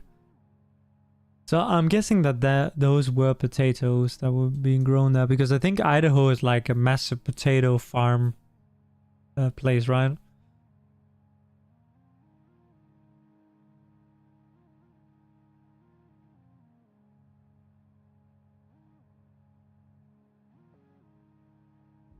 Or something like that. Okay, this is surely Denmark, right? Interesting tree.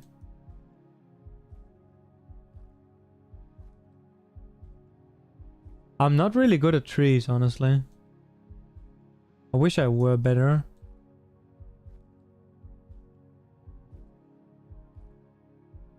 Like, I couldn't tell you what any of these trees were.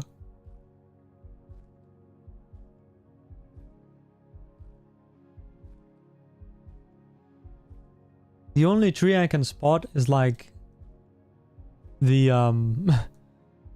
What's that called again? It's not spruce. There's a different word for it. I actually just forgot. Is it beech? I think it's beech. Like the Danish beech kind of tree. That's the only one I could pinpoint and say, oh, this is that. And I guess I can also see like the Rome kind of trees.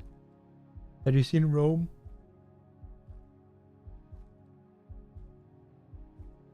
Okay, I'm gonna guess Thailand, I think, on this, but I really don't know.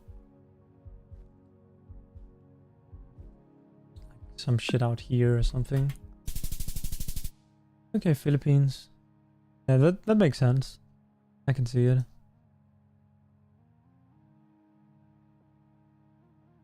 In kind of the middle. Agay. Okay, good one.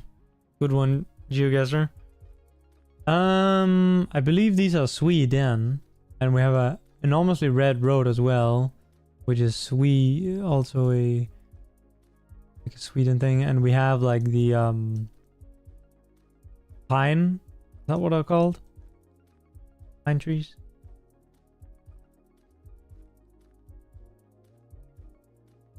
Or some sort of like needle tree.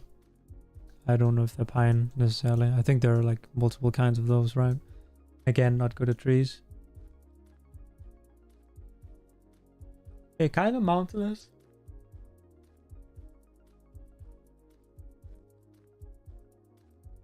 So it's probably like fucking up here or some shit. Yeah, it was Sweden. Not a bad guess. But I mean, it's just like it's probably not down here ever. I mean, I could see it maybe being, but I think it's like very unlikely. So I think like if I were to like just like do some feedback on my guess here, I think that the next time I would do the same thing. Like I wouldn't click down here.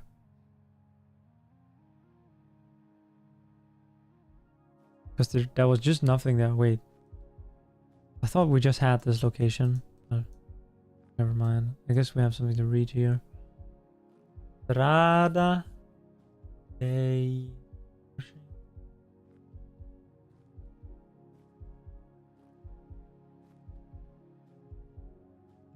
Yeah, so I don't know what language this is, but...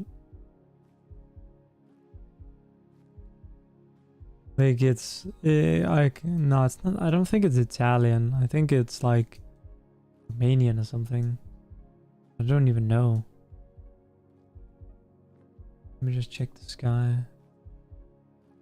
Okay, northern hemisphere it seems. We don't have rifts, do we? Just, you know, so we can check if it's like, you know, a memey little Albania or Montenegro.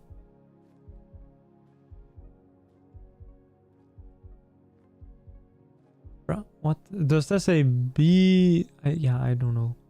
I don't know. Okay. Era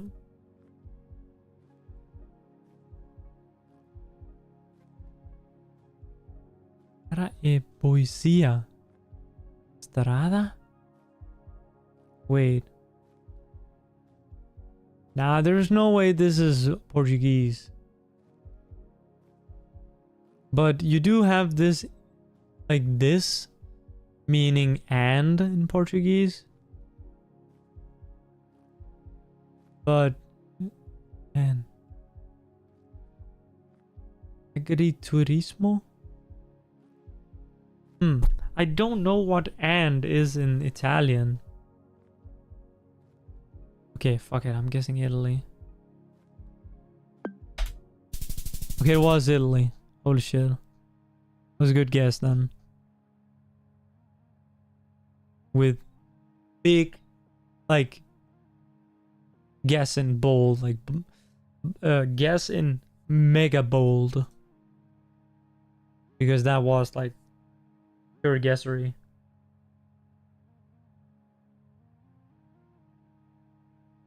Let's try again.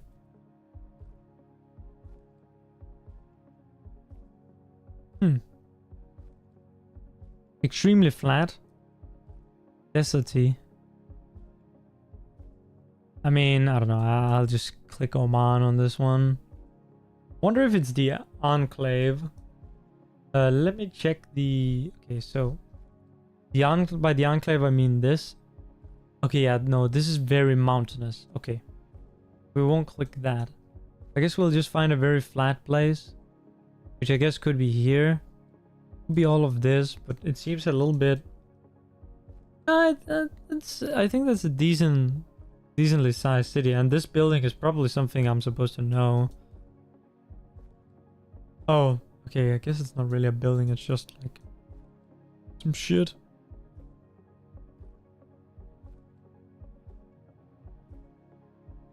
Yeah, I think Oman makes sense, but okay. I don't know where the coverage, like how the coverage works in place, but I guess I'll go like here. Nah, it's probably more inland, right? Let me look around other things. Okay, I guess this is an oil rig. Or it might be like some sort of like lifting vehicle. I don't know, I don't recall what they're called. Maybe here. Ah, okay, Qatar. Qatar.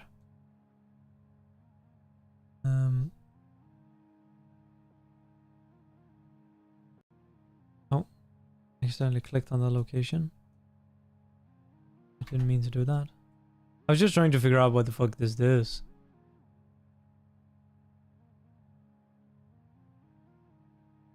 But I mean, I guess, yeah. Qatar. I don't know if I would have been able to get it, but it makes sense. I mean, Qatar, Oman, Jordan. Jordan isn't that flat though, in my experience. But maybe there's like a flat place like out in the middle of nowhere. And the reason it's not like all of these other countries around here is because like they don't have Google Street View.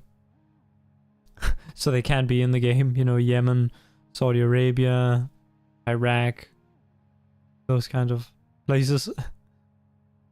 Egypt, same thing. Huh. Okay, kind of a short plate.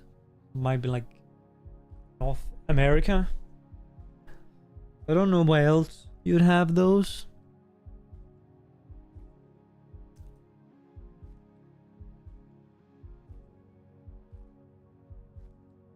Have some... have a horse. Kind of a cool horse. Kind of a... little onikage there. We have another fucking shit car. Although actually, the car is pretty cool. Not gonna lie. Puerta Agrocolica.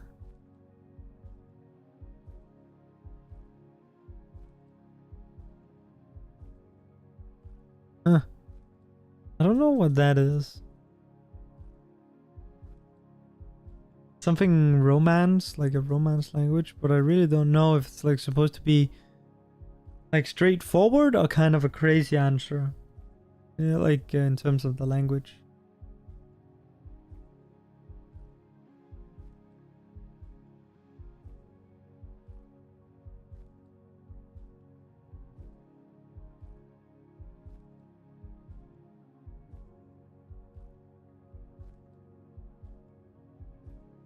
Ah, wait, sun in the north? I think. And so... guess we're in Argentina or what? I don't fucking know. Okay, yeah, we are apparently... How's that out, like just outside of Buenos Aires? That's kind of crazy. What? Huh. Apparently the coverage just ends here. Which is, I mean, that's what this map is. This edges of coverage. Double antenna. Ah, that's surely got to be a visual artifact. Okay, we have a holy ladder pole.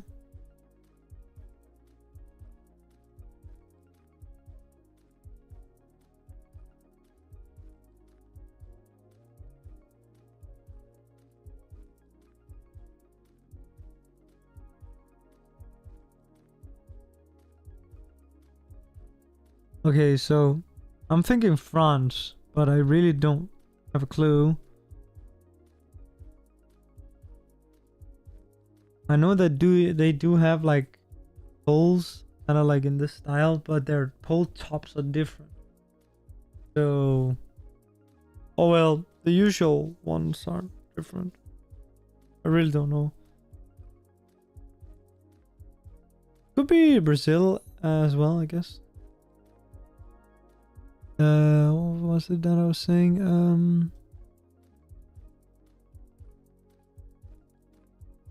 I don't even remember what I thought this was. Not Argentina, not Brazil, or maybe Brazil, not... Wait. Oh, France. Yeah, Romania. Fair enough. Yeah, they do have those kind of poles there over there. Although usually they have white paint at the bottom, but I mean, obviously they might not always have that.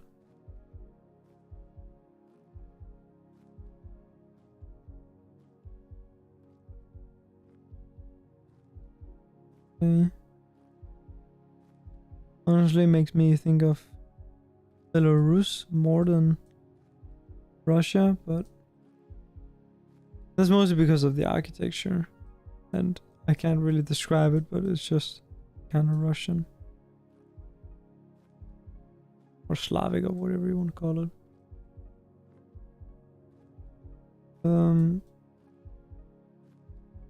Yeah, I'll just put it here. Oh damn, Serbia. Okay.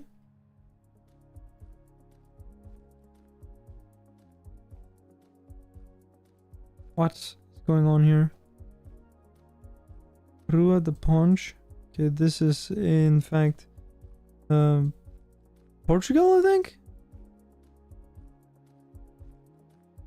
Or Brazil. Northern Hemisphere. Okay, so Portugal.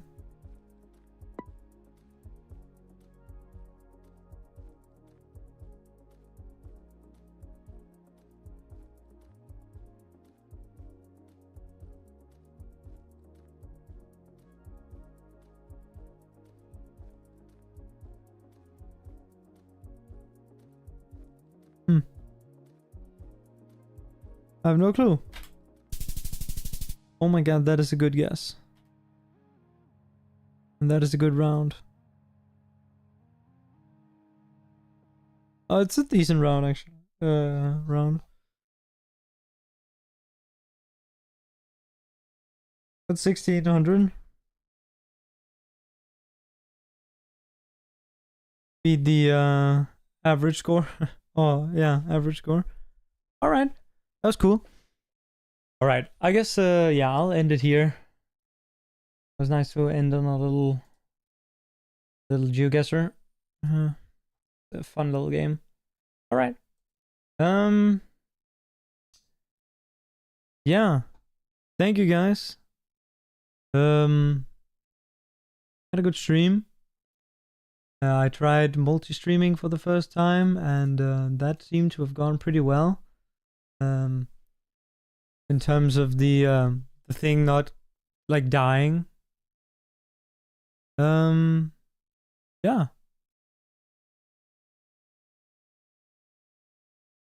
All right. Yeah, I'll see you guys later. Goodbye.